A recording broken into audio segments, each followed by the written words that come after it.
consciousness and lower consciousness. In this video, I'm going to be breaking this down in great detail so you can understand what higher consciousness actually is, because this word is thrown around a lot in the spiritual community. So I'd love to break this down and make this clear to you. My name is Harry B. Joseph, also known as Revival of Wisdom. I am the author of the Book of Wisdom, Volume 1 and 2. I've been studying the occult for the past 4 to 5 years and have personally been using the occult esoteric knowledge on myself and implementing it in my life. When I say the word occult simply means hidden. It comes from the Latin word oculus, which means eye. It simply means hidden from the visible eye, what you cannot see. So we're studying things of the human psyche, the things that we cannot see, such as thought, emotion, desire, the astral forces, imagination. We're studying the things that cannot be visibly seen, but they affect what can be seen in the material world. The most important thing that helped me understand life is that life is a mental game. It's a mental universe. Every object you see was first thought in the mind before it came a physical reality, which means mind and matter are not separate. They are one. Matter is the crystallization and the expression of mind. Therefore, higher consciousness corresponds to the mind of the individual. First, let's start off with lower consciousness. The external world is the effect. The cause is the mind. The internal world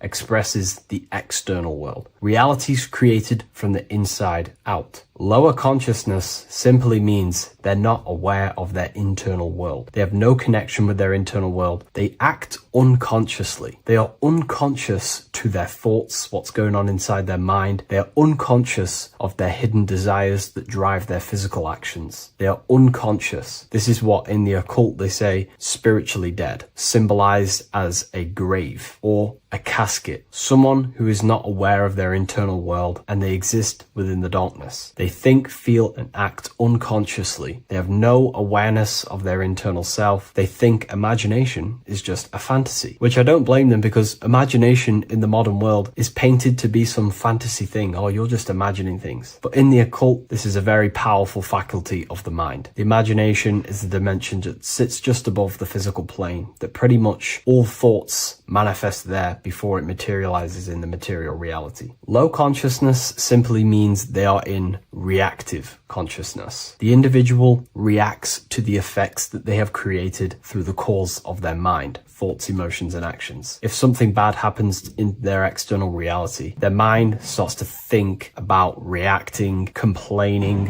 which ultimately creates a negative cycle of manifestation. They're simply blaming the effects outside of them that are the causes of the individual's mind. They are in reactive consciousness, which pretty much has no personal power. A low consciousness also means you are emotional, reactive. You are easily triggered by situations or people. Anger, fear, defensiveness arises quickly, often before conscious thought. This is associated with the reptilian brain. The reptilian brain does not think, and it is the modality of consciousness that keeps the individual not critically thinking, simply just reacting to the world. They make decisions based on instinct. They make decisions based on fear. This is a low consciousness. Another symptom of low consciousness is that the individual only thinks in reaction to their 5 senses. They only think in the terms of their 5 senses. They sense something in their 5 senses and they simply just react and they think around the 5 senses. They do not use their spiritual faculties such as imagination, willpower. Low consciousness people are mainly stuck in their ego. The ego inside of the occult and esoteric teachings needs to be overcome. We have to face our ego because the ego tells us we already know everything. I don't need to know anything else. I have my belief system. I'm happy with believing whatever. Everything else is just a fantasy. I believe everything that's already told me within school. And the ego stops them from expanding their mind into the esoteric teachings or more things about life. They're ignorant to gaining more knowledge because they think they already know everything that has been given to them within institutions such as schools. In the occult, we have to face our ego and submit to it and say, we do not know everything. There is so much more that we need to learn about ourselves to expand as an individual. A low consciousness person or individual is reactive. Their thinking dwells in the past or worries about the future. The now is rarely accepted as it is. They're never in the now. They're either thinking about the past or the future. A low consciousness is also attachments to self-image, beliefs, opinions, roles, history, and is mentally rigid. Their mind doesn't want to expand. They're stuck on a certain belief, a certain thing, and they're not open to accept anything else inside their mind. And a challenge to them feels like a personal threat. And instead of being self-aware and responsible, they see others as the cause of their unhappiness and the negative things that they are manifesting in their reality. A low consciousness also seeks for validation outside of themselves. They try to cover things up with materialism or whatever it is. But now let's move on to a higher consciousness. This is what we call causal consciousness. Causal consciousness is a state where the mind of the individual is mastered. Their mind does not dwell on the effects of the external world because the individual who has a higher consciousness understands that the world outside of them is the effect. It is the world of form. Force and form are two dualities within the occult that are very important. Everything outside of you is form, everything inside of you is force. The forces inside of you create the form outside of you. The person with a low consciousness simply just reacts to the external world, creating a constant cycle of negativity. But the person with a higher consciousness understands that whatever happens outside of them cannot be changed. It is already manifested, therefore there is no point in complaining. If the person with a higher consciousness understands if they don't like something, they can change it internally. If they can't change it, then they change their mental attitude towards it. This is the law of polarity. Light and darkness are the same thing, but just different degrees of light, which means we have the ability to shift our mindset and perception towards things to make sure it's positive. The person with a higher consciousness, even though something bad may happen to them in the world of effect, they can change their mindset towards it and ultimately change their actions to change that reality. There's no point reacting. It's simply what we do to create the change. A higher consciousness means their mind is ordered and disciplined. They do not think random thoughts. The person with a higher consciousness and a trained mind in the occult has a mind of a powerhouse of control. They understand that the mind is the cause of all things, therefore we have to gain mastery and control over the mind, or else it will produce constant chaos. Their mind is ordered and disciplined. The person with a higher consciousness is always self-aware. This is very important. The person with a lower consciousness never is self-aware. They give attention to random thoughts. They give attention to negative thoughts. They give attention to negative imaginations. They start daydreaming about worrying about the future or the things that happened to them in the past. This is all useless. You're using the creative powers of consciousness for the negative. The person who is trained in the occult and has a trained mind with a higher consciousness understands that their mind is the cause, and they are always aware of the thoughts that they are entertaining inside their mind. There is a level of mastery where one can achieve the conscious awareness of every single thought in their mind every single day. Now, this is very difficult to achieve, but this is one of my goals personally. It is the thought that it is the seed of creation. And if we give random thoughts attention, these seeds can be planted in our subconscious and ultimately drive that effect into our reality. The trained mind, thought and intention manifest more effectively because they arise from unity, not fragmentation. You become the conscious creator rather than the unconscious reactor. Higher consciousness also means that you know what to do to produce a change in your reality. If there's something bad happening in my reality, I know that there's some sort of change that needs to happen within me. For example, if I start a cycle of negative thoughts, I know that there needs to be some mental work constructed on my mind. This will happen. On your path of self-mastery, you will fall back into old thinking patterns or something that happened to you in the past. These little patterns will show up again. But when you have a higher consciousness, you know exactly what to do to execute on changing that part of yourself. For example, if I catch myself thinking negatively for the past 2 days, I know I need to do affirmations and to reprogram my mind to counteract them negative thoughts. Or if I start overthinking and I start to lose control over my mind, then I know I need to do a meditation of stillness where I think about nothingness and develop my willpower. A higher consciousness knows where these things are coming from because they understand themselves. Higher consciousness also means they have unity consciousness. This is what the triangle is. Unity consciousness. The I within the triangle. The I in the triangle is the number 1. The triangle is the number 3. These are the 3 expressions of consciousness: thinking, feeling, and acting.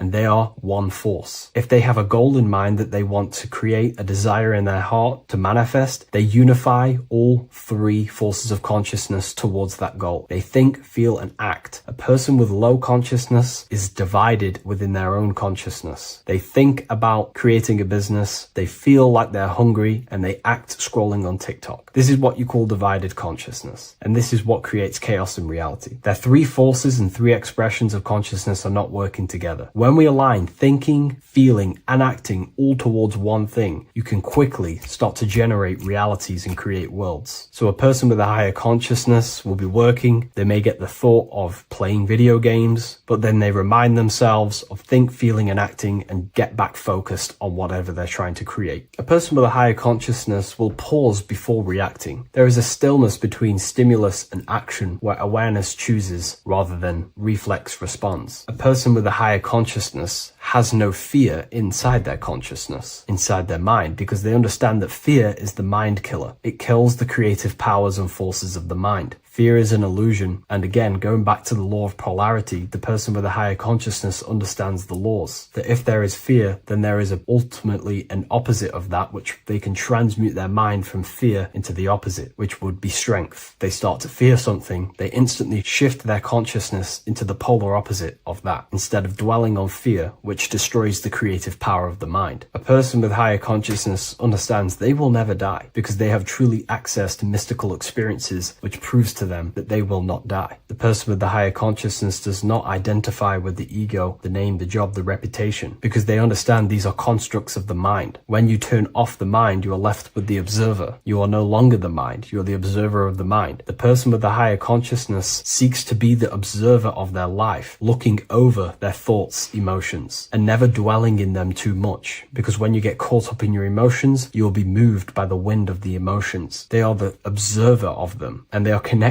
with their soul. They are connected with the observer. The person who has low consciousness is constantly in battle with their thoughts, emotions, and the things that are happening outside of them. Their emotions blow them away like the wind or the seas of the ocean. But the person with the higher consciousness understands they are the observer. They can watch over them. They're like a bird looking over the earth. Now, I'm not saying this is easy to gain this level of mastery, but now you can start to understand the mind of a person who has a higher consciousness and aim to become this person to ultimately live a better life. Higher consciousness is not this mystical, magical thing with, most spiritual teachers will paint in your mind. It's simply just self-control. And when you have control of yourself, life becomes a lot better. Instead of being caught up within the battlefield within your own mind and emotions, living in reaction and complaining in a negative state of mind, the person with the higher consciousness also understands that their dreams are showing them messages from their subconscious mind. Every person, every event, everything that was said, everything that happens in your dream is a materialization of something that's going on inside your subconscious mind. If there is a person chasing you in your dream and you are in fear running away, this means that the subconscious is showing you something through the allegory or symbol of that person chasing you. There's something inside of you that you are maybe running away from, and you need to identify that and change it. So I hope this video gives you some great insight and a bit of an idea what higher consciousness is. Again, higher consciousness is about having faith, because when you were in the lower consciousness like myself before all of this, I didn't know what higher consciousness is. Therefore, you have to have faith that it's going to lead you somewhere, that the work that you are doing to try achieve self-mastery is going to take you to another level. You have to have faith in yourself that higher consciousness is going to be better for you. If you do not have faith or the desire in your heart to generate that higher consciousness, it's not going to happen. Keep your eyes on the light, keep your desire on the light, and keep faith in your heart to generate this higher version of yourself. Thank you, everyone. I'll see you in the next video.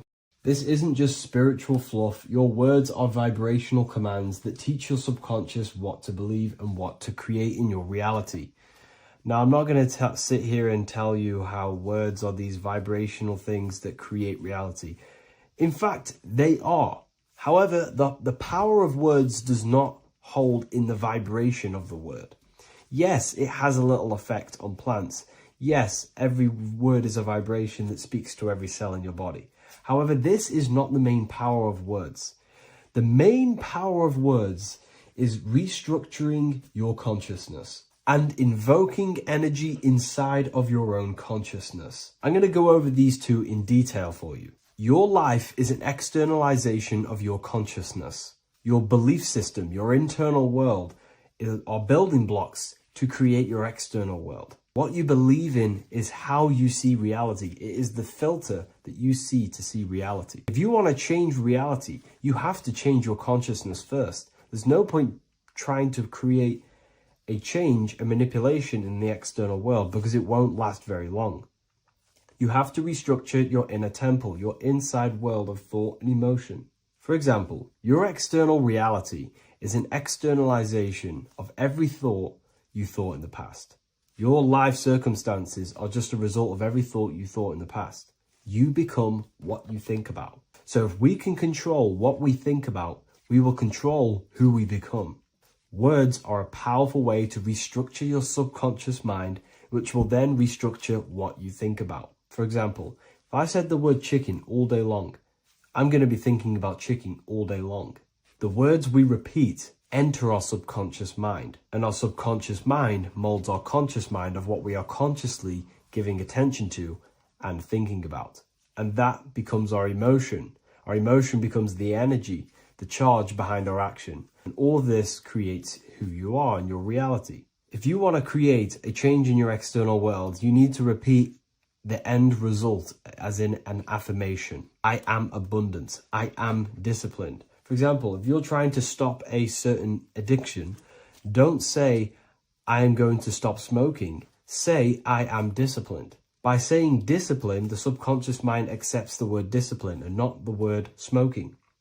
If you repeat smoking, I am not smoking, your subconscious mind will just pick up smoking and then do more smoking. So if you are trying to create discipline in your life and trying to stop something, say, I am disciplined. The reason for this is powerful because you're conditioning your consciousness. You're conditioning your subconscious mind and filling it with the word discipline. And I'm not going to say do this a certain amount of times a day or do this in the mornings.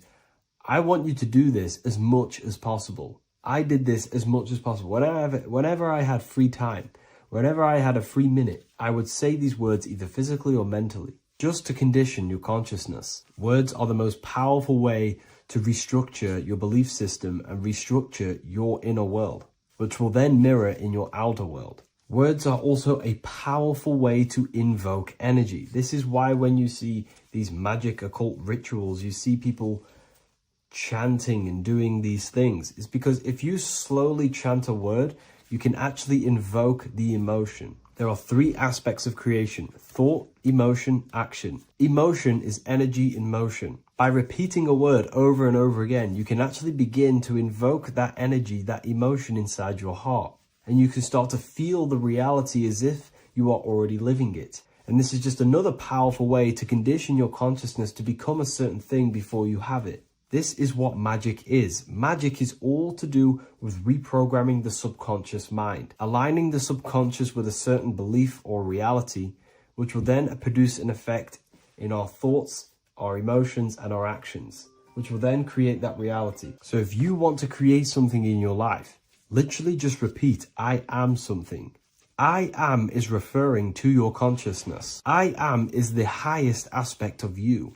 It is the true self. Whatever you condition your consciousness will be mirrored in your external reality. I am abundant will condition your consciousness to feel and believe you are abundant, which will then seep into your thinking. And then you will start to act more on this because you are thinking about it, which will then change your external reality. Words are vibration, and vibration is powerful. However, if you truly want to change your reality, you have to change your inner world of consciousness. And words are the best way to invoke feelings to become the reality you want. And words are the best way to condition your consciousness to a certain belief or a thought. And by doing this, you're actually creating a root cause. The cause is your consciousness, your mind, and you have to restructure the mind to create that reality. Words are a great way to restructure your consciousness and create reality.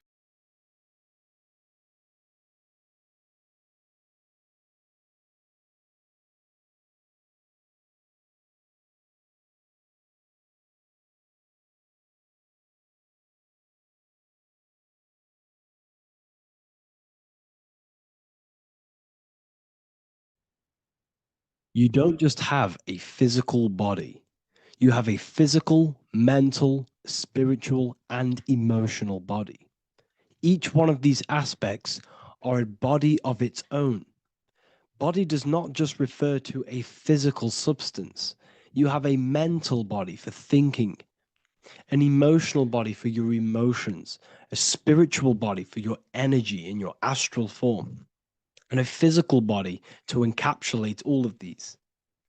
Each four of these aspects are essential for the human experience and essential to balance. Now, today we're going to be syncing the four aspects of your consciousness with the four seasons and the four elements and how this ties into the Bible. So we have four physical elements. We have five elements in total, spirit being the most important, but spirit is pure invisible. We have four physical elements. We have air, fire, earth, water. Air and earth, sorry, earth and water are feminine. Air and fire are masculine. Air and fire are active. Water and earth are passive. The air corresponds with the mental body of consciousness. This is where your intellect, this is where your communication, this is where your thoughts, intuition all comes from. This is the mental body of consciousness that allows you to think, allows you to process, figure things out, and have intellect and gain knowledge. This is your intellectual aspect of your consciousness, located in the head region. We have a fire nature, a spiritual nature. This is our astral body. Our astral body is all to do with the subconscious realms, the higher realms of consciousness. This is the body that allows us to be free from the physical body. Our spirit is more of our energy. Our energy. Water is our emotional body. This is what allows us to feel things, that allows us to gain intuitive feelings of conscience. So, emotion allows us to understand what is right and what is wrong. When we feel something bad, we know that this is wrong. When we feel something good, we know that we are doing good. Emotions are a creational force that allows us to feel certain things to bring them into existence. Our emotional body is a creational force and should not be reactive, and they should be controlled. Most actions are stemmed from emotions. Actions bring thought into physical existence. Emotions are the driving power. They are what drives your actions. The thought, then the emotion, then the action. Earth is your physical body. This is your physical state that allows you to take mind and emotion into action, into fruition, into physical matter. This is what your physical body allows your consciousness, your soul, to interact with the physical world and bring things into physical existence. The physical body, the physical world, is an outcome and an effect of the thinking mind. All physical substance comes from the thinking mind. The pen, the phone you're holding, the microphone I'm speaking into, all began as a thought in the thinking mind, then it was brought into physical reality. Earth is the most dense. So it goes in this order: body, emotions, spirit, mind. The higher you go up, the more lucid and fluidic it becomes. The lower you go down, the more dense and dull it becomes. Air is the mind, fire is the spirit, water is the emotion, earth is the physical body. So this is why you are a microcosm. You have these four things within you. You contain of these four elements, which correspond to the four bodies of your consciousness, the four bodies of the soul. You are the soul. You are the spirit. So this is why in Theologians 4:17 it says, "Caught up together with them in the clouds to meet the Lord in the air." You don't meet God or the Lord in the physical air, in the clouds. You can't, this is clearly a parable. A human being cannot go up to the clouds and meet a mystical man in the clouds. This is obviously a parable, a metaphor. The air is your mind. You must raise your consciousness beyond the body, beyond the emotions, beyond the spirit, and enter in the mind during meditation, turning the mind inward to connect with the Lord. The Lord is the highest aspect of your consciousness, the one that exists beyond the physical body, beyond your emotions, beyond the thought. So you meet the Lord in the air, in the mind. The mind represents the air. This is why in America there's a saying called an airhead. You're an airhead. This means that you are stupid, or you don't think, or you have nothing in your mind. You have nothing in your head. When someone's very stupid, you call them an airhead, because air represents the mind. The air is elevated. The air is invisible. The mind is totally invisible to the human eyes. It is a metaphysical substance. In fact, it's not a substance at all. It's so fluidic, it's everywhere. The mind can be everywhere at all times. It can be anything. Nothing is impossible within the mind. Now, this is synced with the 4 seasons. The 4 seasons represent the 4 aspects of human consciousness, the 4 bodies of your consciousness, the 4 bodies of your soul. The sun is your soul. Okay. And the sun travels around 4 seasons. Summer, when the sun is the most hottest point. Autumn, when the sun starts to move away from the hottest point. Things start to die. Then it goes to winter. This is when everything dies. This is when things enter in within itself. This is when darkness occurs. Then spring. This is the reignition of the sun. This is when the sun starts to bring back the warmth back to the summer. You have 4 seasons, which correspond to the 4 bodies of consciousness. Fire is the spirit. This is when you are passionate. This is when you are taking action. This is when you are fiery. The sun is blazing. You're taking action. You're very passionate. You're very spirit. You're in the spirit. Autumn is water, emotion. This is when you start to become very reflecting. This is when you start to feel emotional, because in autumn there's lots of water. This represents the emotional body of consciousness.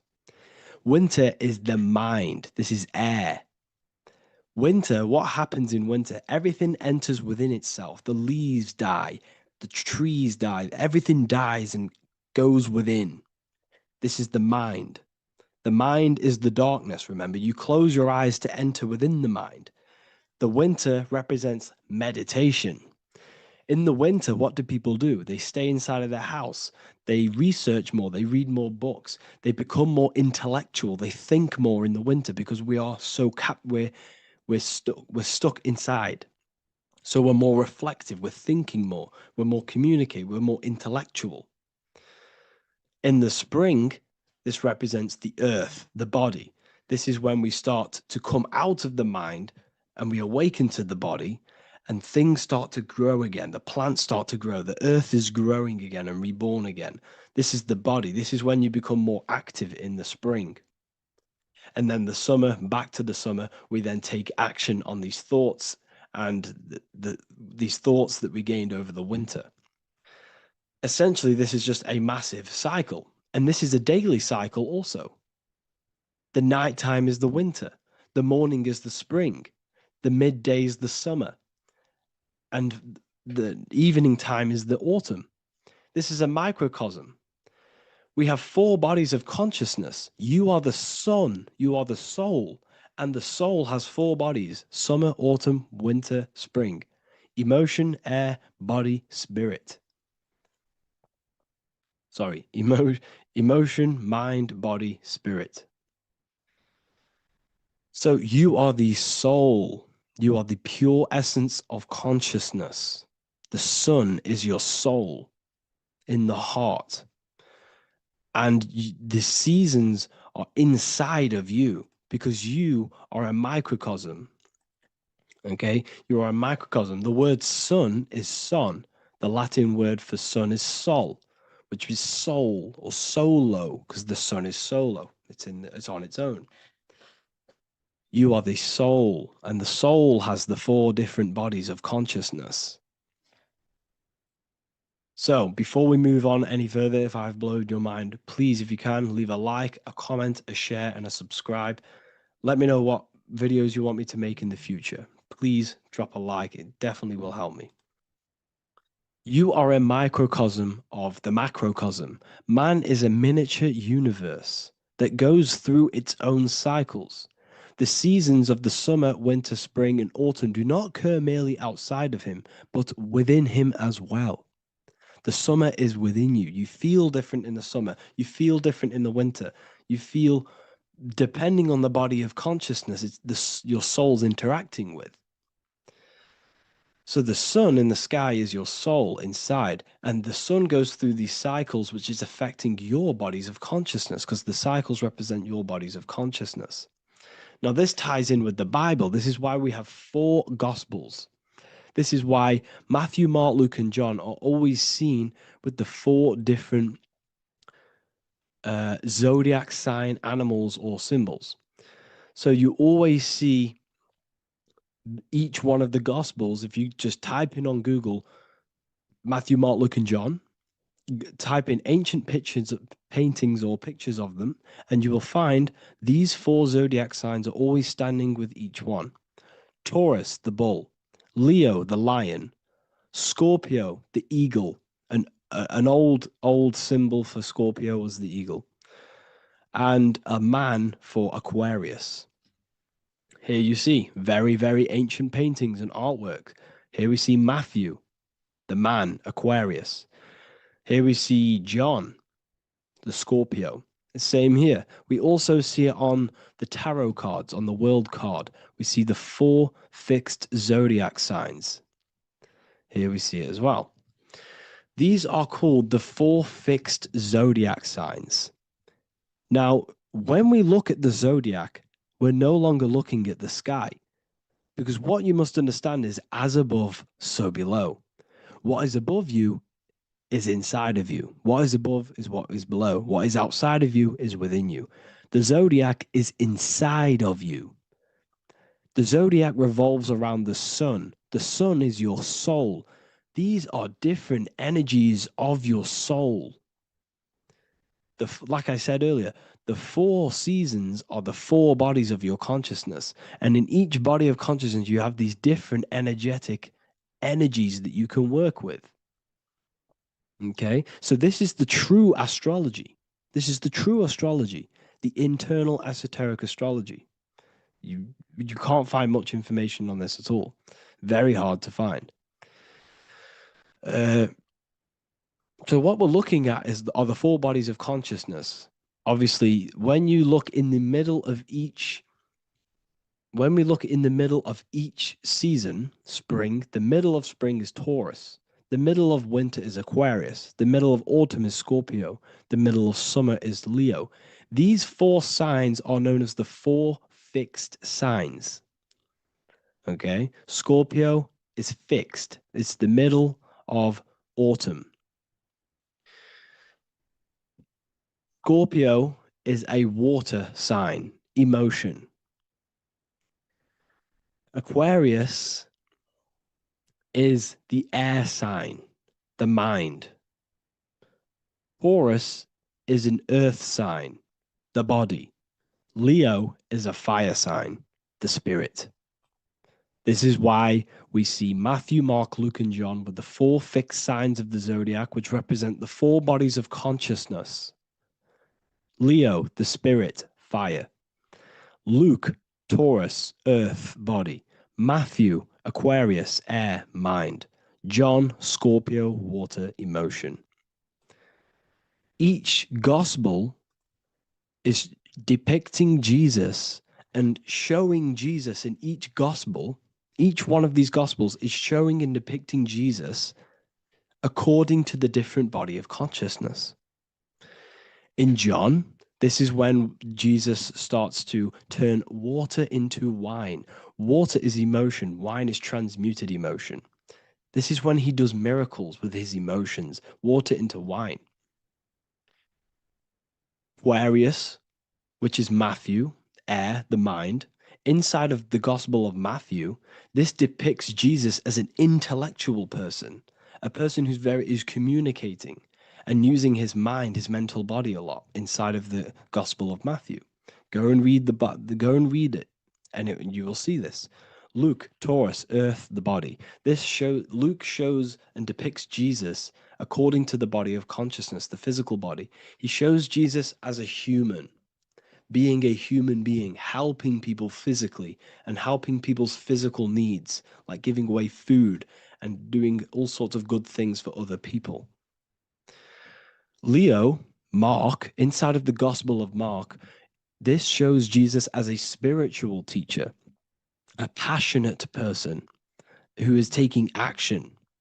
Each gospel is showing Jesus according to the different body of consciousness. And Jesus represents you, the Son. That's why it's called the Son of God, the light of the world. Jesus represents your soul, and your soul has these four gospels, the four bodies of consciousness, the four fixed signs, the four elements, and the four seasons. These things all correspond to your consciousness. So this is Leonardo da Vinci showing you the exact same thing. Jesus is the I am, the Son, the soul, in the middle, on his own. Luke, spring, earth, body. There are three people in each group. There are four groups, and there are three people in each group. 1, 2, 3. 1, 2, 3, 1, 2, 3, 1, 2, 3. Fall, winter, summer, spring. These are according to the four bodies of consciousness. Here we see Aries, which rules the head region. He's on the head of the table. Gemini, he's holding up the two hands because Gemini rules the two hands, the two arms. Gemini is the two twins, which is the two arms and two hands, and the two lungs. Here we see the beginning of summer, which is Cancer. You see the big knife here. Cancer, him here, this gray-haired guy, holding a knife for the crab. Cancer, they pinch. You have a knife, symbolizing the crab. Leo, the middle of summer, showing dominance. The sun is very dominant. He's got his elbow on the table, showing dominance. Virgo has no Adam's apple. Cancer here is pointing at this woman's neck, saying there's no Adam's apple. This is Virgo, the virgin, the only woman. Jesus, the sun. This is Libra, the balancing. He's holding his arms out, balanced, showing the balancing of the sun. Because when the sun enters Libra, the sun is balanced between winter and summer. So it's balanced. This is all astrology, but this is internal. Okay. This is Ezekiel's vision. Ezekiel had a vision in the Bible, and he saw the face of a man, the face of a lion, the face of an ox, and the face of an eagle. The eagle is Scorpio, the ox is Taurus, the lion is Leo, and the man is Aquarius. He saw the throne of God, and he saw the different bodies of consciousness. This is all symbolic for the different bodies of your soul. So when we look at the zodiac, we are actually looking at a map and the energies of our soul and the energies of our bodies and the energies of our consciousness. This is what we are looking at. Each zodiac is an aspect of our consciousness and an energy that we can work with and that we must purify. Balance and purification is essential. Imagine playing a brand new video game. Let's say a brand new video game came out and you had to play it. What happens when you play that game? You don't know the controls. You cause chaos in that game. You can't really run properly. You can't do anything properly. You're getting destroyed by other people who are playing that game. It's the same with your physical body. When you are born, you must learn how to play the game. You must learn how to balance the mind, learn how to balance the spirit, the emotions, and the physical body. We must balance and purify each body of our consciousness. We must look after our physical body with our physical health by eating physical, electrical food like fruits and veg. We must look after our minds by being conscious of what enters our eyes, enters our ears, enters everything. Whatever enters our five senses is affecting our mind, our mental health, our environment, mental. We need to look after our thoughts. Control our thoughts by purifying our thoughts, only positive thoughts. Then we must purify our emotions, feeling only gratitude and love and not feeling these negative, dull emotions. Then we must look after our spiritual body through meditation and looking after our spirit. But remember, when we look after our mind, it all begins in the mind. Each body of consciousness is interlocked with the other. If you have if you have an unhealthy body, you have an unhealthy mind, spirit, and emotions. If you have an unhealthy mind, you have an unhealthy body, spirit, and emotions. If you have an unhealthy emotions, you have an unhealthy spirit, mind, and physical body. They're all interlocked. You must balance each one of them. Look after your physical body, look after your thoughts, look after your emotions, look after your spirit. But remember, the mind is the most powerful one. It's mind over matter. Once we look after the mind, because once we start to control our minds and control every thought we think, this will then turn into discipline in our physical body. Because once we learn how to discipline the mind, we learn how to discipline what we eat, we learn how to discipline what we feel, we learn how to discipline our spirit. This is all interlocked, but work on the mind first. Work on the mind first. All of this knowledge is inside of the brand new Book of Wisdom, Volume 2. This is a revolution of human consciousness. If you've read it, please leave a review down below. If you've read Volume 1, leave a review down below. This is the next revolution. I don't see this information anywhere. This is the next revolution of human consciousness. And of course, if you are serious about this and you truly want to gain enlightenment and join an amazing community where you can connect with me on live calls, lectures, the Manifestation Mastery course, you can gain access to my library with over 45 PDFs plus my books. And if you do join the university, you can order a Volume 2 free of charge. All you have to do is to pay for shipping. If you truly take your knowledge serious and you want to take advantage of life, join the university. This is where truth seekers belong.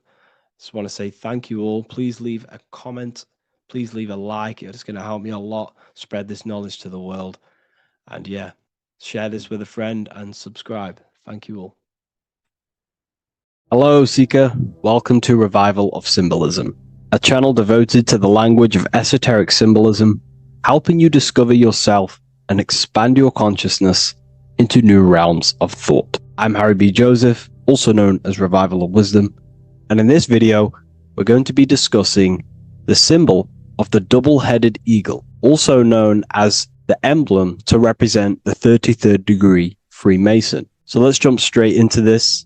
We have a piece of Masonic artwork here, which is what we call a complex symbol. A complex symbol is not just one symbol, but many different symbols in one piece of artwork coming together, forming a greater meaning. So we have many different symbols to break down here. And we're going to start off with a little bit of context so we can understand this symbol. This symbol represents the 33rd degree Freemason. Once you reach the 33rd degree of the York Scottish Rite Mason system. So once you reach this level, this symbolism corresponds to that individual. So therefore, this piece of artwork is representing the consciousness, the mindset, the ways of thinking, the ways of viewing the world of the 33rd degree Mason. It represents the consciousness of the 33rd degree Mason. And this is what esoteric symbolism is about. Esoteric symbolism is symbols and emblems representing states of consciousness and teachings within the forces of consciousness. So let's jump straight into this. The first thing that I see when I look at this piece of symbolism is the double-headed eagle, okay? The double-headed eagle. What is this eagle doing? So the thing with symbolism is that symbolism trains the mind to think in a subconscious way. Now, what do I mean? To the person who thinks in linear thought, straight line thought, A to B thought, they see an eagle. They see a piece of artwork. They just see a piece of artwork with no meaning. But to the person who is trained in the occult, these symbols are representing thought vibrations. One example would be in occult symbolism, what we're meant to do. These symbols represent thought forms in the mental plane, within the mind of the individual. Instead of me just giving you the answers, in the occult, they give you symbols. And what you're meant to do is look at these symbols, stare at these symbols, and see what kind of thought arises in your mind, and follow the chain of thought. This is how you unlock deeper levels of symbolism. This is what we call the chain of thought. Now, what do I mean by the chain of thought? If I look at the eagle, I see an eagle on a basic level thought.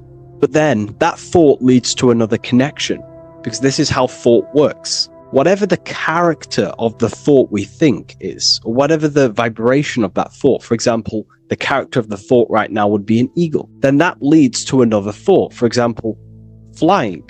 Then flying is connected like a chain to another thought, higher perspective. So we follow the chain of thoughts until we unlock the deeper levels of the meaning of the symbol. And this is what the occult seeks to do. Symbols make and force the individual to go inward. You look at the symbol, it's not a direct meaning, but you have to go inward and start to think and follow the chain of thought that this symbol is connected to until you find its deeper meaning that relates to the individual, to you, to a teaching or a force of consciousness or a state of consciousness. Okay?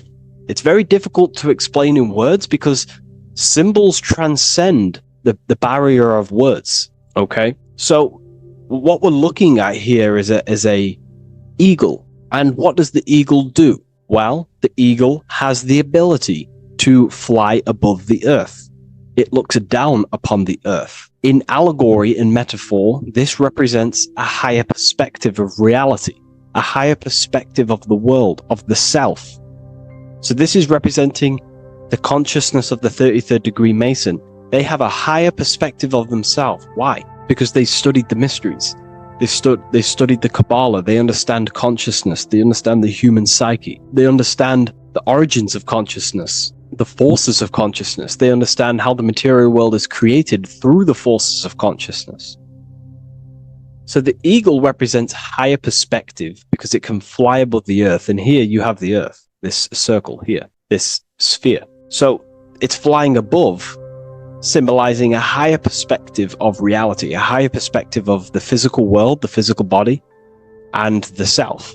Because ultimately, this is what it's about. Freemasonry is about, of course, self-mastery, building a better self.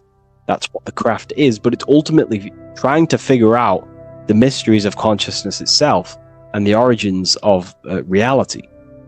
We gain this insight through Kabbalah, the study of the Kabbalah tree.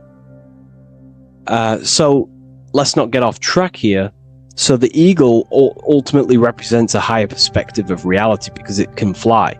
On a deeper level, it also represents the astral body because the astral body can fly above the material plane. It has no connection, no limitation to the physical plane. It does have a connection to the physical plane because all of the dimensions, the mental, the astral, the etheric, the physical, are all interwoven to each other. However, it also represents the activation of the light body, hence why we see this light rays around it.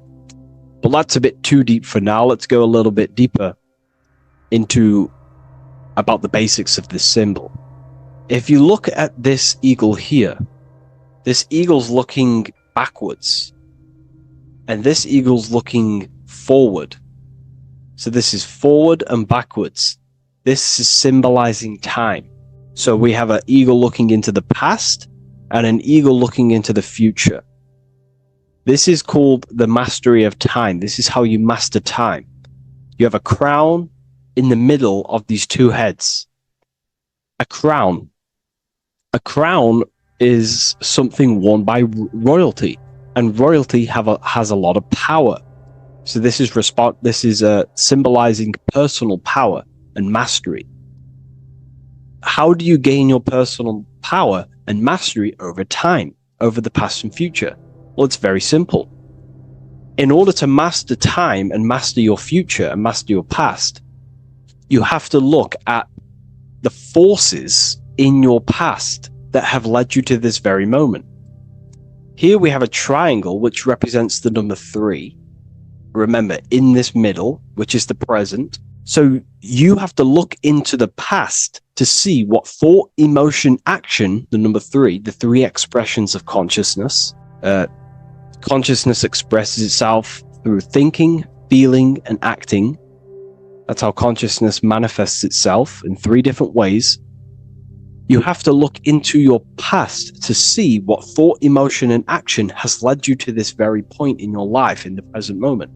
And what you can do now, which is your power, the present moment is your power, you can ultimately change your thought, emotions, and actions now to create a better future. You observe the past to see what thought, emotions, and actions created your present moment. You notice the mistakes and you change the now through thought, emotion, and action to generate a better future. This is how you master time. Now, keep in mind, this is always in the mind of a 33rd degree Mason. Someone who is highly, mastered, they keep this in mind. Just like they keep in mind what thoughts they are paying attention to. 33rd degree Mason has a lot of self-mastery power, and they hold conscious thought. Most people think unconsciously and without power. A 33rd degree Mason is trained, their mind is trained. Therefore, their mind thinks powerfully. They do not think randomly, because they understand thoughts are the seeds to physical creation. All physical creation is a crystallization of thought. So ultimately, this double-headed eagle representing left and right, and the crown in the middle represents mastery over time. That's how you master time. Again, here we have the eagle standing on top of a sword. The sword is, of course, on a basic level, the sword represents power. Because if I hold a sword to you, I hold the power over you, because you will more likely fear. But if we go even deeper, the sword cuts through the air. When you swing it, it moves through the air. Therefore, it's a symbol of the air. Because you can't really make a symbol of the air, because air is invisible. So the sword is a symbol of the air. And the air is one of the 4 physical elements in alchemy. We have water symbolizing emotion. We have fire representing the spirit. We have earth symbolizing the physical body. Then we have air symbolizing the mental body. The mental body. So the mental body is symbolized by this sword. A sword has to be continually sharpened. If you don't sharpen the sword over a long period of time after using it, it will become dull and it won't be very effective. This is an allegory symbolizing the human mind, because the human mind is like a sword. If you do not sharpen your mind, you will lose control of your mind. When you stop doing the meditations, when you stop being conscious, when you stop doing the affirmations, the mind falls back into old, unconscious thinking patterns, and we start to lose control of it. The mind is seen as a sword within the occult, because this is pretty much your tool. Your mind is your tool. This, just like the sword is a tool. Your mind is a tool to create reality. So we need to make sure this tool is always sharpened, that we stay on top of the mind, hence why the eagle is on top of the sword, symbolizing control over the sword, mastery over thought. This also goes into thought forms. In the occult, there's something called thought forms. Thought forms are basically taught to the individual and understood by the individual, who understands that the mind is not just in the brain. The mind is a part of a mental field. All around you, there is not just a field of energy. There's also a field of mind surrounding you. It's a mental universe. And this field of mind is what we call the mental plane. The field of mind is where all of the possible thoughts in the universe infinitely express itself.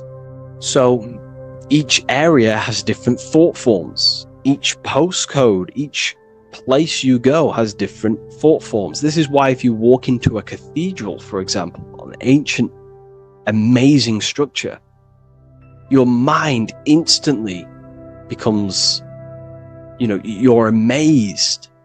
You feel different when you walk into these areas because all around you is a mental field. And there's something called thought forms. Thought forms are basically what religion call spirit guides or angels, helpers. This is what thought forms are. Thought forms are basically, if you dwell on the thought that you are going to lose your girlfriend, for example, let's use a negative example here, because a lot of people can relate to this, or your boyfriend. Let's keep it simple. Everyone can relate to this at some point in their life, hopefully, or if not, it's okay, no worries. It's just an example that most people can relate to. If you constantly dwell on the thought that you are going to lose your partner, what we have to understand is that the mental plane, the forces within consciousness, within what we call the universe, is always trying to give you what you want to create. That's your right. The universe or mind or consciousness, whatever you want to call it, is always trying to unfold what you want to create. It doesn't know the difference between something you don't want to create or do want to create. Whatever you think about is ultimately what this power of consciousness or the universe will try and manifest. This is why we have to gain mastery over our thought, because thought are basically the seeds that we impress into the dimensions. So we have a mental dimension, we have a higher, middle, lower subplanes of the mental dimension or the mental plane. Then that's just thought. The mental plane is just thought. Below the mental plane, thought takes the body of imagination, which is what we call the astral plane. And the astral plane also has higher, middle, and lower subplanes. Then we have the etheric plane. The etheric plane is basically an energetic copy of the physical plane. So you have an etheric brain, you have an etheric body. It's just basically an energetic, exact copy of everything that is physical. So if we think something within our mental body and we dwell on that thought, the more attention you give, the more you feel that anxiety about losing your partner, you're literally forcing energy and direction and attention into this thought idea, which manifests itself within your own aura. Your aura is basically, it's not just your electromagnetic field. Your aura has many different levels. It has a physical level, it has an etheric level, an astral level, and a mental level, layer. So it has a layer for each one of these bodies. If you dwell on this thought and you keep giving attention, power, you start to imagine this because you're worrying about it.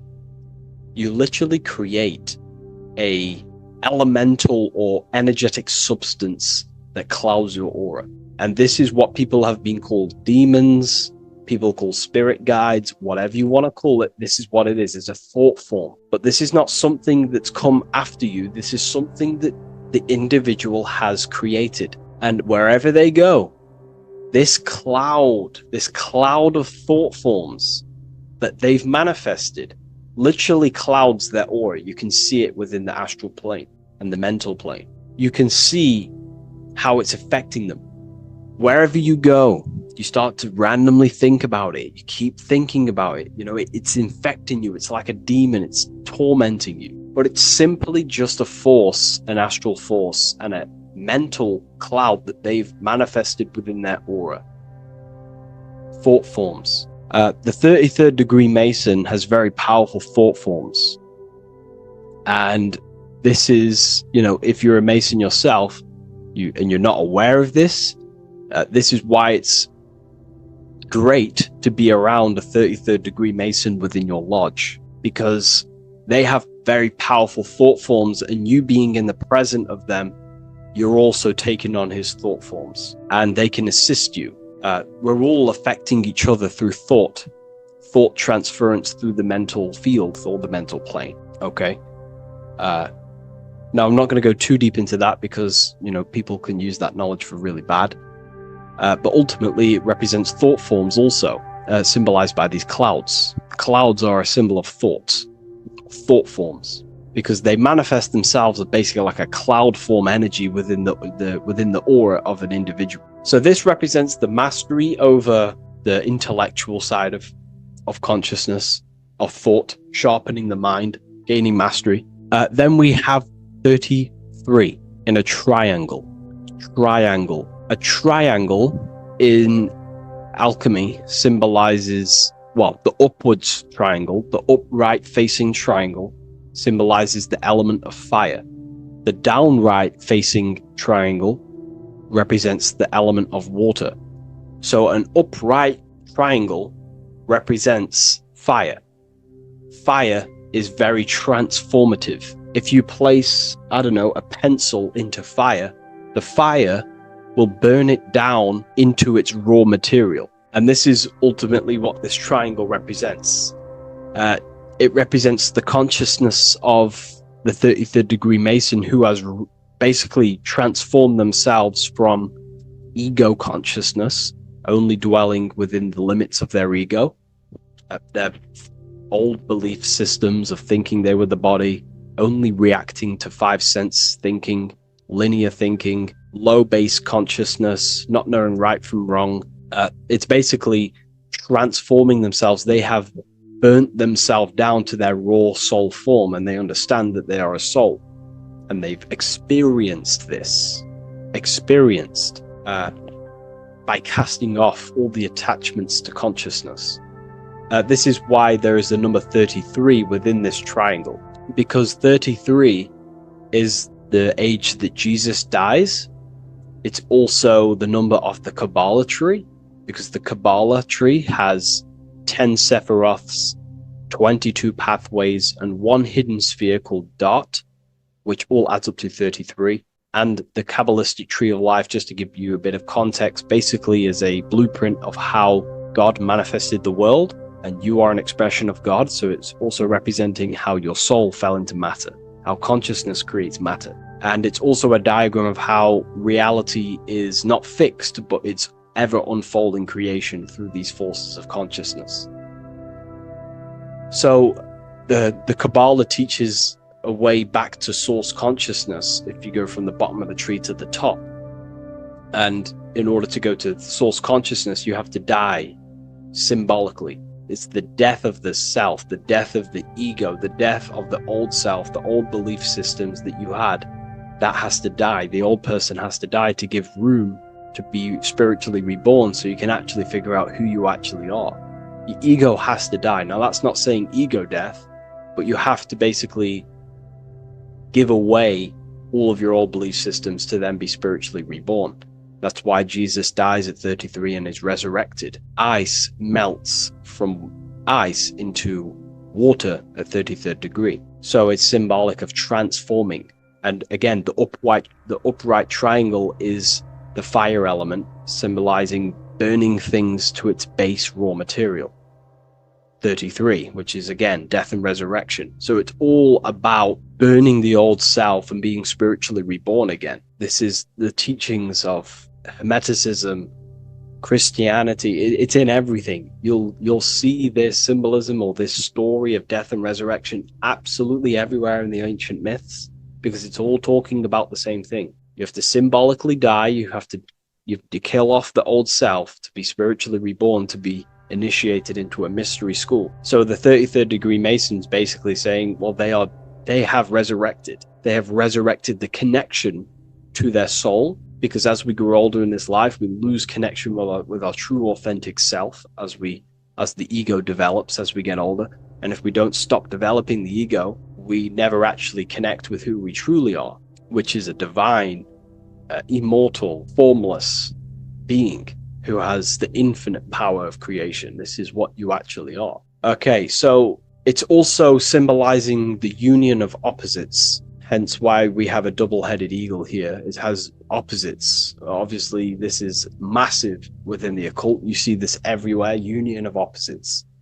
Okay, so union of opposites goes from, basic teachings to the most advanced teachings that most minds are not ready for. Union of opposites is on a basic level, is union of the mind and the heart, going from mind consciousness, which is basically ego, the lower self. That's not to say the mind isn't powerful, but that is the house of the lower self. The ego. It's the house of the ego. So we have to learn how to use the mind for what its proper use.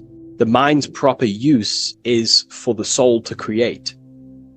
However, we're not taught this in school, so we've basically developed a false personality within our minds, and our minds have become a vessel for a false identity. So what we need to do is integrate the heart, which is the soul self, the true self, with the true powers of the mind. And the mind is basically a powerhouse of creation, infinite possibility. And that's the mind's true usage is for creation, not a false identity. So it's about integrating the mind and heart. It's also symbolizing a balanced mind, and we do this by aligning the left and right hemispheres of the brain, which help you perceive reality for what it truly is. Because the two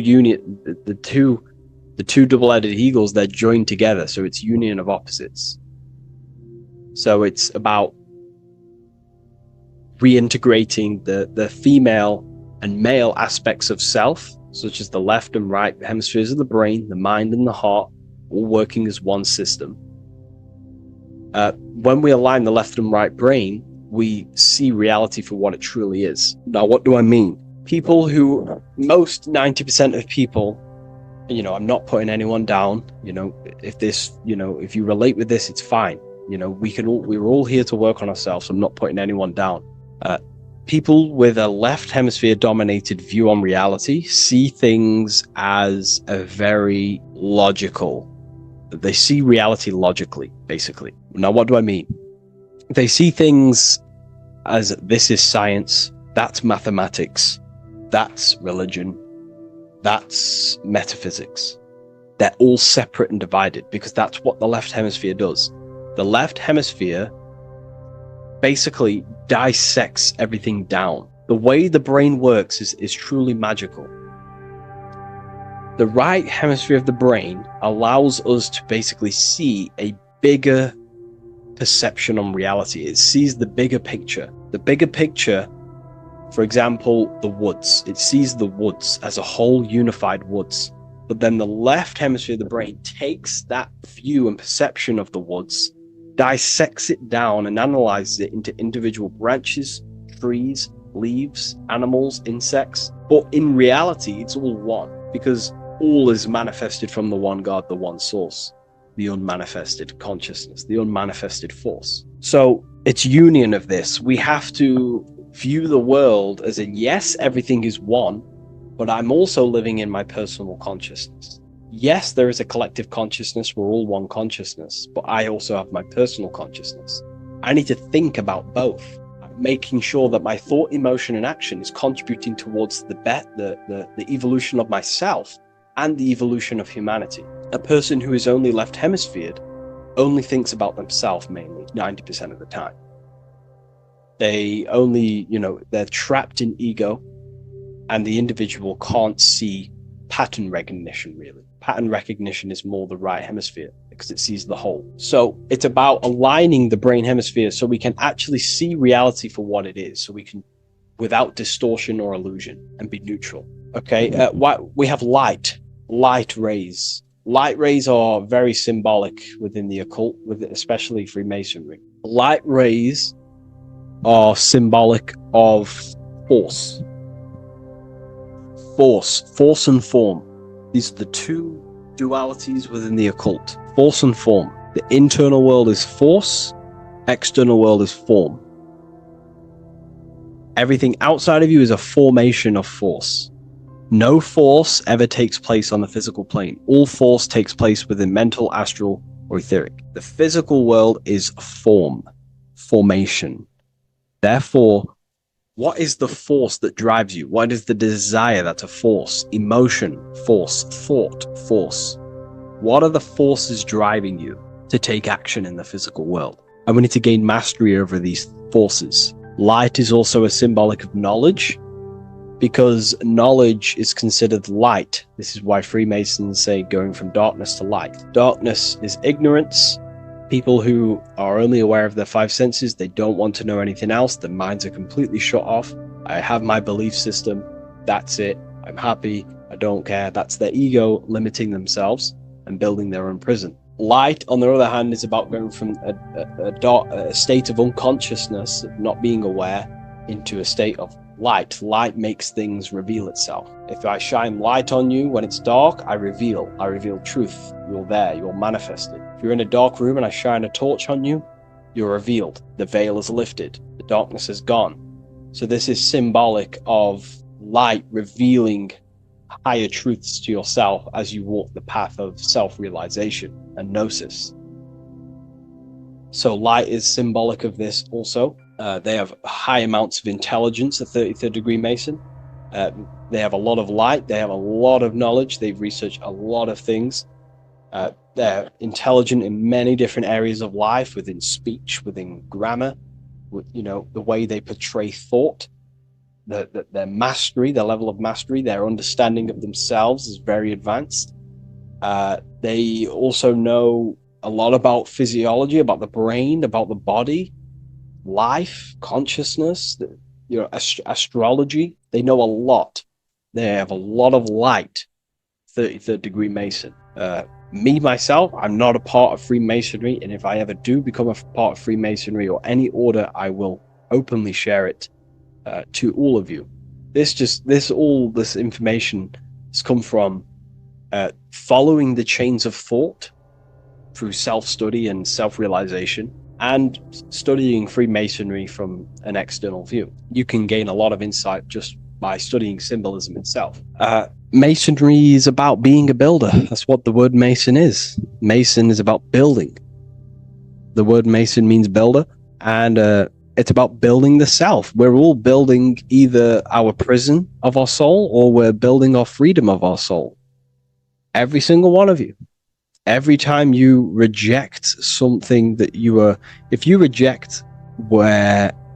you did something wrong and you reject you being wrong, someone tells you were wrong, but you reject that, or they try to give you a piece of information and you reject it, you're building your mind's prison, stone by stone. But the person who has an open mind to all things is freeing their mind, freeing their soul. So we're all builders of our soul, and we're all builders of reality also. And we're all building Earth. This is the building project is Earth. We're all contributing towards it through our thoughts, emotions, and actions. These are our God-gifted powers: thought, emotion, action. These are our rights to operate in the world. These are your buttons to control the character in the game. So I hope this information has given you a lot of insight about this symbol.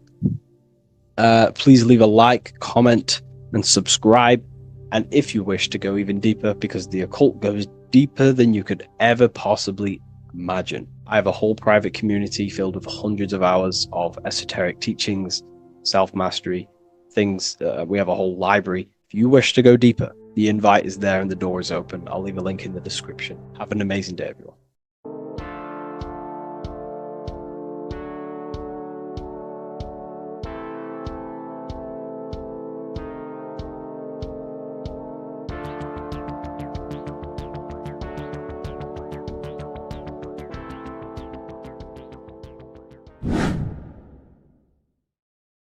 How are we all doing, people? Survival wisdom. Today we're going to be breaking down the Bible and its real, true metaphysical meaning.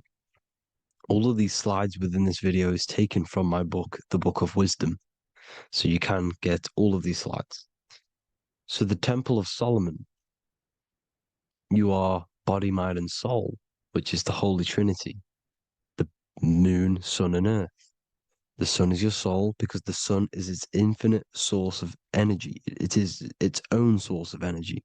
And that is what your soul is. It's its own source of energy. The moon is mind. This is why you call people a lunatic. You're a lunatic. Luna means the moon. And inside of your mind, you have a specific mood. Mood is moon. And mind in German is Mond. And the word Mond means moon. And earth is your physical body because your body contains of the four elements, the four physical elements. Well, the Temple of Solomon is the temple of the soul and the mon, the soul and the mon, the soul and the mind. And it's the temple of the Holy Spirit in the Bible. Everything leads back to one singular point in the center of the brain. The brain is not the mind. It's mind over matter. Okay? The brain is the physical manifestation of the mind. The brain is the electrical computer which decodes the light waves given to it by the mind.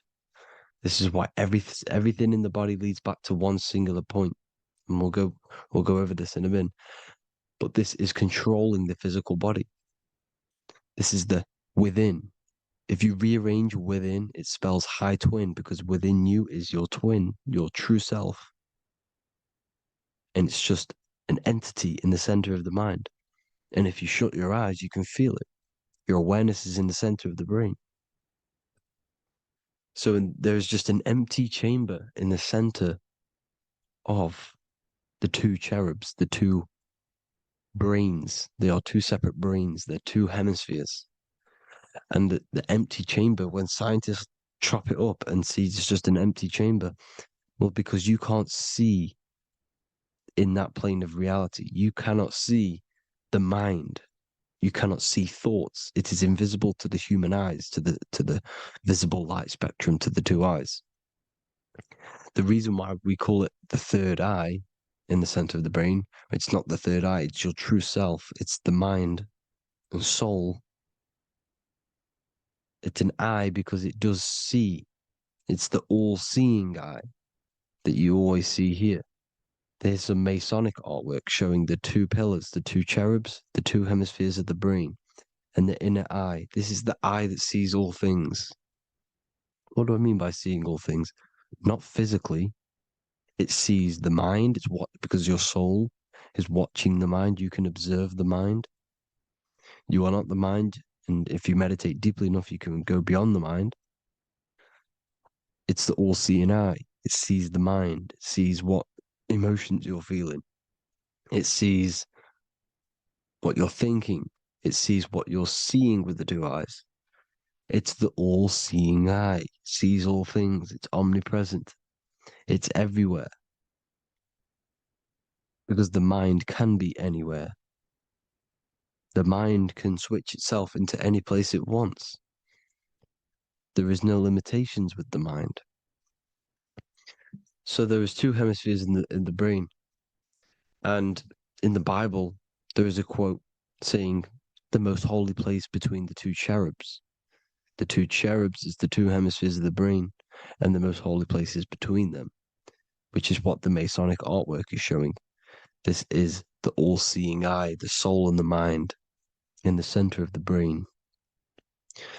And you will not see this with the two eyes. So when scientists come to seeing the empty chamber in the center of the brain, they wonder because they do not understand the occult side of the world. They do not understand the layers of reality. How the two eyes, everything physical comes from the unseen. Everything seen comes from the unseen.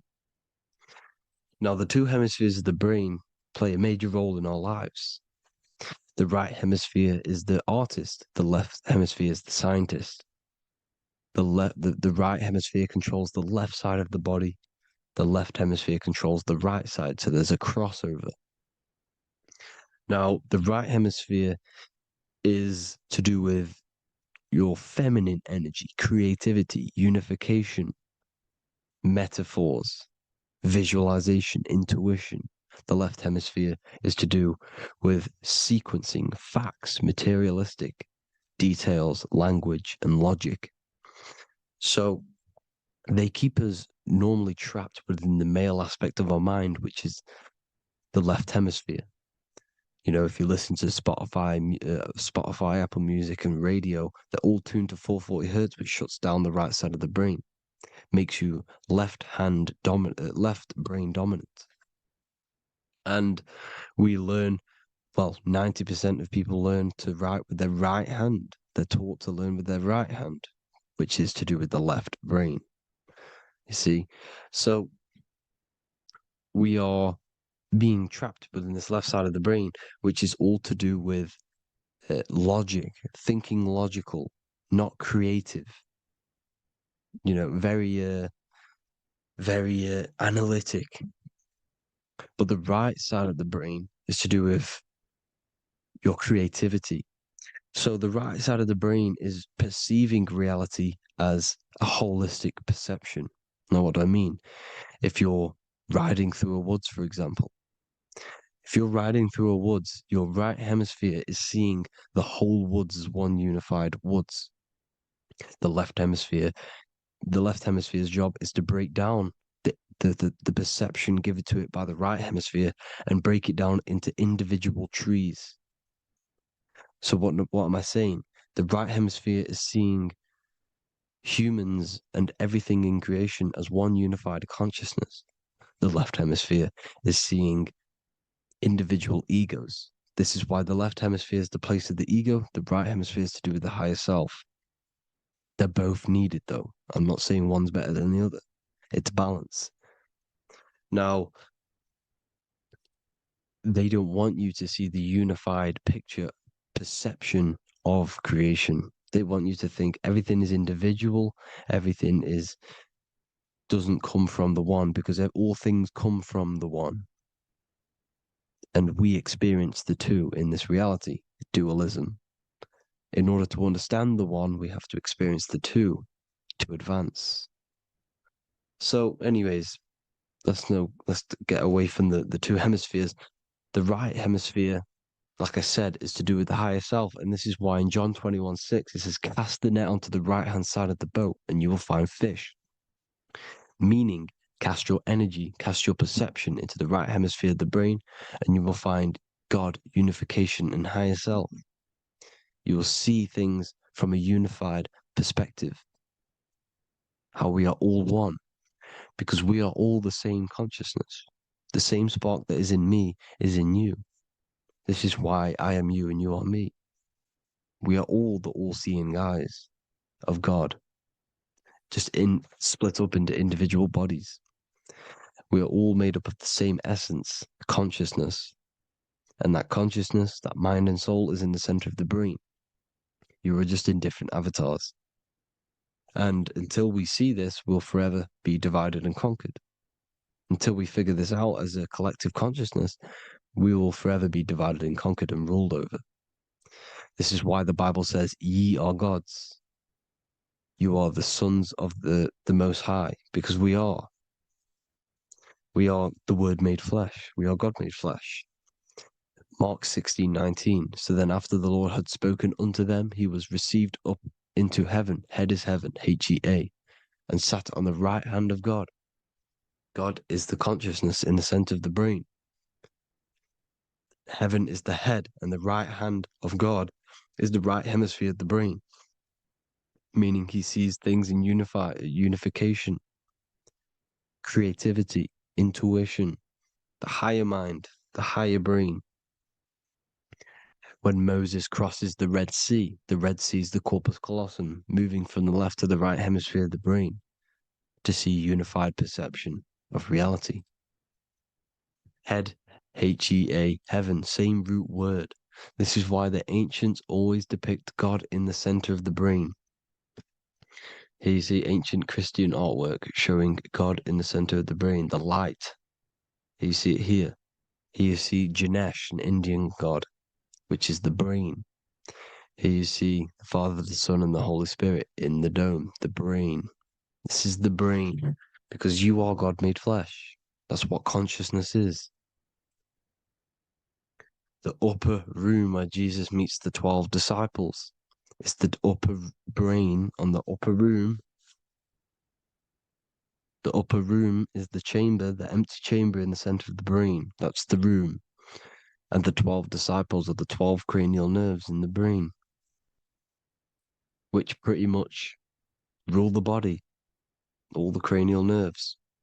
The tree of life, the cardiovascular system. This is why in Genesis it says the tree of life was in the midst of the garden. Midst meaning middle, because the middle of the body is the cardiovascular system, which is controlling all of the systems in the body. The tree of knowledge of good and evil is the nervous system. It's the spine and brain. This is what's detecting good and evil. The brain is the electrical computer with the left and the right hemisphere, decoding the dualistic world, decoding the light waves given to it by the external world. It is an electromagnetic computer. It is artificial intelligence. It is very intelligent, the brain and the nervous system, the human body as a whole. But the tree of knowledge of good and evil is the nervous system, because it is the tree that detects good and evil, makes you learn good and evil in this dualistic reality. Here you see Adam and Eve around the tree of knowledge of good and evil. Adam and Eve, male and female energies, with the serpent in the tree, and the tree of knowledge of good and evil. Well, this is the spine, the brain, and the serpent is the kundalini of the spine. The serpent is the S. That's why S, serpent, S, the letter S is the serpent. Sex and serpents make an S noise. You know, the Bible cursed the serpent. So we don't figure out the true religion. The true religion is raising the kundalini and becoming God-man and reaching our higher states, our true God self. Because once the kundalini is saved and hits the pineal gland, it activates 100% of the brain, when we're only using around 20 to 10% as of right now without the kundalini awakening. So when you use it, you're activating 100% of the brain. You're activating all the dormant brain cells. You're regenerating the body. And this is the serpent in the tree of knowledge of good and evil. This is the spine, brain. This is Adam, Eve, the male and female energies. The light of the body is the eye. Therefore, if thine eye be single, thy whole body should be full of light. Matthew 6:22. This is the single eye in the center of the brain. It is not the pineal gland. It is what's inside the pineal gland. You have to go beyond the physical world, and there are no words to describe things that are not physical, metaphysics. And the whole body should be full of light. Well, this light is the same pyramid that you see. You are the pyramid with the all-seeing eye on top. This is why the ancients built the pyramids with the stairs in the middle symbolizing the spine, because once you open all the chakras and balance them and raise the kundalini, you activate all of the brain, which gives enlightenment. The word enlight in ment. Ment means mind, light in the mind. Enlighten the mind. And this is enlightenment. We are the temple. And Jacob called the name of the place Peniel, for I have seen God face to face. Within spells high twin. Within you is the God self, which you need to manifest into the external world. And he's seen God in Peniel, the consciousness. He's seen his true self, consciousness, in the pineal gland. Genesis 28:10, Jacob's ladder. Jacob, he took a rock there and laid his head on it to sleep. Jacob had a dream. He dreamed there was a ladder that was on the ground and reached up into heaven. Head is heaven. The rock he fell asleep on is the sacrum bone, because he's symbolizing the oil that comes down the spine, hits the sacrum bone and rests there, falls asleep, and it looks up and it sees the ladder to heaven. Because when you raise this oil, you become God-man. You become God in heaven. You can leave the body at will. Do you not know that your body is the temple, that your body is the temple of the Holy Spirit? Corinthians 16:19-20. Or do you not know that your body is the temple of the Holy Spirit within you? Your body is the temple of the Holy Spirit, the soul and the mind within, the center of the brain, the temple of Solomon, temple of the soul and the mind. Romans 8:10. Christ is in you. It's not external. When you give where attention goes, energy flows. When you give your energy to external things, your attention, your worship to external things, you're giving energy, meaning it's draining you, and you're feeding something within the astral plane, a mental thought within the astral plane. So with you realizing that the Christ is in you, that you don't have to worship anything outside of you, this means that you're internalizing your energy. You're not giving your energy, because where attention goes, energy flows, which means you become more present. You become healthier because you're not giving off all of your special electromagnetic energy that's charging you. This is why the religions run by the Vatican is all external. They're exoteric. Exoteric means external teachings. The esoteric is the internal, the hidden teachings. In Psalms 82, I have said, ye are gods, and all of you are children of the Most High, because we are the Most High, split up into individual bodies. That's what consciousness is. Consciousness is the Most High, and we have to raise ourselves to the Most High. Brahma, Vishnu, Shiva, the Father, the Son, and the Holy Spirit. Why is it always a trio? It's a trio because it symbolizes us, the soul, mind, and body. The mind is the bridge for the soul to be in the body. What is the soul? It's the life force. It's the watcher. It's the all-seeing eye. The soul sees into different realities, and it gives life to the body of every reality it goes in. This is why you always see light around the all-seeing eye, because it is the energy, the life force, the light, life, L-I. Life is light, and it's the eye because it sees into the different realities. It sees into the dream world. When you're going to sleep at night and you dream, it's not a dream. It's another reality. You're a multi-dimensional creature. We live in a multiverse. There's infinite amount of yous. And there is a version of you which is the highest self in a reality somewhere. And this I has the ability to switch realities, which is exactly what astral travel is. Astral travel is the ability to switch reality beyond the 3D construct of this world. The Father, the Son, and the Holy Spirit, Brahma, Vishnu, Shiva. Brahma, the soul, inhabits different bodies. This is why they have different heads. Vishnu, the mind, symbolizing gnosis, meaning knowledge. This is the serpent. The serpent symbolized knowledge. Shiva, the body. Father, the Son, and the Holy Spirit. The bird, the soul, because the bird symbolizes the soul. This is why you have here the Egyptians showing you the soul leaving the body. Here you see here with the twin head, the same head, and it's a bird. This is the soul self. This is the ego self. The Egyptians knew this. They knew all of this. Of course they did.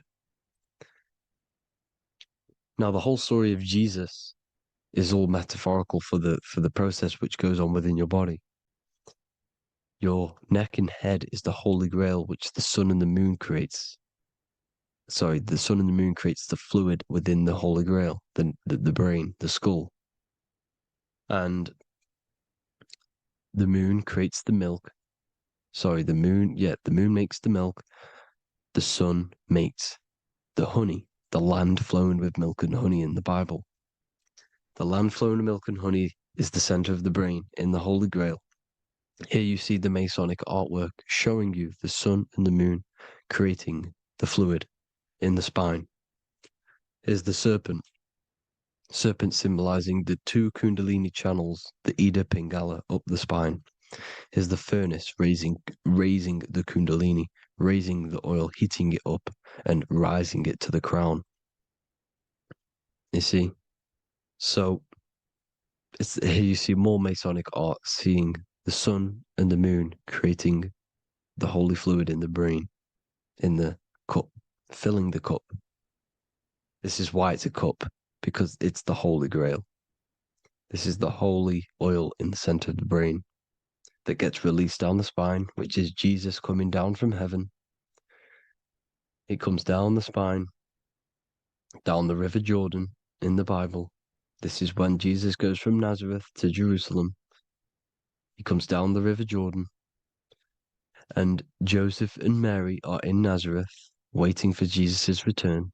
Joseph and Mary symbolize the pineal and pituitary gland, which produce the two oils created by the sun and the moon. And he returns. When he returns, he gets crucified at 33, because there's 33 vertebrae at the back of the spine, and it crosses the vagus nerve. The crucifixion of the oil past 33 vertebrae creates God-man, and it creates your higher self, and it activates 100% of the brain. And you turn into spirit, you turn to your spirit self. This is why Jesus dies. He didn't physically die, it metaphorically dies and becomes his higher self. The ego self is left behind. It's the same with the whole story of Jesus. Jesus comes down from heaven, which is the oil. He dies in a cave for 3 days, which is the oil hitting the cave. Here's the cave. And resurrects after 3 days. If you resurrect the oil, comes up and gets crucified at 33 in Golgotha. Golgotha translates to a place in the skull. The three wise men from the east. Well, if you look at the Masonic artwork, they'll always show you a ladder up to the east. Okay? Here you see north, south, west. This would be east. Here you see east here. East here. The ladder up to the east. The east is the top, up. Three wise men from the east. The thalamus, pituitary, and pineal gland in the center of the brain. The most important glands in the body.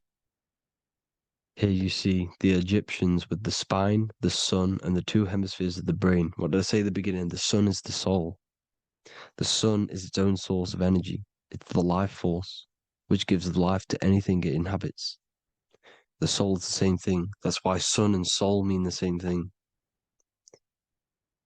So, what I'm saying is consciousness is God. And this is why when it refers to as God in the Bible, it means your higher self, pretty much. And returning back to this higher self, because God is something that you need to manifest. Consciousness is God, and your body is a reflection of the creation by God. This is why everything in the body corresponds with the stars. The stars rule the body. We are an image of the stars. This body is an image of the whole of creation. Aries rules the head. This is the cerebrum, the ram in the brain. Here's the ram, Aries. And we have something called the cerebrum, Aries, the ram. This is the Lamb of God moving to the higher mind. Taurus, which is the lower brain and neck, the cerebellum, the bull Taurus, the lower mind. And the cerebrum and the cerebellum, the ram and the bull, is what makes you ramble on. Ramble meaning walking. The higher mind and the lower mind working together makes the body ramble. Ramble is what makes you walk along. Thank you to Santos Bonacci. Gemini, the two twins, rules the two arms, the hands, and the lungs. These are the two twins of the body. Sagittarius, the horse, which rules the hips. Hips means hippo. Hippo means horse. Hippopotamus means water horse.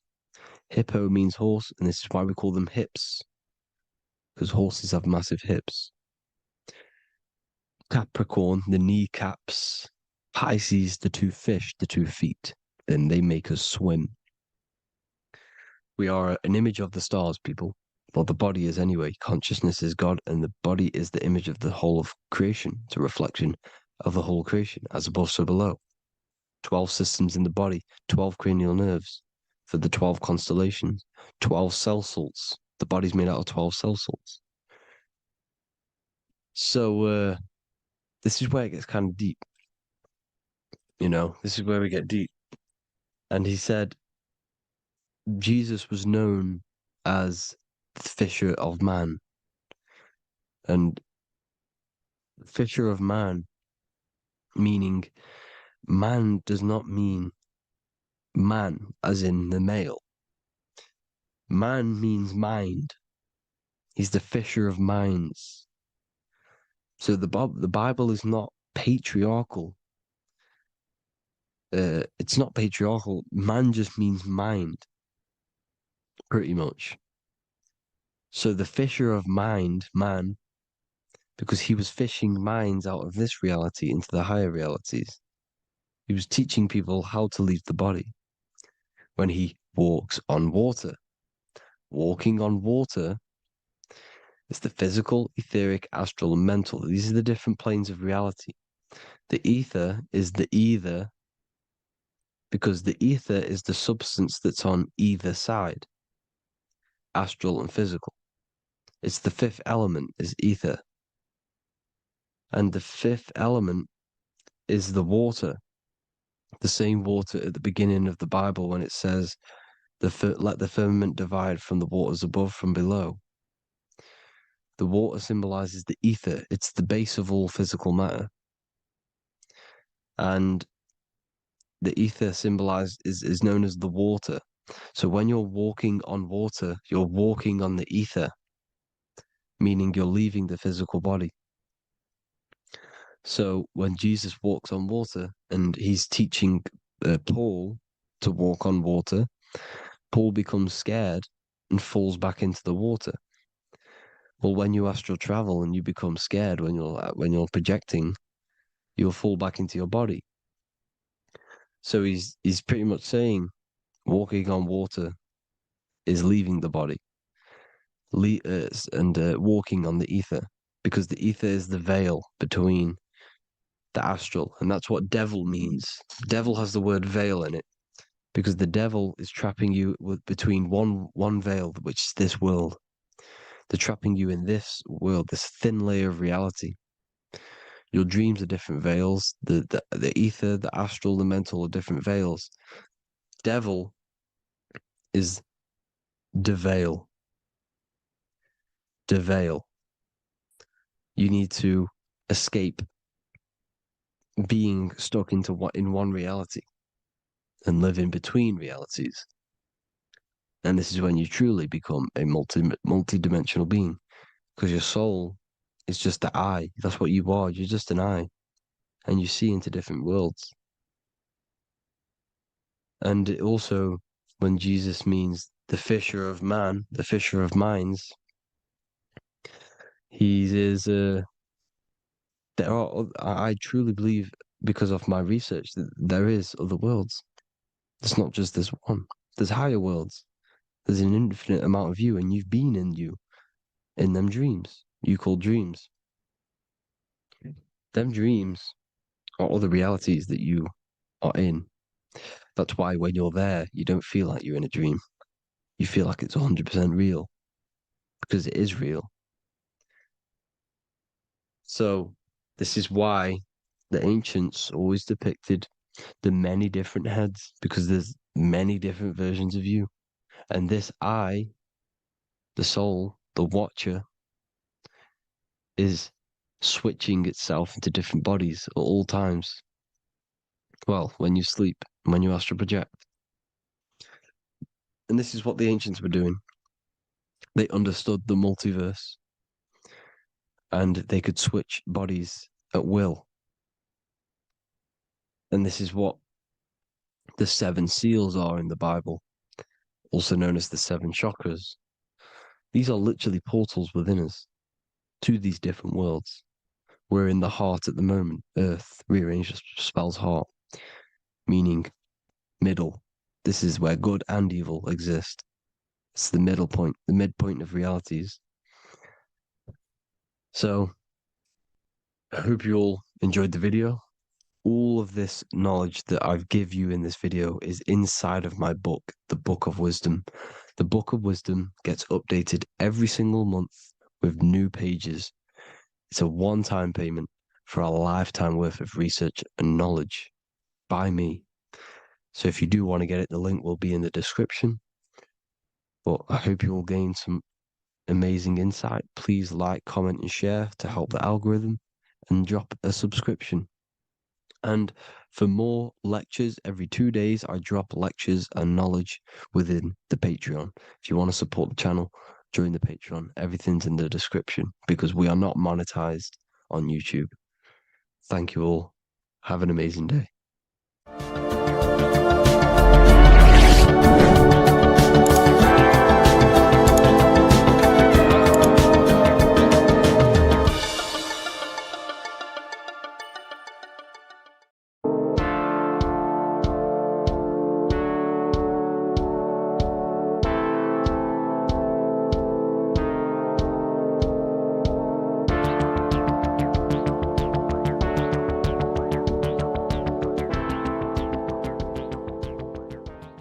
Welcome back everyone to another video.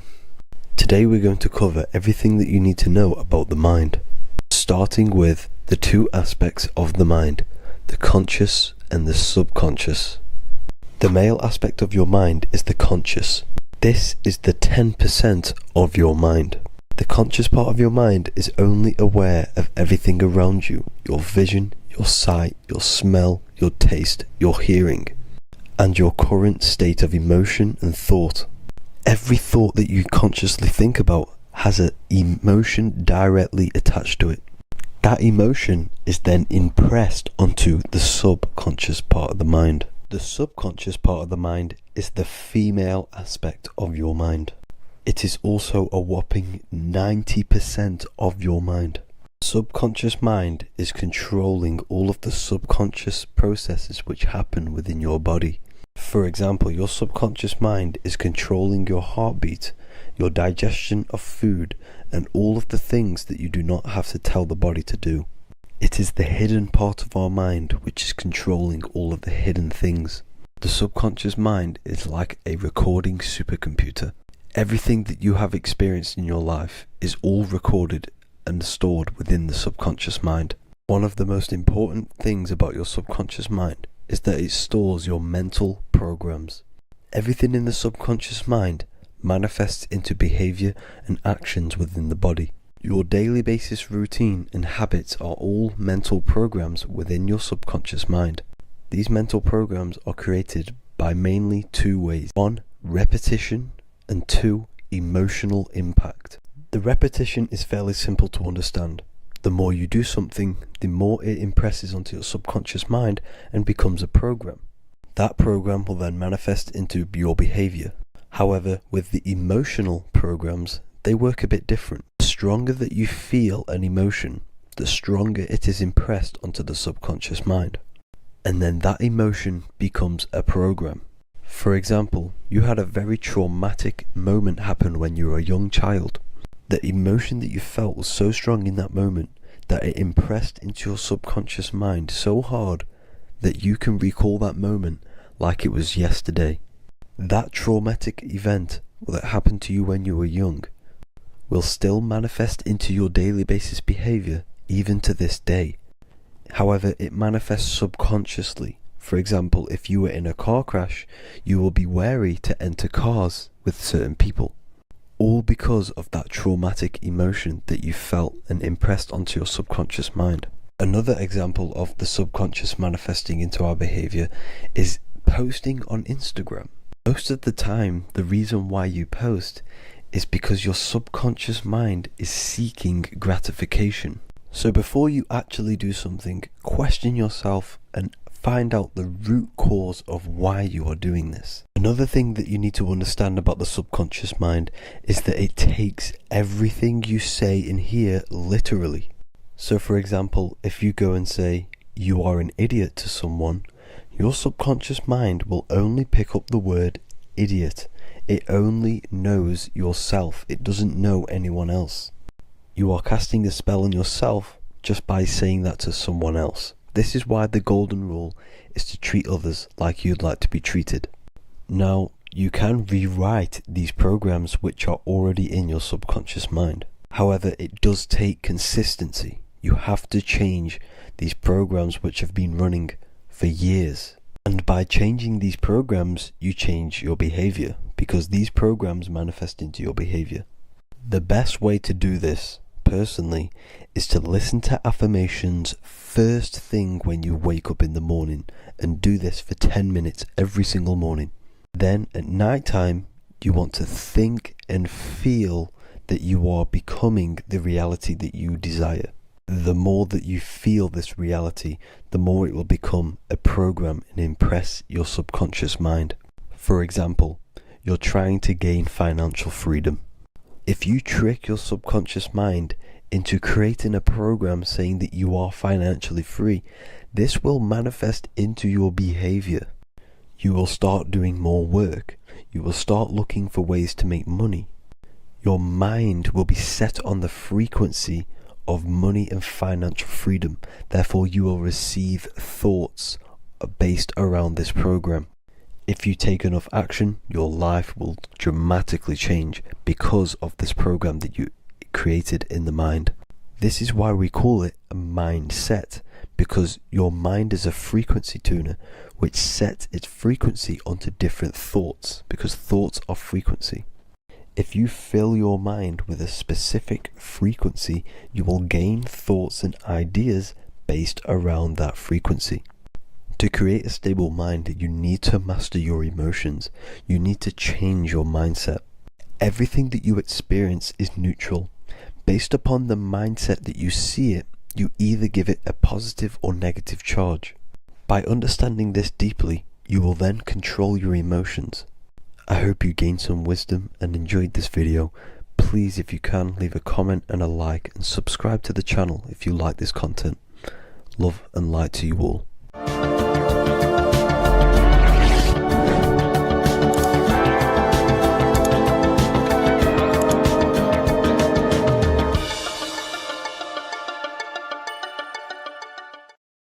Hello, everyone, and welcome to another lecture inside Ethereal University. In this lecture, you will learn about the death process and how to prepare for it, and why that preparation is so important. So let's get straight into this. You must understand, as a spiritual creature that you are, you have a visible nature and an invisible nature. You never truly die. You are an eternal soul experiencing a temporary physical world. The inner world of thought and emotion is eternal, while the outer world of matter is mortal. Everything that is seen is mortal. Everything that is unseen by the eyes is immortal. When you die, your external physical world will be stripped away, leaving only your pure consciousness in its raw form, drifting within the astral plane. So here you see your physical external body and your internal world. And your internal world is your state of consciousness. It's your state of consciousness. Your thought and emotion is one overall state. Okay? So you must understand these planes. You have the physical body, the etheric double, an astral body, a mental body, and the Buddhic body. When you die, you leave the physical plane. Then you will more than likely leave the etheric plane because the ether acts as like a portal. Everything comes out of the ether and returns back to the ether. I can break that down in another video in electromagnetism. But electromagnetism is ether, energy coming in and out of the ether. You will, every single day you die, every single day. There's a cycle of life and death occurring all the time. Every single day, you go to sleep, you go back, your consciousness slips back through the ether. And then when you wake up, your consciousness comes back through the ether into the physical plane. Death is just a bigger macrocosm of the microcosm cycle of life and death. So you will return back to the astral, which is the realm of imagination, infinite possibilities. And this is where thought forms start to manifest. Okay. So depending on how advanced you actually are mentally and emotionally, will depend how long you stay in the astral. Now, what we must understand is that there is many different components to the astral. We have the higher astral, the middle astral, and the lower astral. These are all vibrational states. So if your mind and soul is operating in lust, lust, desire, hate, food, physical addiction, smoking addictions, then these are quite heavy. These are quite heavy attachments to your consciousness, and they're quite low level desire, which means they have a low vibration. You will manifest in the lower astral when you're stripped from your physical body. The lower astral is not inherently evil. However, there's just low vibrating things going on there. Low vibration does not mean evil. Okay. So just like bad doesn't mean evil. Okay. In the lower astral, you are going to see lower astral beings. You're going to see spirits, souls with low level desire. Okay. People who are attached to the physical plane, people that lust, people that do these things. Technically, this is hell, but you can escape it by escaping yourself. Now we're going to break all this down. I'll break all this down properly once you understand the full context. So depending on your level of desire, you will manifest in a corresponding layer of the astral plane.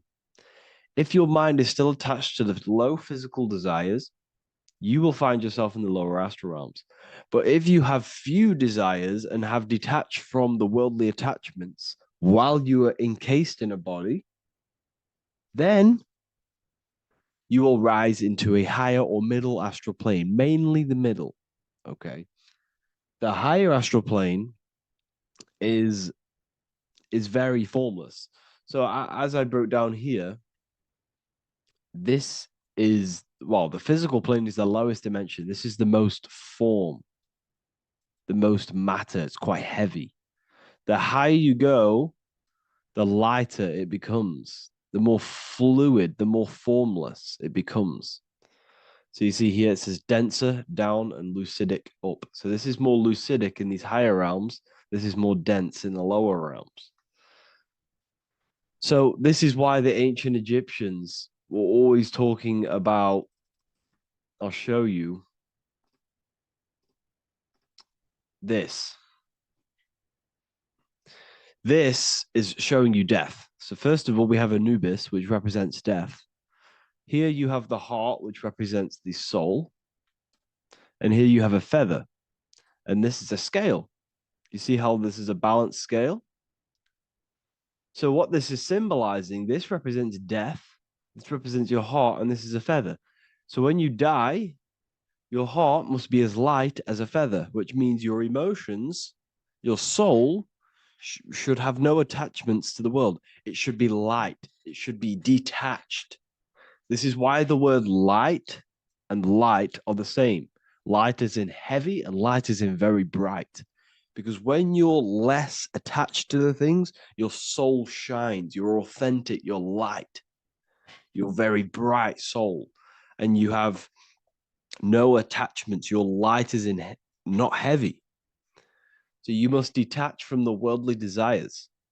We have to detach from the smoking, the food. This is why we should fast. Smoking, this is why we should detox. We should also meditate. We should also be able to sit with ourselves for long periods of times. Okay, I'm going to break all this down properly. But that's why the Egyptians show you the symbolism here. Okay. So you're stripped of your material body. So that state of consciousness you're in right now, your inside world, if you shut your eyes, that state you're in, that is what you're going to experience when you die. Okay. And you're going to be manifested into the astral.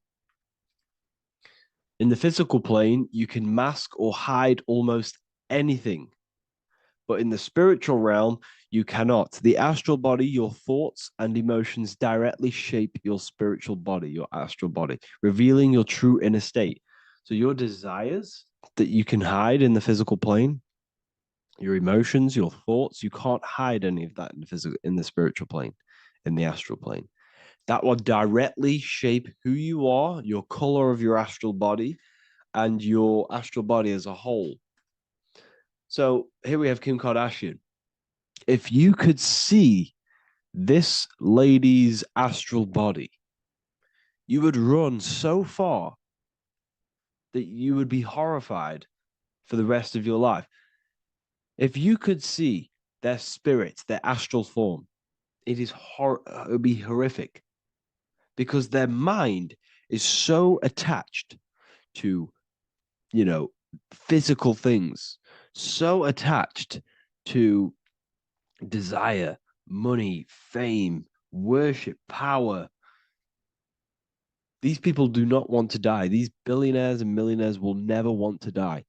They will do whatever they can to stay alive because they understand when they die, they have to face themselves. They have to face their inner world. And their astral body, their true authentic self on the inside is horrible and horrific and so low vibration. So this is where it comes in. You must be as light as a feather. This is what the Egyptians are showing you in their artwork. Your soul must be as light as a feather. In order for the soul to ascend to a higher plane and not look at that physical plane and say, I want to go back or I want to desire things down there, you must detach now and prepare for death. Hell is not a place, it's your own personal suffering born from within. If your mind and soul are deeply attached to mental fixations, emotional wounds, and physical addictions tied to the material world, that pain will follow you into the astral. This is your true judgment day. You judge yourself when you die. You see your authentic self. There's no hiding. Right. Imagine right now that you that everything you cling to was stripped away. No matrix, no electricity, no food, no TikTok, no phone, no possessions, no distractions, no one else. Could you sit alone with yourself for just 1 hour? Could you sit alone with your thought and emotion? That moment of truth is what you must begin to prepare for. Could you sit alone with yourself? Can you sit alone for long periods of time and just think? And if you cannot, then you're running from your internal world. You're running from your thoughts. You're distracting yourself from your thoughts. This is what we must address. Now, don't feel bad if this is you. We've all have problems. We all have internal problems.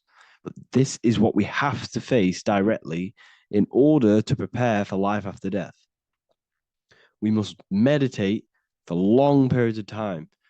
Not even meditation. We should be able to sit with ourselves with no distractions and just think. This is what the people of the past used to do when we had no technology. People would sit and think for hours. This is what we need. Because if you cannot sit with yourself, imagine sitting with yourself with no physical body. That's the level that's going to happen. And we need to prepare for that. The soul and mind must become as light, as weightless, as radiant as a feather to ascend to a higher plane and move beyond the physical life. To rise, they must release heaviness, attachments, burdens, fears, and desires. The lighter and brighter your inner being becomes, the more freely it can rise into a higher state of existence. Ascension is not about going somewhere, it's about becoming something pure, clear, and luminous. Okay, this is very important. Very, very important. We must detach from the worldly things. So enough of that. How do we do it? How do we attach? How do we prepare? Number one, you must detach from the material things. Start loosening your grip on things, possessions, titles, even identities.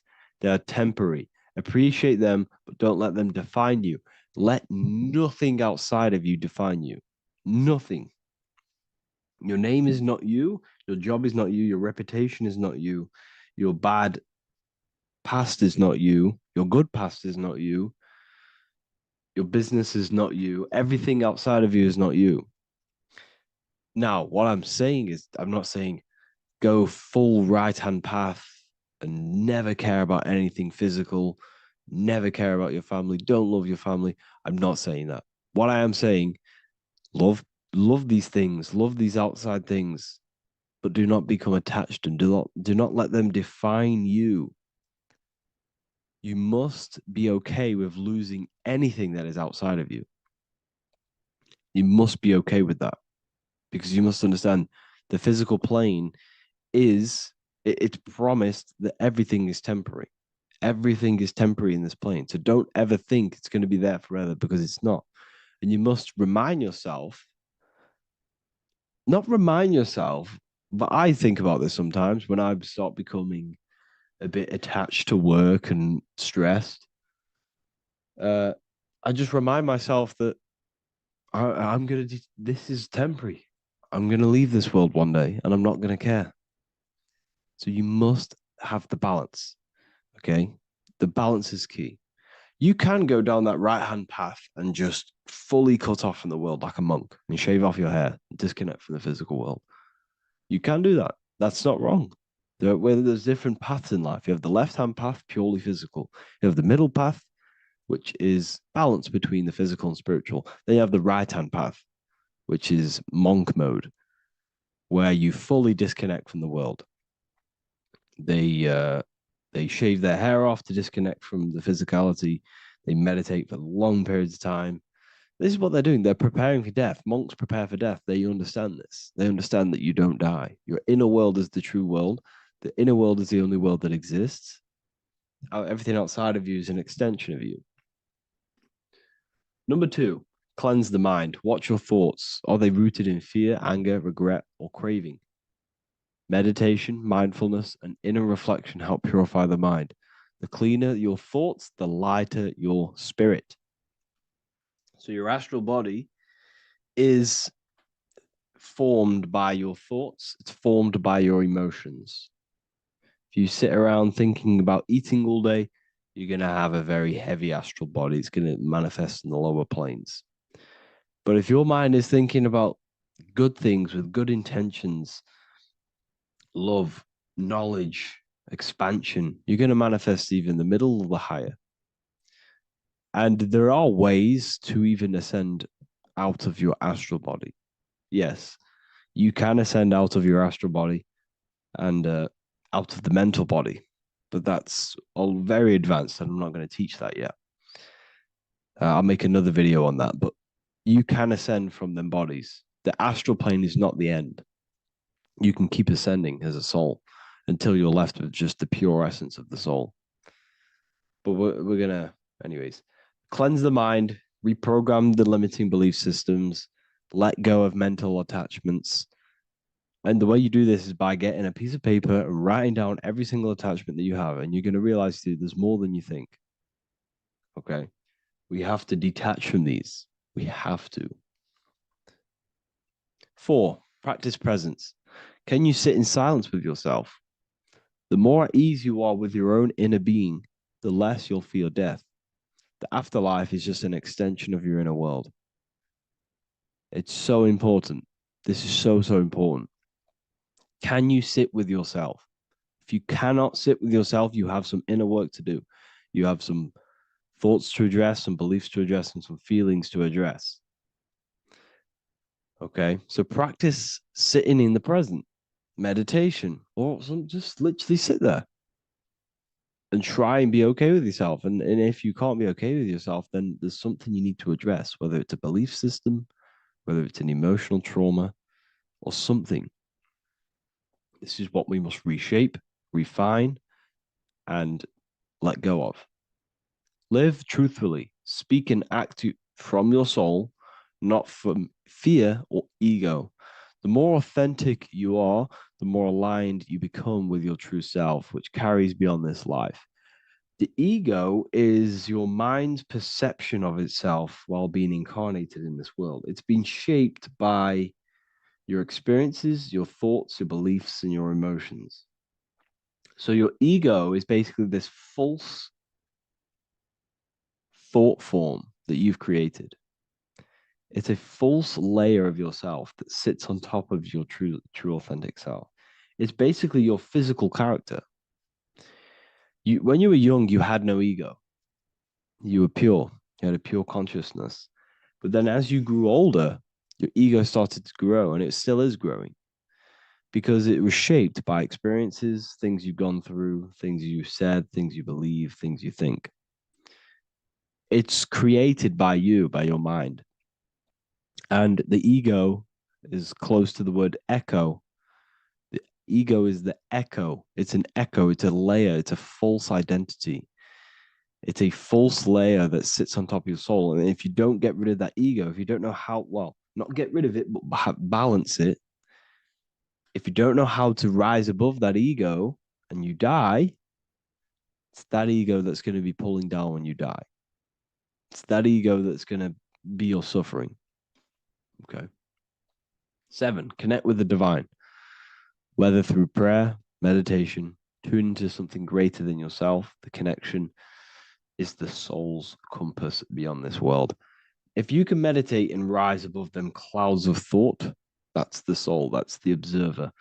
We must connect with that. Okay, this will definitely help with just allowing yourself to connect with your true self. Meditation's great because you can just fully detach from the world. And the more you meditate, the more you can prepare for death. A powerful way to cultivate detachment is through daily detachment meditation, done either at night or in the morning or the first breath upon waking. Or do this as many times as possible per day.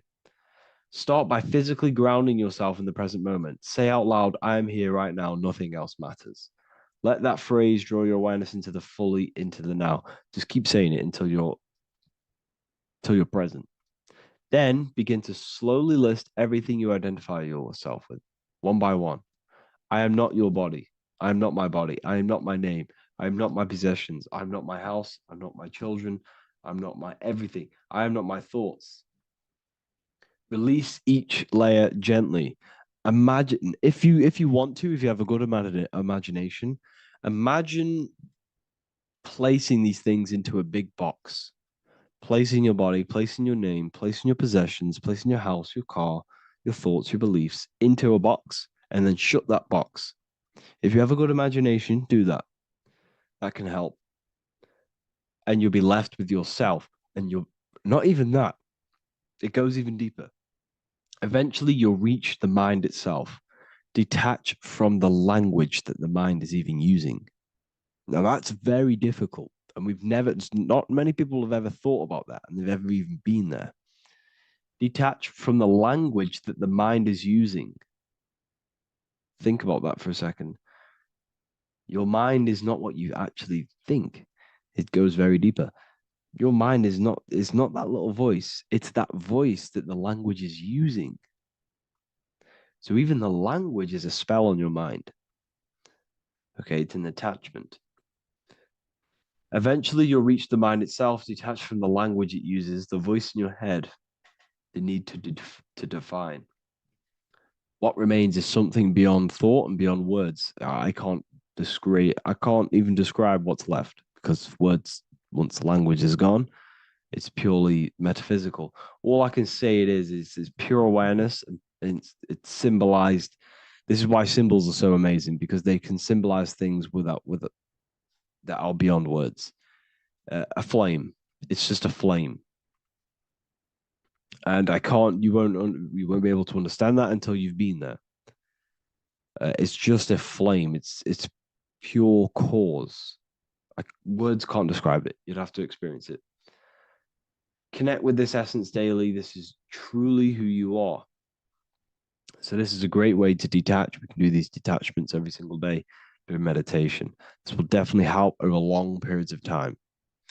Of course, you're not going to be ready tomorrow for death, but just try and prepare for these things. This is the whole reason people used to meditate.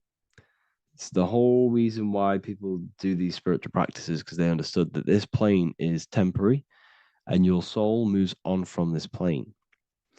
And you'll never truly believe in the soul until you experience it. So I can show you these things, but you must go out and experience it.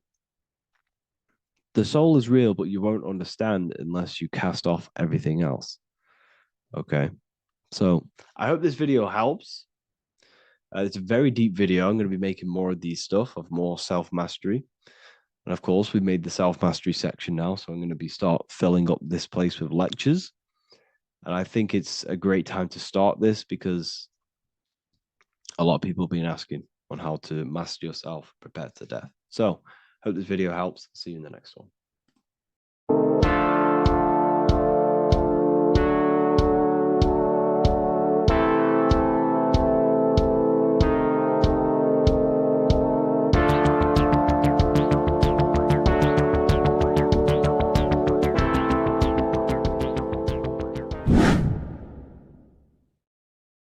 What's good, people? We're back with another video. This is going to just be a quick video. Manifestation, magic, bending reality. So let's jump straight into this. So you have a conscious and a subconscious part of your mind. The conscious is what you're conscious of, what you're actually doing, where you can choose or not. However, the subconscious is the part of your brain which is automatic. So all of the systems in your body, like the digestive system, your heartbeat, these are automatically being ran. And you do not have to tell these systems to do anything. You do not have to consciously tell your heart to beat. It's automatically doing it. And this is what the subconscious mind is controlling. It's like the dark aspect of your brain or your mind. It is the way bigger aspect of your mind. Okay, it controls all the systems in your body. Okay, and this is where all of your programs are. So when you're in it from your childhood, what you've learned in school, all of these things are being kept in your subconscious, maybe traumas and stuff like that. So the subconscious is the female aspect, and the conscious is the male aspect, because the male is all about action and doing, and the female is more about creation, creativity, intuition. So you have a right and a left hemisphere of your brain, and these are obviously male and female. The right side of your brain is your female. It's to do with creativity, imagination, intuition, insight. Okay. And this is one of the most important sides of the brain. This side of the brain is the most attacked by the elites, whatever you want to call them. This side is one of the most important, because obviously your intuition is a massive part of reality. And if you don't have intuition, then you lose track of the things around you. You can't consciously feel if things are wrong or right. They don't want you to have intuition or creativity or imagination. They want you in the left side of your brain, which is just reasoning, logic, and basic things. So they just want you to tell you what you want, tell you what to learn, and then that's it. They don't want you thinking for yourself, which is the right side of the brain. So whatever the conscious side of your mind impresses the subconscious side of your mind.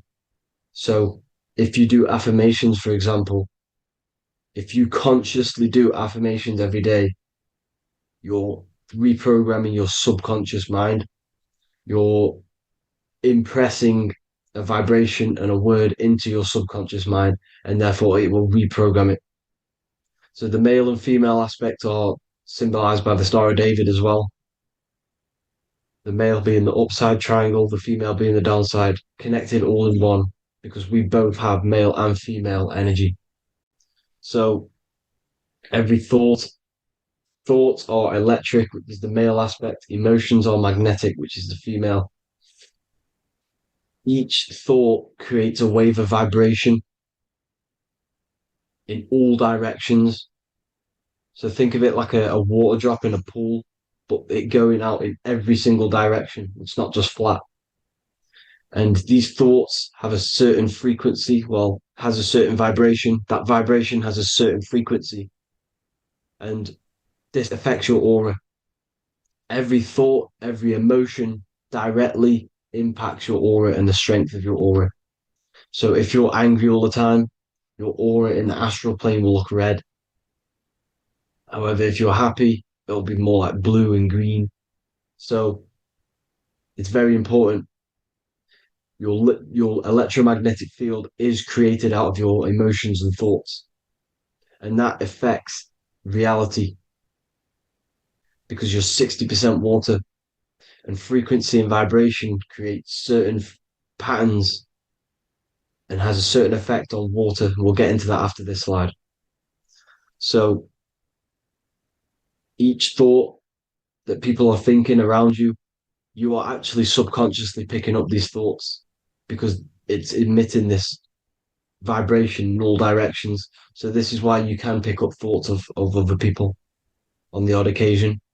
However, when you're more in tune with your intuition, your right side of your brain, you can start to pick up on vibrations, thoughts, and other people's auras. You can pick up on the energy once your third eye is open, and you know whether you should be in that environment or not. This is what we call an atmosphere when we go into a room and you can feel the tension if someone's been arguing, for example. This is the atmosphere, this is the vibrations, these are people's auras emitting these certain frequencies and vibrations. Okay. So our aura is contained of multiple layers. Obviously, we have the physical body. This is the electromagnetic layer. However, you have the different planes of existence, the spirit, mental, astral, etheric, and then physical. The physical is the lowest plane of existence. And the physical plane is a product of all of the planes above. So the mental impresses on the astral impresses into the etheric, and then the etheric creates the physical object. So the mind is the root cause of reality. The mind is the cause of everything. Your consciousness is pure cause. There's no effect. Everything you see in this reality is the effect. Everything that you experience is the effect because the root cause was the mind. The decisions you made you experience that certain experience. And that decision was created on the mental plane. And this is just pure thoughts. And thoughts are things. If it exists in your mind, it is a thing. It's a certain frequency. So if you have a certain level of thoughts, if you're thinking positive, for example, you're going to have a strong aura, you're going to have a higher vibration. And that attracts like. Like attracts like when it comes to thoughts and vibrations and electromagnetism. So if you're thinking positive all the time, speaking positive, doing positive, you're then creating a higher vibration, and that's going to attract people on that similar frequency to you. Everything is electromagnetism, frequency, and vibration. Everything. You see, so this is why, for example, if I put my hand to a TV screen, if my finger was the same vibration as the TV screen, it would go straight through it. However, the particles in my hand and the particles on the TV screen are two separate vibrations, and this is what causes the friction to stop and not my finger to go straight through it. So, like I said, when you don't feel the vibe of someone, when you don't feel right, you don't really get along with someone, this is a vibration. Your vibrations are not matching, they're not similar, they're two complete different vibrations, and they're not aligning properly. So, music has a massive part on this. Music is a massive, massive tool for the elites because music is frequency. And in 1975, the musical instrument are all tuned to 440 hertz. So Spotify, Apple Music, most of the music on YouTube is all set to 440 hertz. And 440 hertz is not divisible by 3, 6, or 9. And when you can't divide a frequency by 3, 6, or 9, it's not a natural frequency. As you can see here, this is 432 hertz. This makes a nice geometric pattern. However, 440 hertz is a distorted pattern. So when you listen to this, this actually shuts off the whole right side of your brain. Like I said at the start, this is the most attacked side of your brain. It's to do with creativity, imagination, intuition. When you listen to 440 hertz, it shuts off the whole right side of your brain. And obviously shutting off all of these forms of your brain. Music is very, very powerful tool for the elites because it's the only thing which can enter your soul or your ears without consent, your body without consent. Everything else has to be through consent. You choose whether to eat something, you choose whether to drink something, but frequency, you're going to hear it no matter what. This is why it's so powerful. And music influences the body in many different ways. It's the most powerful imitator of everything. It directly affects all listeners. It directly affects intentions, gestures, movements, and actions. It stimulates your mind, and certain songs, certain catchy songs, can reprogram your subconscious mind, invoking certain emotions. This is why when you listen to slow beat songs, it makes you feel more sad. When you listen to upbeat songs, you feel more energetic. This is because these frequencies have a profound influence on reality and on how you feel. Because, like I said, you are 60% water. And as you can see here, each frequency creates a different geometric pattern. And inside of you is 60% water. So, like I said, 440 hertz is going to make a distorted pattern in your water. And this is going to have a profound effect on your emotions and your reality. So, like I said, health is not just the body. It's you are made of body, mind, and spirit. You need to look after what you put in your body. You need to look after your spirit and look after your mind. It's very important to keep all these in balance because once one of these are unbalanced, it affects the other two. So if you're eating wrong, it's going to affect your spirit and mind. If you're thinking wrong, it's going to affect your body and spirit. These are all interlocked. Uh, you have to look after them all. So it's very important you understand music. Stop listening to low vibrational music. To be honest, you want to listen to music without any sort of speaking inside of it. You just want pure uh, frequencies, which are the solfeggio scale, like one of these, for example, 432, 528 hertz. These are all good frequencies. It's called the solfeggio scale. And these frequencies make you more in tune with nature.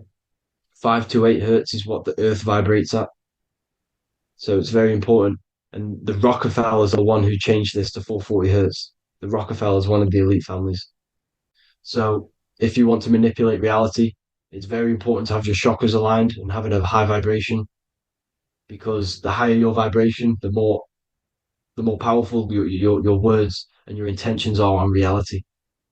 So the lower your vibration, the harder it is to affect reality because you're in a lower state of consciousness. Like I said, you have the mental, astral, etheric, and physical. Everything is a product of the one above. As above, so below. This is what Hermes Trismegistus was saying in the Egyptian days. This is where it comes from. As above, so below. If you affect above, it directly affects below. So, like I said, meditation helps on this, helps align your chakras. Think positive, feel positive. Like I said, your feelings are magnetic, your thoughts are electric. So once you combine these two together, you're then creating an electromagnetic frequency, and that will have profound effect on reality. So the law of cause and effect, every law, so the law of cause and effect, every effect has the root cause. Like I said, your mind is the root cause of everything. Every decision you make is having a different effect on reality. Everything happens for a reason due to the root cause, which is your mind. You choose everything that happens in your life. Okay. So it's very important you understand this and you constantly make the right decisions, the good decisions to have good effects on your reality. You have to be very conscious of this law because nothing escapes this law. This is the law of all consciousness. So think about it. Imagine a massive ball of consciousness. However, off this ball are different sparks, and each one of these sparks are in each and everyone's body. This spark is governed by these laws, the law of cause and effect, the law of correspondence, the seven hermetic principles. It's very important you understand this because this mass ball of consciousness is what is obeying these laws. And everyone has this spark of consciousness inside their third eye. And like I said, everyone is the same consciousness. This is why if you do bad onto someone else, that will directly affect your reality. So if you hurt someone, it's going to come back to you in one way or another because you are that same consciousness.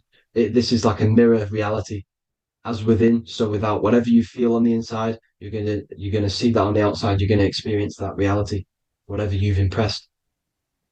So there's different ways to bend reality to your will. This is kind of a sort of magic. So obviously you have black magic, which is manipulating reality to harm and influence others, or to be very selfish. And yeah, then you have white magic, which is manipulating reality for the good of humanity. So you do have to be very careful with your intentions, people, when you're trying to manipulate reality, because this is nothing to be played with. If you are manipulating reality for the wrong reason, it's going to come and bite you in the ass in some way or another. Because everything is balanced. Everything balances out in this reality. Nothing escapes the laws. Not one thing escapes the laws. So if you're stealing from yourself because it's just going to come back in one way or another. Inside of everyone's heart, you know whether you're doing good or wrong. You can feel it when you do something wrong. You can feel it when you do something good. The heart is the center of the torus field. It's balance. And this is why you say follow your heart, because it's the center of the torus field. It's very important to listen to this inner voice inside of you because that is telling you the right things to do, the good decisions to make. And when you keep following that voice, that good voice inside of you, it takes you to your life path. Very important to follow that voice. However, don't let the ego get in the way of it. Don't care what your friends are going to say. It's very important to understand this. So you have different ways of manipulating reality. You have sigil magic. This is where you create your own sigil or symbol. You create your own sigil and symbol, and then you charge it. You behind that symbol, you have an intention. So, for example, if you want to manifest wealth, you create a sigil which represents what you want. You create that sigil, you draw it out, you charge it because wherever your attention goes, energy flows. So whatever your attention is, you're sending energy that way. So what you do with your eyes and your hands, you place attention on the sigil. Imagine that it's glowing. Imagine that you're sending energy to the sigil, and then you burn the piece of paper once you've done this. And then after this, you meditate on that symbol. You constantly think about that symbol because that symbol is the frequency, is the thing that you want to manifest. So that's one way. Or you can just meditate on your reality. So imagine yourself having already what you have. This is what they call a mindset. You must set your mind to the frequency what you want to manifest. Okay. So if you want to manifest wealth, for example, imagine yourself being wealthy. What would it feel like? What would you be doing? Imagine a scene in your mind. Constantly do this, and you're putting out that frequency. Like I said, you must think because the thoughts are electric, and then you must feel, which is magnetic. Together, this creates an electromagnetic frequency. And This is how you attract things to you. You will attract the certain people to come in your life to bend reality to your will. Okay. Or you've got mirror magic. Stare yourself in the mirror, because a mirror reflects light, it also reflects energy. So you've got to be very careful with what you say to a mirror. You've got to be very, very, very careful, because whatever you send into that mirror is directly sent straight back to you. So if you're thinking negative, you're sending negative energy back straight to you, and that's going to have an effect on your reality. Affirmations are very important, because your words are frequency, your words are vibrations, and each word you say has a certain frequency. If it's positively charged, it's going to affect you positively. If it's negatively charged, because like I say, your brain and your mind is like the director of energy. That's what your brain is, and it directs energy into certain things. You can either positively charge it or negatively charge it, and this brain is creating your reality constantly. It's manifesting your reality constantly in the present moment. So this is what the government knows. The government know your mind is the root cause of reality. This is why they call themselves a government. Government. The New World Order is not being manifested by them. They are controlling the information. They are controlling your perception of this reality. And they know the mind is the root cause of reality. Therefore, if they control your perception of reality and your information, what you believe, you're going to manifest that information, that perception. So we, the people, as a collective consciousness, are the ones uh, manifesting this new world order. You see, so this isn't black magic. They're actually tricking us into manifesting their own their plans. This new world order. You see, this is how smart these people are. They know how to get around the laws of reality. They know how to bend reality to their will without facing the consequences. They're getting humanity to do it. You see, there is a collective consciousness. As like I said, we all have that same spark of consciousness, right? So as a collective consciousness, we are on a very low vibration at the moment. However, we are waking up rapidly. There are more and more people waking up at the moment, and light always chases away the shadow. Light is a lot more powerful than darkness, you see. So one person waking up has a massive effect than one person being asleep. It has a profound effect. Because, like I say, the light always chases away the darkness. It's more powerful. The light is always more powerful. High vibrations are more powerful than lower. So that's it for this, people. I hope you all enjoyed. This is a short, quick video. God bless you all.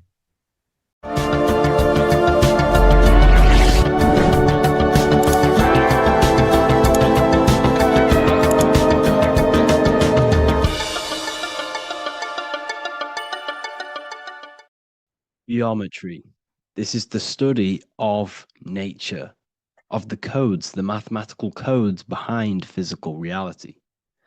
So today we're going to be going deep into geometry and the true esoteric internal geometry, the geometry that no one really talks about, and how geometry relates to human consciousness. So essentially, what we must understand when it comes to geometry, the basics of geometry is everything is vibration. And this vibration is vibrating on a certain frequency. And this certain frequency creates a geometric shape, which is why in nature we see all of these different geometric shapes. All matter takes form in shapes. So if we put sand on a plate and we vibrate the plate on a specific frequency, we see that the sand goes into specific geometric shapes and patterns. So essentially, matter is energy condensed. It's energy vibrating on a low frequency, vibrating at a certain frequency. So matter is condensed energy. And each geometric shape is manifesting and showing a specific energy. Some shapes carry more energies than others. For example, the cube is what traps energy. A square is what traps energy. So geometry and the flowers are basically how energy manifests itself into physical matter. We are in a world made out of energy or light. Light is energy. So everything is vibration, everything is frequency, and everything is energy. Even the words, each atom in our body, everything. So everything in nature has these mathematical energetic codes.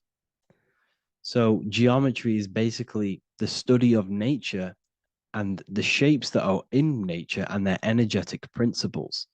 Because, like I said, matter is energy. So this is what we call cymatics, when we place water in a petri dish and we shine light on top and we vibrate the water. And we can capture, this creates certain patterns. Each frequency, like you see here, has its own pattern. So what we are seeing here in the physical plane is essentially energy condensed into physical reality. We see it in the turtle. We see it in every single form in nature. Now, external geometry and normal geometry, we normally get taught that this is God's way of creating physical reality, which is essentially true. However, it's far more deeper than that. Far, far, far more deeper. Okay, so what geometry truly is, it's not God's codes to reality. What we must understand is what the brain truly is. And what we must understand is that we are not in the world. We are not in the universe. The universe is us ourselves, and the world is produced by our brain itself. Okay? So the way you must understand how the brain works, so what you visually see, so geometry is to do with what we visually see. And what we visually see is heavily connected with our eyes, which are an extension of the brain. The eyes are the brain. And essentially how we see is light, energy enters the eyes, and each eye goes to the optic nerve. And this energy is transferred into electricity, which travels to the back of the brain, to the visual cortex of our brain. And this is where the image is produced, what we see. Therefore, the world outside of us is truly inside of us. It's a projection from within the brain. The brain is an energy condenser, a decelerator, an energy decelerator. Everything outside of us is basically formless energy. It is formless energy vibrating at a certain frequency. So what the brain is, it's sucking in this energy, this light, and turning that frequency, that code, that light code, into a physical reality. It's condensing the energy and turning it into a visual image inside of the brain. Therefore, everything outside of you is not what it looks like. Everything outside of you is basically energy, infinite energy. And our brain is condensing this into a physical reality and projecting it outwardly, which you experience your visual field. Okay? And the ancients knew this. So this is basically called the sigil of Lucifer. Lucifer is known as the light bringer. Lucifer in Latin means to bring the light. This is the sigil of Lucifer, which shows the visual field and the brain. We also see this in the Google Play symbol. It's a powerful symbol showing you the visual field, which is basically a symbol that tells you that reality is inside of the brain. The brain is what produces reality, but consciousness is not produced in the brain. The brain is essentially a consciousness downloader. It's a computer, and it's a reality simulator. The body is a simulation of physical reality. You are inside of the body experiencing the body simulation. The body produces this reality. It's a piece of technology. So Lucifer is to bring the light. Lucifer is the light being produced in our brains. Okay? So this is why they say Lucifer can tempt you. Lucifer can be the devil because it represents physicality. It represents the false light. Lucifer can trick you because it represents the physical world can trick who you truly are. So now that you understand how the brain is basically an energy decelerator and it creates and simulates a reality to your consciousness, you are no longer a person in a universe. You are the universe itself experiencing itself. Therefore, geometry is heavily linked in with the brain. Geometry is essentially how your brain and how your eyes decode energy. So what you are seeing is the mathematical codes of your brain creating reality. So what they teach you is the external is that geometry is God's way of creating this world, and these are the mathematical codes God's created. But now I'm telling you the internal. This is the truth. Geometry is how your brain mathematically condenses energy and light into a physical reality. So therefore, your brain is a computer program. So now geometry is nothing outside of you. Geometry is not something created by something else. It's created by your brain. Your brain produces these patterns through mathematical codes by breaking down energy into physical reality.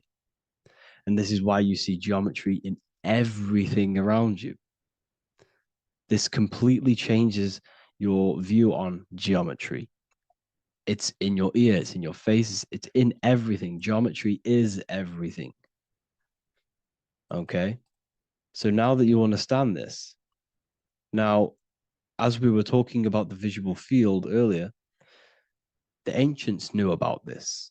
The ancient Egyptians knew about this. We can see this symbolism inside of the casket, the Egyptian casket. See, this crossover represents the visual field. This represents the back of the brain. This is the left hemisphere, the right hemisphere. And now some of the most simplest teachings in geometry is that straight lines are masculine and curved lines are feminine. And we even see this in the human body. The feminine human body is curvy and the masculine human body is liney. And even with the genital reproductive area, we have a line and a curve, 0 and 1, the binary code of all creation, 0 and 1, because that's basically all that exists. Nothingness and one, nothingness and God, nothingness and consciousness. That's all that exists. Now that I've told you that, the basics of geometry and the line and the curve and the feminine and the masculine, what do we have here? You see this stick here? This is a curve. And what's the right hemisphere? The right hemisphere is the feminine, the feminine energy, the feminine aspect of our brain. Then we have a straight line. This is straight lines. Now this represents the left brain. So the Egyptians are showing you the left masculine brain and the right feminine brain because of the curve and the straight line. And this is the visual field, the crossover. So there's a crossover in the brain. The left eye is connected to the right brain. The right eye is connected to the left brain. Okay, so the left eye is connected to the right brain. The right eye is connected to the left brain. The solar and the lunar. So, like I said, everything outside of you is basically energy. Your body is basically a holographic avatar, condensed energy produced by your brain. There's nothing actually outside of you. Your 5 senses are electrical threads of light. And when you touch something, this is basically electrical signals in your nervous system, which are reporting back to the brain. Therefore, what you touch is actually, you're not touching. The feeling that you feel when you touch something is not the true feeling. That's your nervous system you're feeling. You're feeling your nervous system in the brain. It's electrical signals to your brain. So the 5 senses do not decode, well, what you're experiencing as the 5 senses is not outside of you. This is your brain interpreting electrical signals.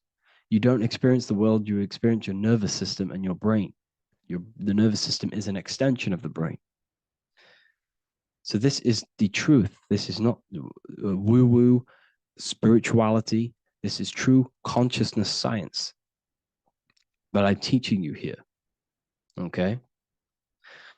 So nothing is truly outside of you. It is a universe. You yourself are the universe, the fabric of the universe itself. The only thing that exists outside of you is essentially energy. That is it. And your body and your brain condenses this energy into reality. So when we look into architecture, why is architecture, the ancient architecture, so important? Because what did I tell you at the beginning? Shapes and physical matter is condensed energy. Each shape holds specific energy.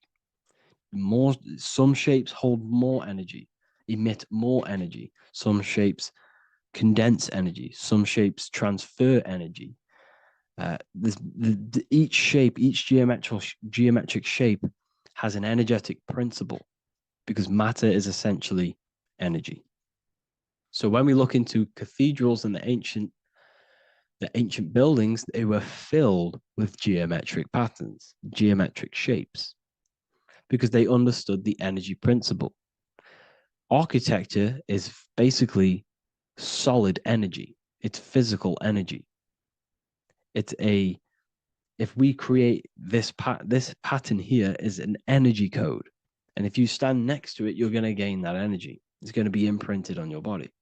So essentially, they filled their buildings with high energy geometric shapes, points, triangles, pyramids are very, very energetic. This is why you have crystal pyramids made, organite pyramids. They're always in pyramid shapes. That's why the Egyptians built in pyramids, because pyramids hold high energy. They emit high energy. So this is why you see all these different geometric patterns. Okay. So in the real reality, in the energetic plane, this building would basically look like this: lines and grids of energy. Okay. This is what it would look like in the energetic plane, a blueprint of the energy body. So as you see here, these are the different frequencies in a petri dish, of water in a petri dish. And you can see they are specifically aligned up with these specific patterns. You can see geometry even within geometry. It's fractal. So essentially, when you would stand inside of these buildings, they would imprint the energy of the building in your body, because your body is healed through energy. You have an electromagnetic field around your body. So by creating buildings with geometric patterns, we are essentially increasing the energy of the building, because the building itself is energy. Okay.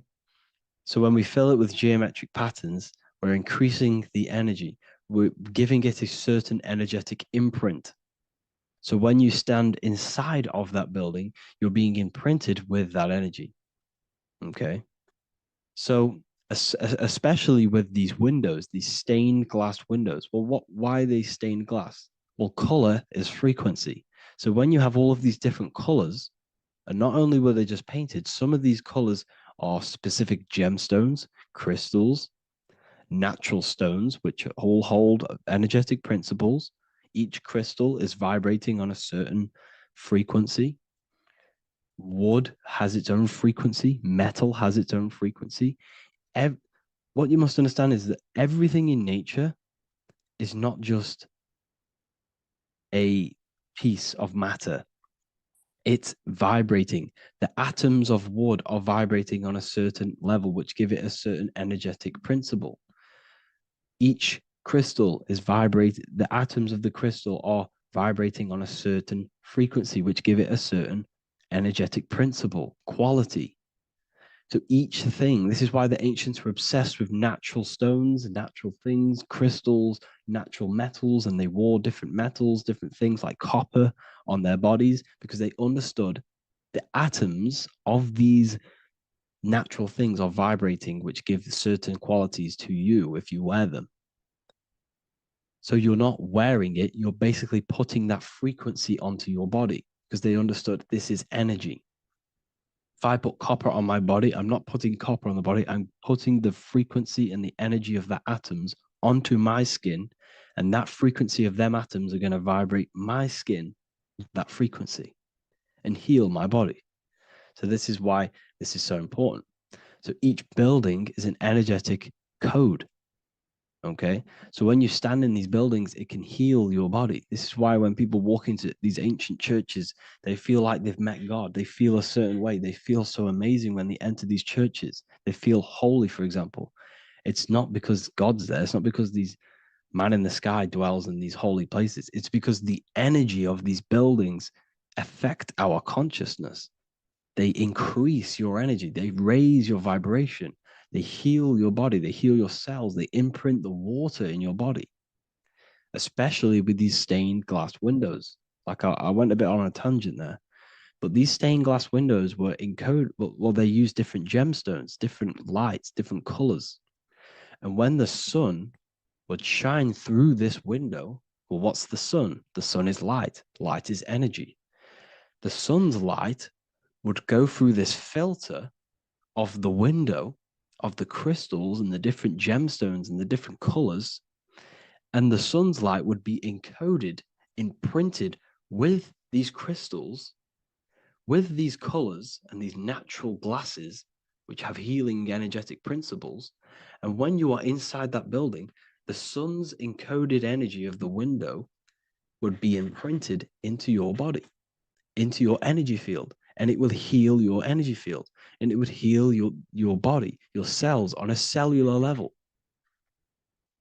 Because your body is what? 60 to 70 to 80, some people say 80% water. And water is encoded with vibration. If you say certain things into water, it gives it a specific geometric pattern, like I broke down in the beginning. If you say love to a water and then freeze it, it will go to this. If you say hate, it will go to a distorted pattern. So when you are in these buildings, you're being imprinted by the energetic codes of these buildings, the energetic principles of the windows, of the structure itself. The ancients never used to build in squares. Their buildings, their insides were never square rooms because they understood squares trap energy. They always had pointed roofs so energy can escape. So there's many little things that we need to look into geometry. For example, when you see magicians, when you look at ancient magic, why do they stand in circles with different geometric patterns? They use different geometric shapes. Why? Because shapes are energy. They hold specific energy. So when the magician stands in a circle with a pentacle, they're working with the energy of that pentacle. You can work with different energies based upon the different geometric shapes that you draw. And you can use this in your structure, in your architecture, in your work, and it can influence everything. So this is the true geometry. I hope you gained a deeper understanding on geometry and how it relates with you and your consciousness. Like I said earlier, your brain produces geometry. It's basically how your brain decodes energy. It's not God, how God creates this reality. And no, you're in this reality. You are the reality itself. Your body produces the reality. Therefore, geometry is one with you.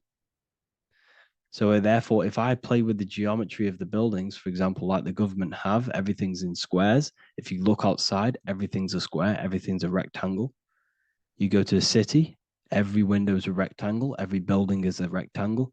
You live in a box room, everything is boxed and squared off in this reality, in this modern society. Why? Because they're trapping energy.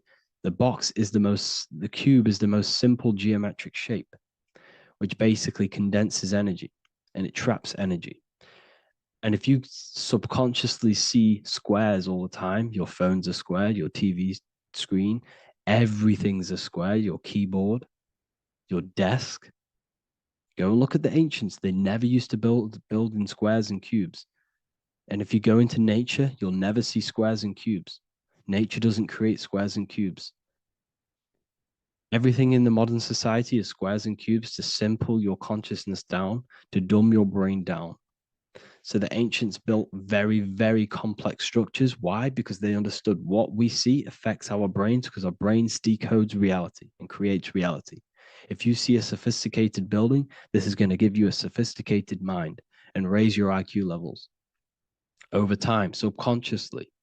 I'm not saying if you look at this building, you're going to become smart. I'm saying if every single building in your environment, ment is mind, mental, every single building in your environment was this complex and complicated, it would increase your IQ on a subconscious level. It'd make you more complex, make you more intelligent.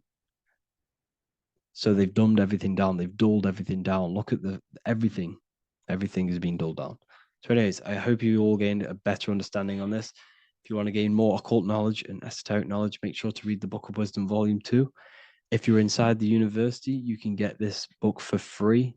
Go to the general chat area and follow the instructions, and you can order yours for free. Truly life-changing stuff. Because the issue is with the world is that no one really understands who they are, what they are, and why we are here. That is the issue for people's depression, for people's wrongdoings. They don't understand who they are, what their emotions are, what their mind is, what their body is, what reality is. This book gives you that. This book gives you the sense of understanding, the sense of well-being that will give you a better life because you understand life and what life is. And if you truly want to take your studies to the next level, we have the Ethereal University. This is the place for truth seekers where you can connect with like-minded people so you don't have to feel insane, because not many people think this way. I've been there when you wake up and not many people around you are thinking the same way, and you start to feel a bit insane and you can't really talk to people about these things. That's why I created this, so you can connect with people and learn at the same time and become the best version of yourself by understanding truth and knowledge. If you join, you'll gain access to free live calls every single week, every single Saturday morning. We do live calls. You can ask me questions and all sorts. So make sure to leave a like and a comment. And thank you all for tapping in.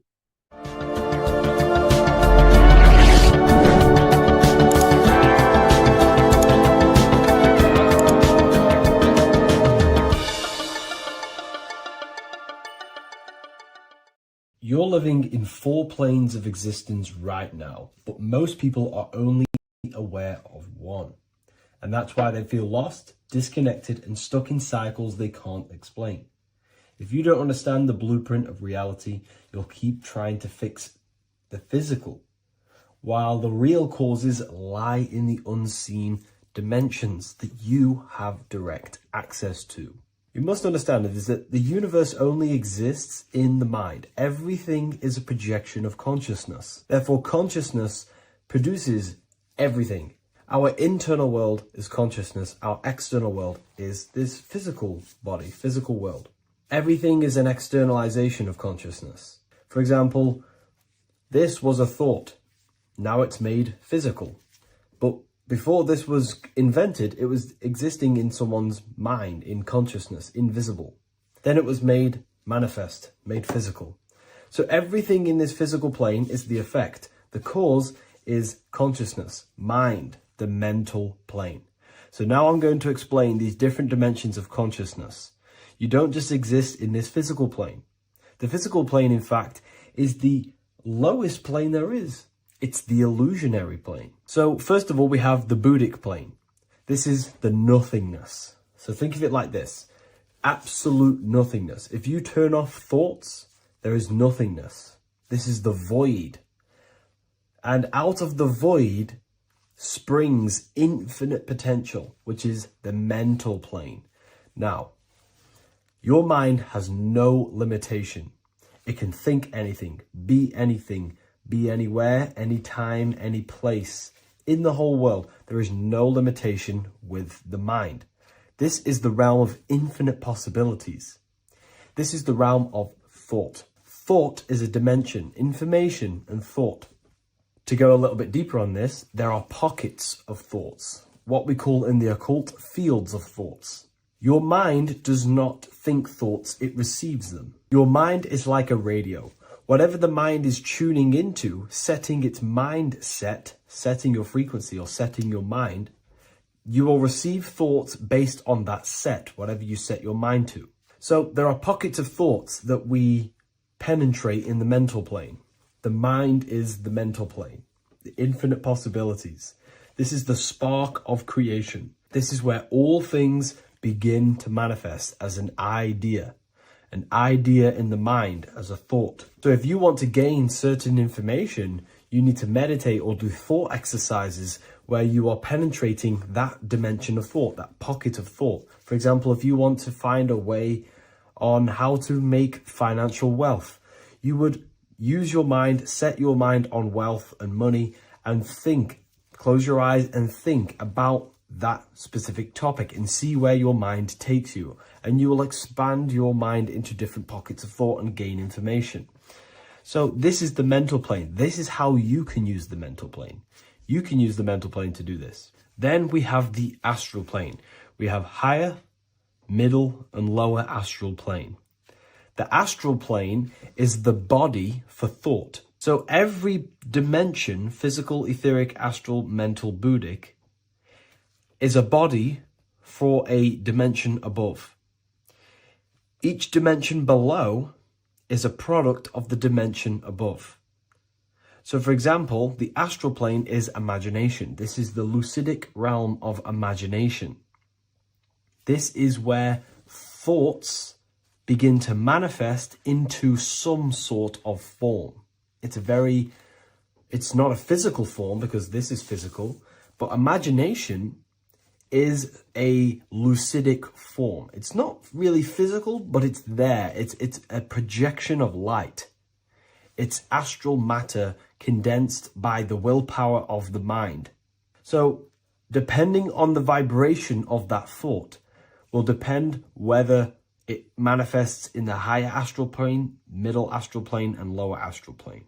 If you think about more material things and visualize material things, this will manifest on the lower astral plane because material matter is low vibration. Now, that does not mean it's evil. That does not mean it's bad. Okay? It just means low vibration just means more material. But if you think and imagine more spiritual things, this manifests on the higher astral plane. So the astral plane is the screen in your mind that allows you to vision an apple, that allows you to vision anything. It's that mental projection that's inside of your mind. Now, this is what we call the third eye. It's an eye because the eye is the mind, and the mind can see into the astral plane. It perceives this spiritual world, this lucidic realm that we have access to.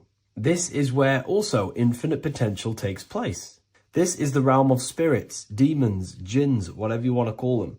Spiritual entities exist in this because this is where thought forms manifest into form. This is where thoughts create bodies. Think of it like this. The mental plane is a thought of a chair. The astral plane is the imagination of that chair and all of the different possible chairs that could possibly be.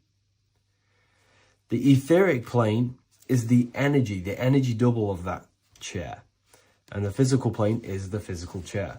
So as you can see, the higher we go up, the more formless and lucidic it is. The lower we go down planes, the more dense it becomes. This is formless and this is form. Everything manifests through this process. This highlighter is down here in the physical plane, but the idea began in the mental plane. Everything begins in consciousness before it creates a physical body. It goes through this process. Therefore, if you want to start to mold and create your own reality and create things in your world, you can use these planes to your advantage. You can use your mind to do mental thinking exercises by closing your eyes and expanding your mind into a different pocket of thought to gain wisdom, gain information, gain downloads. The way you do that is simply get into a meditative state, close your eyes, pick a topic that you want to think about and see where your mind takes you, but always remain centered on that topic. And you can do this for maybe an hour or two or half an hour, and your mind will take you places where you will unlock information. You can even use this to make decisions in your life. Think of the topic and see where your mind takes you. You'll gain information. This is how you use the mental plane for ideas. The astral plane is imagination. You have to reconnect with your imagination very vividly. Your imagination, your consciousness is infinite. It's not a three-dimensional plane. It's an infinite plane. You can think and make form anything in your consciousness, in your imagination. You can think anything and you can imagine anything in the most vast details. You just have to reconnect with your imagination. I have a free book on my website. I'll leave the link in the description. It's an ebook. It's called Activating the Inner Eye. This is going to help you reconnect with your imagination.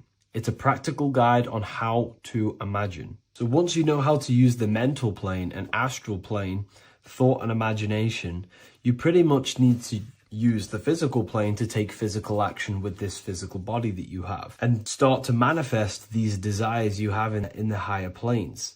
Now, it's very important that we master the mind, because the mind is the very fabric of reality. We become what we think about. Your life is a product of every thought you thought in the past. It is the mind that directs the flow of consciousness. And wherever this consciousness is flowing is what you will create in your life. Consciousness is the most potent force in the universe, and the mind is pretty much the universe in a microcosm form.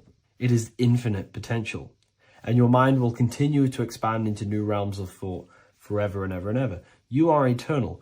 You are not this physical body down here. You are consciousness, literally dreaming that you are in this physical body. So everything begins with the mind. We need to be conscious of the thoughts that enter our mental field of consciousness. There is a level of self-awareness that you can reach where you can become conscious of pretty much every single thought that enters your mental field. Now, we have over 7,000 thoughts a day. You can gain such mastery over your mind where you can become conscious of every thought you think. And that is when you gain superior power. Because when the mind is fully under control of self, you can direct the mind's potent force into a specific goal. Most people's minds are dualistic. They want something, but their mind is thinking something else. They have limiting belief systems. They have the little voice that comes in and says, you can't do this, you're a failure. That is a fractaled mind. The mind needs to be singular. It needs to be on your team and not an enemy. Do not let your own mind take away your power. Your mind should be on your team, giving you power, giving you the best possible thoughts and the best possible beliefs. When the mind is in this condition and on your team and not taking away your power through the destructive thoughts, it becomes a potent, powerful force used for manifestation to create anything. And the way we get the mind on your team is through constant meditation to learn how to control the mind and turn it on and off. Subconscious reprogramming through visualization, affirmations, cultivating emotions associated with your goal. All these three ways we can reprogram the mind slowly over time so that it becomes powerful and becomes on your team and doesn't give you negative contradicting thoughts. When the mind is fully aligned on one thing, it can create massive empires and things in your physical reality. So I hope this video helps, and I'll see you in the next one.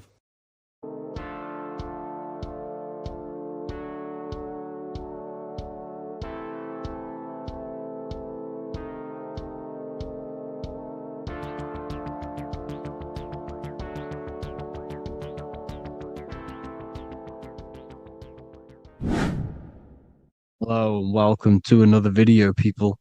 Before we start, please like, comment, and subscribe if you wish to see more content. Today we're going to be talking about the mental universe and how everything is mental. This is the #1 law on the Kabbalion. If you've never read that book, it's called The Kabbalion.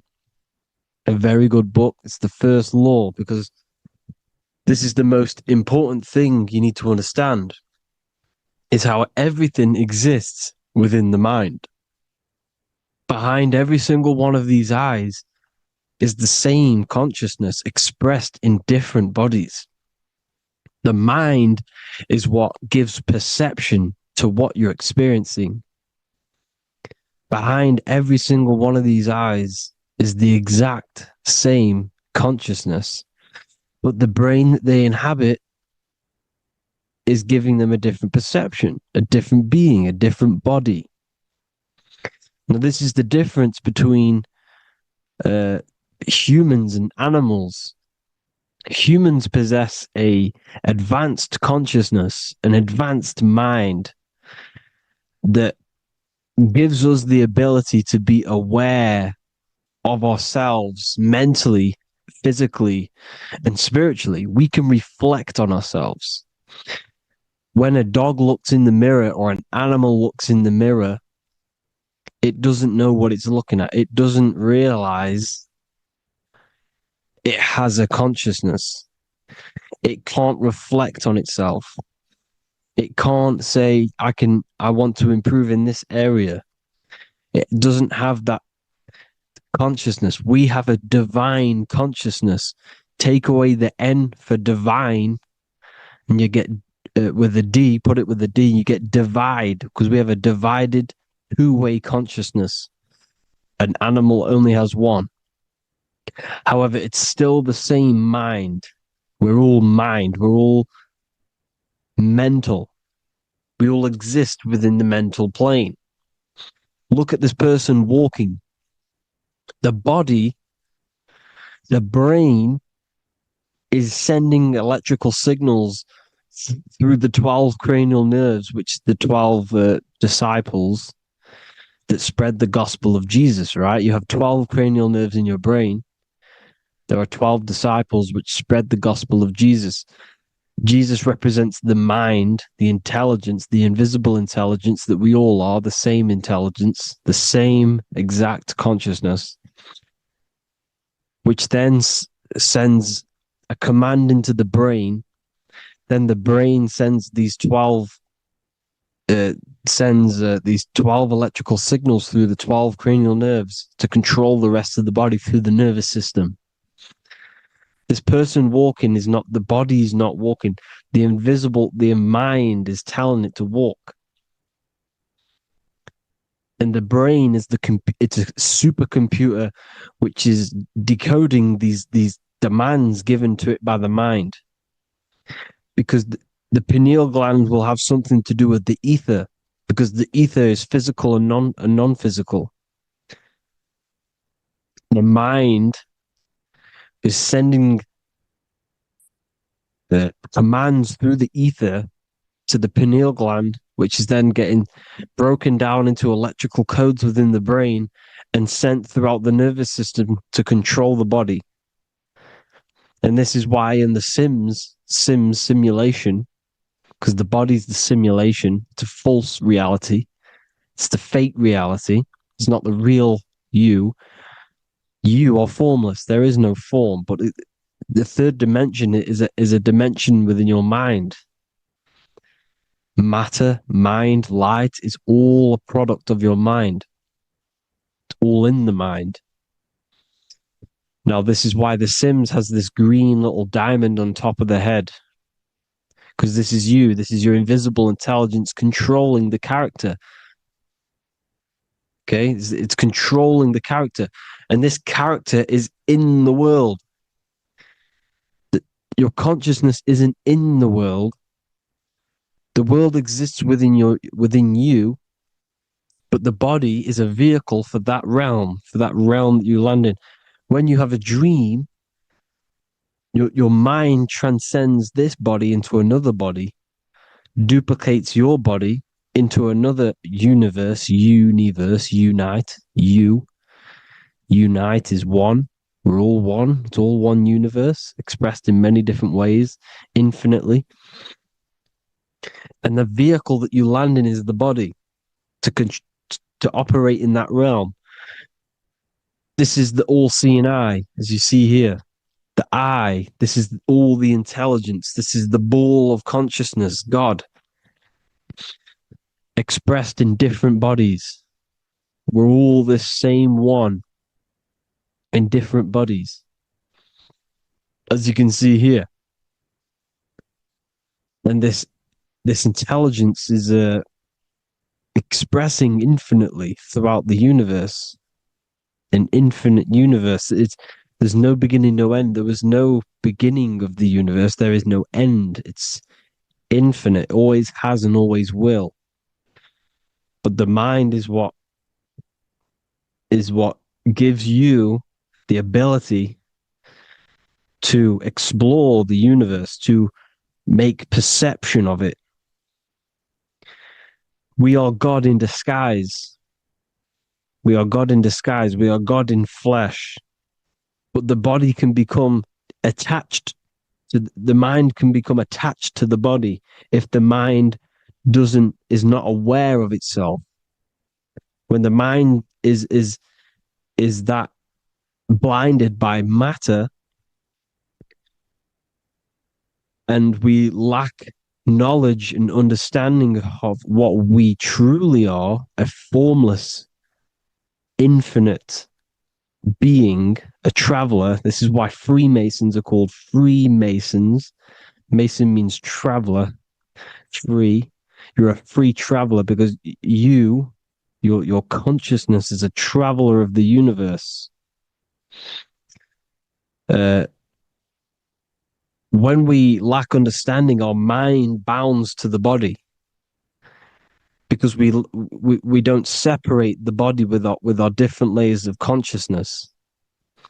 When we separate them and identify that we are mind, body, emotion, you then can apply this knowledge to when you want to astral travel and explore the different realms of your mind, because the mind is the universe. People, this is what we need to understand. The mind is the universe. I am you and you are me. This is the Egyptians showing you this. The Ankh is the symbol of life. This is the one ball of consciousness, mind, giving it the Ankh life to all the different life forms. The cows, the birds, the snakes, and the big Ankh given to the humans, because the humans are the most intelligent. We have the most advanced consciousness. We have the most advanced consciousness. This is why the one is giving a big Ankh to the humans here. Here you see again, this is not the sun. This is also showing Ankh giving out its life to all things infinitely. And this is the Most High. We are the Most High in disguise. When we strip off the body, we strip off the desires for the physical world, we strip off all of these fake identities that the mind gets attached to. That is God.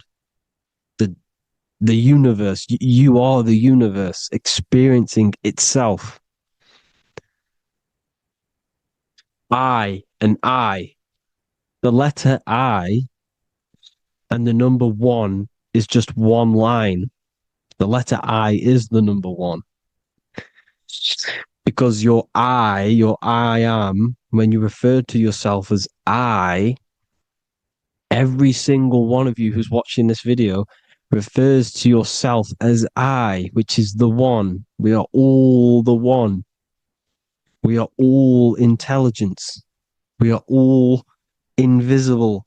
We are all the one. 1 is the only number. 1, 2, 3. Everything goes up in ones because there is only one. Doesn't matter how far you go down the line with numbers, all of their numbers are created by 1 because there is only one. So me and you are the exact same consciousness expressed in different bodies. Mind, cause. There is only one cause. There is only one mind. There is only one being. But because we lack understanding of this, we think we are the bodies. And this causes division because the physical world is the most illusionary world. It's an illusion. It's all an illusion. Now, you see with the two, you look with the two eyes, but you see with the inner eye, the mind. Okay? The mind is the mental plane is a shared plane. And it gives perception to what you're looking at, the mind. I'm affecting you when I speak. Because the mental plane is shared. We all share mind. We all express mind. When I'm speaking to you, I'm affecting you because we are mind. So the words that I'm saying, which are being manifested from my mind, are being manifested through my body into vibration, is affecting you. I'm affecting you with what I'm saying. And these words are having an effect on your mind because we're all mind. This is why you need to be careful what you're listening to, music and all sorts. Because music can also create thought loops within your mind. Because the chorus, we shouldn't be listening to choruses. Choruses are loops. And what they're saying in the chorus is being looped. And this can create thought loops within your mind. Go and listen to an old song that you used to listen to about 5 years ago, 10 years ago, 20 years ago. Go and listen to an old song, and you guess what? You will get nostalgia. Why will you get nostalgia? Because that song will trigger the thoughts that you were thinking in that time of listening to that song. So songs with choruses create thought loops, and they reprogram your subconscious mind. It's important why music is very powerful. Mind and mind, same word. See, language is the truth, people. This is why I use language in all of my presentations, especially the English language. It's riddled with occult truth. I is my me. I, you, and me, or I, one. We are not the name. We are I. Every single one of you is I, because we are all the one, all mind. Now, the only thing that is truly mine is my mind. When you say something is mine, it's an illusion. It's not yours. The only thing that is mine is mind, my mind. Okay? It's my mind. It's the only thing. It's the same word, mine and mind. Like I said before, everything's one. Hot and cold is different degrees of the same thing, of the one substance, of degrees. The 7 colors are different frequencies of the one white light. Everything is one. There is only one. We are all one. Everything is one. Hot, cold, day, night. It's the same degree of one, which is mind. The mind's perception is what's giving it, labeling it hot or cold. The mind's perception of colors is what is giving it red or purple, hot or cold. There is only mind. The mind gives things perception. There is only one, that is mind. The conscious and the subconscious mind. The male and the female, these are married. The subconscious mind is your hidden part of the mind. Okay, it's hidden. You can access it through different meditations and Reiki teachings, and dreams are manifestations of your subconscious. This is how you know mind and matter are one, because your mind creates matter in dreams. Your subconscious manifests everything in a dream, in the astral realms. The conscious is what you're conscious of, what you're consciously thinking of. So me, I am conscious that I am speaking into this mic and creating this video. My subconscious mind is the hidden part of the mind, which is speaking to my heart, telling it to beat. It's telling my food to digest. It's regulating all my blood. It's doing everything in my body without me being conscious of it. Without me being conscious. The subconscious is the feminine. The conscious is the male. The Bible, of course. Proverbs 12:4. Helpful, not helpful, an excellent wife is the crown of her husband, but she who brings shame is like rottenness in his bones. In the same way, husbands should love their wives as their own bodies. He who loves his wife loves himself. You can take that physically, you can take that literally, or you can take it metaphysically. See, the Bible's written in such a way where you can take it as your level of realization. He who loves his wife loves himself. If you love your subconscious, if you love yourself, you speak good about yourself, because your subconscious takes everything literally. If you say, I hate you to someone, your subconscious does not know the difference between me and someone else. It only thinks me, me, me. Why? Because mind is the only thing that exists. You are mind, I am mind.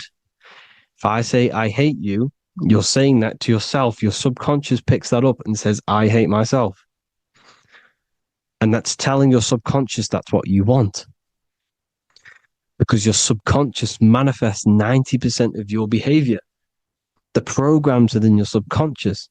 Tying your shoelace is a program. You don't need to be conscious of it. You can just do it because it's a program. It's deeply interwoven in the subconscious. Driving your car, texting on your phone. You don't have to think about what letter. You just do it because you know where the letters are. It's a program. Therefore, if you look after your subconscious, they are a married couple. It's your wife. Your subconscious is your wife. And it manifests 90% of your daily basis thought patterns, actions, behaviors, emotions, all the things that you all the trauma that you've experienced is stored within your subconscious, which is affecting you. So let's say you were in a car crash 10 years ago and you had a really traumatic event, you really hurt yourself, and you had a very, very, very strong emotion that you felt of pain. That will still affect you today. And why? Because it will manifest into your behavior. How? Well, you'll be cautious of what cars to go in and who. You'll be cautious because of that event that stored within your subconscious, because of that feeling you felt was so painful and so strong. It's still manifesting into your behavior today. For example, you won't go in certain cars, you won't go with certain drivers. The subconscious stores everything, all your memories, the programs, and everything. So if you trick the subconscious, that's how you manifest your life. If you trick the subconscious, you already have something. And therefore it will manifest into your life, into your behavior, thoughts, and actions. This is why the golden rule is to treat others like you want to be treated. Because I am you and you are me. We are all subconscious. We all have subconscious. Whatever I do to you, I do to me. Because my subconscious picks that up and thinks I'm speaking to me.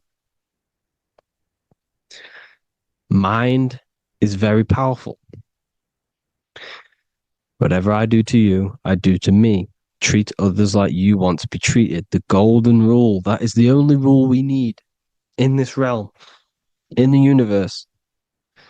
If everyone understood this rule and how the subconscious works and how karma works, we'd live in heaven on earth, the Garden of Eden, the golden age. As a man thinketh in his heart, so is he. Proverbs 23:7. Where your heart is, there will be your treasure. Your heart's the emotions. This is the storehouse of emotions. It is where you feel emotions. You have to let your emotions move through you, not become you. You can't let your emotions become you. Or accept, be like the sky and let them pass through you. Be like the clouds and the stars passing over. Let them pass through you. Do not let them become you. And this is how emotions can take over your mind. We are driven by, when a man is driven by emotions, he has no self to control. You must control the mind, because the mind can be corrupted. Because your thoughts are electrical in the brain. Your thoughts come from the mental plane. So how the mind works is that you place your attentions on something in the mind, and infinite information just flows in. Think about it. When you think of a certain topic, as soon as you think of that topic, information comes flying into your mind. Different ideas, ping, ping, ping. It's all connected. It's why we call it a mindset, because your mind sets itself to frequencies. And when we think of something, we tap into that frequency, and just the universe, the mind, the mental plane just flows in information based on that frequency and that thought. The universe is just information. All of the information out there, nothing is new. It's all there. You just have to tap into it. You can tap into these different thoughts, and it's all there. Everything already exists within the mental plane. You don't think anything. You receive thoughts. We all share the mental plane. We affect each other. I'm affecting you. Speaking, listening to me is affecting your mental plane, your mind. The physical plane is the lowest plane. It's the world of effect. Everything you see in the physical plane is the effect of mind. Like I said, the person walking is the effect of their mind telling the body to walk. The physical plane is the lowest dimension of your mind. Mother Earth, we are in a mother. We're in the womb still. The Earth is feminine. It looks after you. It provides you with food for free. It grows on trees with water. It's Mother Earth. It's the womb. The dome above your head is your mother's belly. Okay? Is your mother's belly. You're in the womb still. You're forever in the womb because your mind's constantly expanding. Because when the baby's mind figures out that there is a reality outside of its mother, it starts to hear the people on outside of its mother, what does it do? It figures a way out of the mother, and it becomes born again in the water, in a hospital, into the other world. It's the same with our minds. When our minds figure out there is other worlds beyond this physical, we explore them. The astral plane, for example. You figure a way out of the body. Because when you're the firmament, look at the word firmament, meant at the end. Firm is firm, something strong, something like a rock is firm. If your mind is firm like a rock, you will be stuck under the firmament. So, for example, people who are very programmed and can't think outside the box, they have a firm mind and they'll be stuck under the firmament because your mind is the only thing that's keeping you under the firmament. It's the only thing. When you're doomed, doom is dome. This is the dome, which is your head. Your head is the dome. Above your head, above the earth is the dome, the ethereal barrier. But that's just an external manifestation of your head. You don't leave the earth, you leave your body to leave the earth, because your body is the earth. It's a dimension within your mind. So when you're doomed, you're doomed. Your reality is your level of realization. You realize something, or when you have an idea, the mind, and the EYE or I, same thing, mind, it's all mind.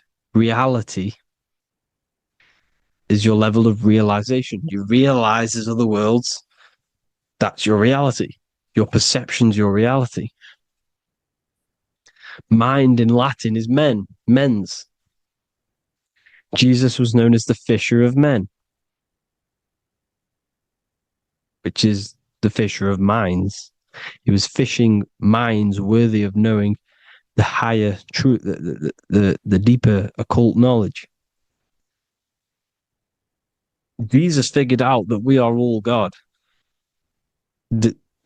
And he got killed for it because in that age they were trying to suppress this information. Jesus figured out he was God because we are all God, every single one of you, and they killed him because we're all mind.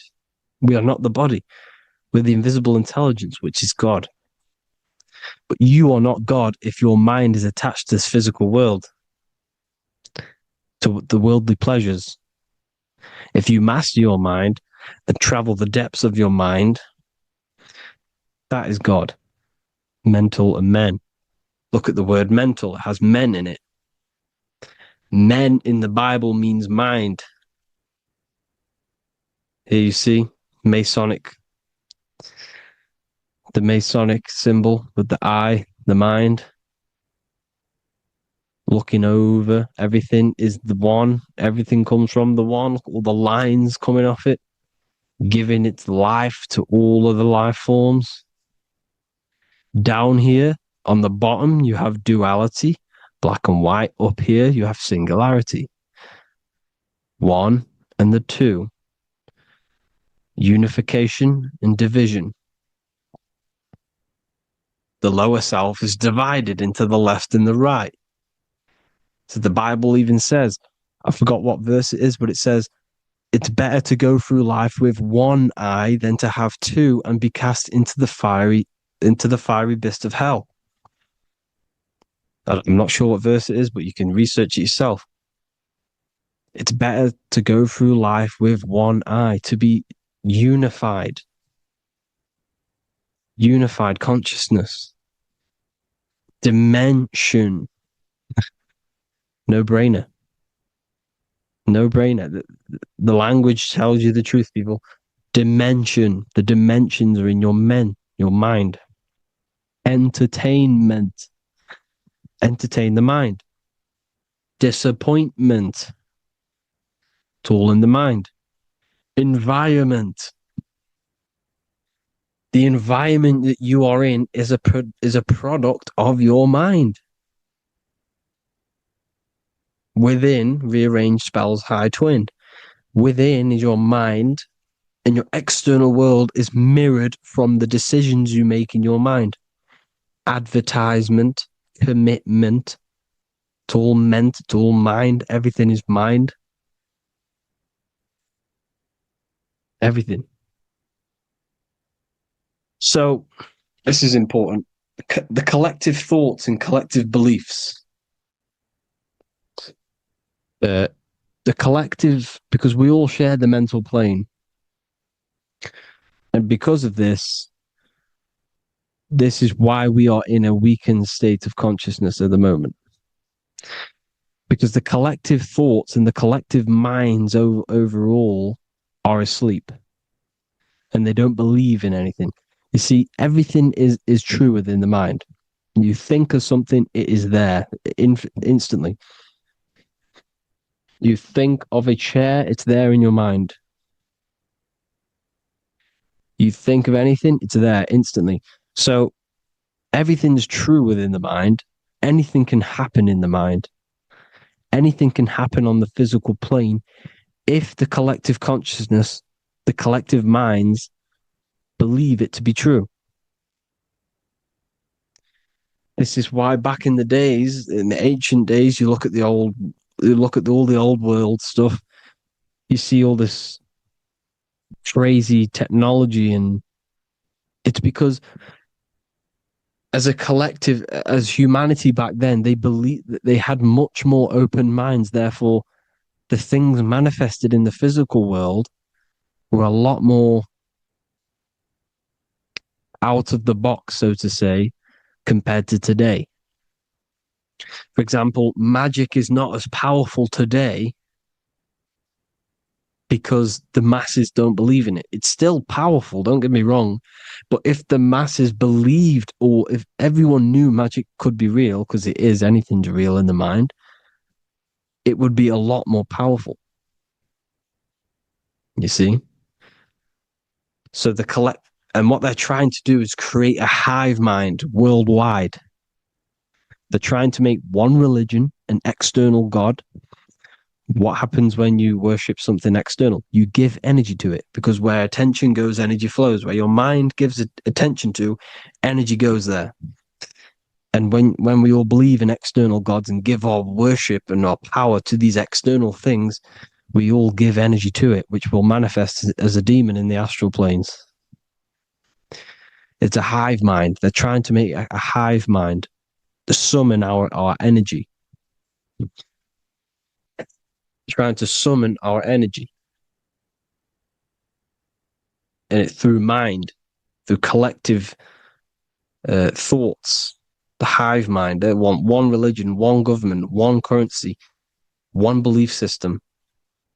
And that will create a hive mind, which will limit our consciousness, which will limit what we can do in the physical world. Because if everyone doesn't believe in certain things, it cannot happen, because it's all in mind. Mind is so powerful. I am you and you are me. I hope you all enjoyed this video, people. If you haven't already, join the Wisdom Academy. The Wisdom Academy, we have many occult lectures just like this one. Also, we have just launched Mindwave Hub.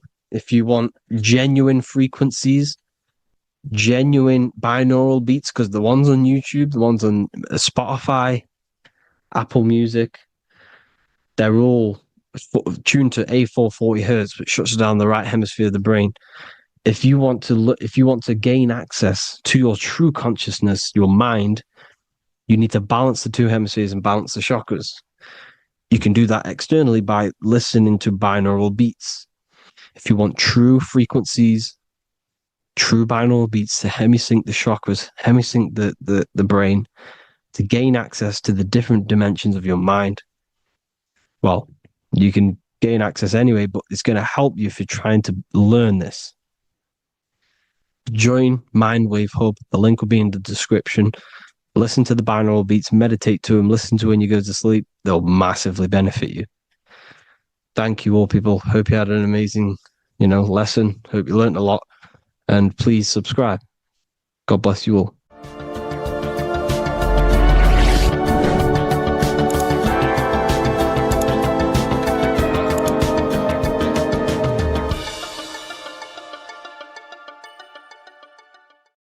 In this video, we're going to be talking about the evolution of consciousness.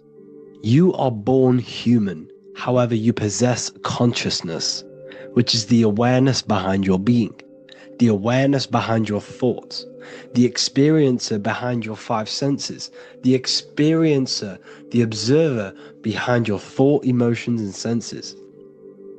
You are an eye, an invisible consciousness looking through a lens, which is your body. Your body produces this physical world that you experience. Your brain produces this world. Your brain and body is a technological computer. However, you are an infinite, ever-expanding consciousness behind this physical body. And there is an evolution of a consciousness, a cosmic journey of expansion. And this is why we see so much pyramid symbolism in the occult and esoteric world, and especially within Freemasonry.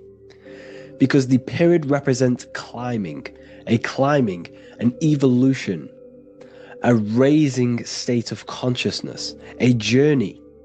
Steps symbolize a journey upwards.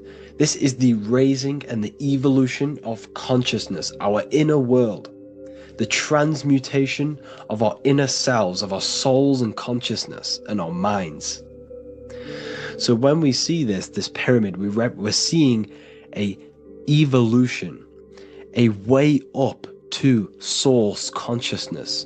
And the eye in the pyramid represents your source consciousness. It represents illumination. It represents divine guidance through this evolution of consciousness. This is why we see the ladder. Consciousness is ever expanding on an infinite journey of evolution. Each individual is a part of this cosmic process, contributing towards the ongoing expansion of both mind and awareness. As we evolve, we collectively explore deeper levels of existence, expanding the boundaries of thought and consciousness. The mind has the ability to expand infinitely into new realms of thought, into new dimensions of mind. The mind cannot be filled up. It is not a physical substance. The body can be filled up because it is a physical thing, but you cannot fill the mind. Therefore, the mind is constantly expanding, ever expanding into new fields of thought. So what we see in Freemasonry, the ladder, is again a journey, an elevation of consciousness. When we are born with an infant consciousness, and as we gain older, we gain an adult consciousness. Our inner world, our inner mind, and our emotional intellect changes and evolves. We are significantly different from when we were very young as an infant. It's because our consciousness evolutes, it changes, it alters like water. So just like this evolution of your own consciousness as growing up, there is consciousness of beings existing in cycles beyond our own. And their consciousness is unimaginably different from ours. They operate on a higher level of understanding and knowing, experiencing reality in ways that transcend our current comprehension. Our minds right now cannot comprehend the highest states of consciousness. There are entities, there are beings beyond our own, existing in higher dimensions of consciousness that we cannot comprehend because they have expanded. They are on a further way up the ladder of consciousness. However, we are all on the same journey. None of us can take the same journey. There is one ultimate goal, reaching source consciousness. However, this is always ever expanding. However, we are all on a different journey. There is one truth, one source, one goal. However, there are billions in different ways of reaching it, and we are all on these different paths to source consciousness, to this ladder, this evolution of universal evolution. Okay? Their awareness is attuned to new dimensions of existence, reflecting a more advanced stage in the cosmic journey of consciousness evolution. So when you take DMT, you are shot into these higher realms of consciousness where you meet these beings who look similar to these images. They are not speaking to you physically. They don't speak to you three-dimensionally through vibration and words. They speak to you mentally. If you have done DMT, then you know this. And if you have met these beings, then you know this. You might have even met some of these types of beings on mushrooms or any psychedelic drugs. Because ultimately, when you take these mind-altering substances, it's altering your consciousness. It's merging your consciousness with the spirit of that substance. And you are essentially attuning your mind to higher dimensions of consciousness. That's why we say we're getting high when we take these substances. Therefore, when you meet these beings on DMT, you are essentially meeting beings who are attuned to higher dimensions of consciousness, and they speak to you mentally. They speak to you telepathically through thought, because the universe is mental. Everything exists within the mind. The way you are now, your physical existence, is a state of mind. Mind, thought creates matter. Spirit and matter are two opposing ways of thinking. If we have a very spiritual mind, we have an expanded mind, we are a spiritual person through the mind. However, if we have a very low state of consciousness where we think about food, sex, lust, and all physical things, then we have a physical consciousness. Matter and spirit are two opposing forces, two ways of thinking. The mind attunes itself to different levels of understanding in different dimensions. So, essentially, this is what we're looking at.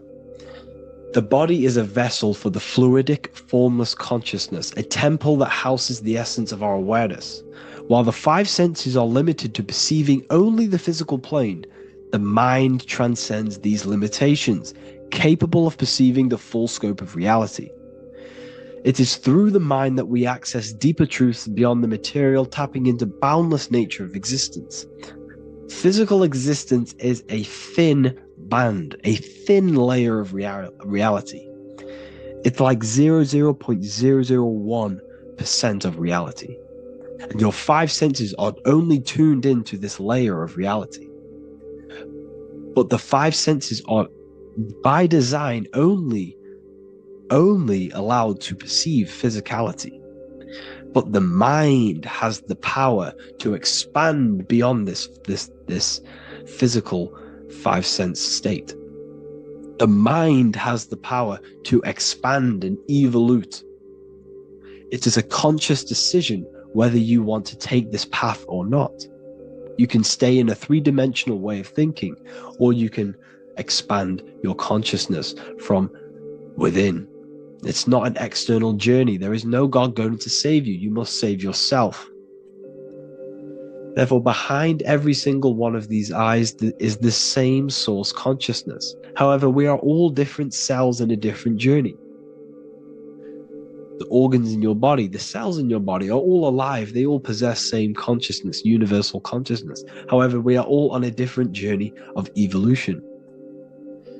As above, so below. As the baby is in the mother's womb, when the baby becomes conscious, there is a world outside of its mother. What does it do? It presses and seeks a way out to be born in the other world outside of its mother. It is the same with your consciousness, your mind. When your mind becomes aware that there is realities beyond the immediate surroundings, it seeks a way out. And this is exactly what I'm doing to you now. I am now expanding your mind and telling you there is other ways of reality. There is other dimensions of consciousness which you can access through inner transmutation, through different ways of thinking, spiritualism, and meditating and connecting with yourself and detaching from external things. We can upgrade our consciousness. Your body is a womb. Why Jesus says you must be born again to see the kingdom of God, because you are born physically and then you must be born again spiritually, awakening your inner consciousness. So like I said, as the baby is in the womb, it's the same principle. As above, so below. You were a baby, you were in your mother's womb, and you figured out there is a world outside of your mother, so you seek to way out your mother to be born in another world. It's the same now. You must do this now. This is your spiritual evolution. This is the evolution of consciousness. It's ever expanding. When you die, this is a transition. You must learn to not fear death. This is another part of your spiritual journey. You must master death. Therefore, like I said before, the mind has limitless capacity to expand into new realms of thought, continuously exploring uncharted ideas and concepts without boundaries. The mind can ever expand. It can never be filled. It can never ever know everything. There is infinite fields of knowledge, infinite fields of thought. Your current state is just one stage on an infinite pathway. You won't remain human forever.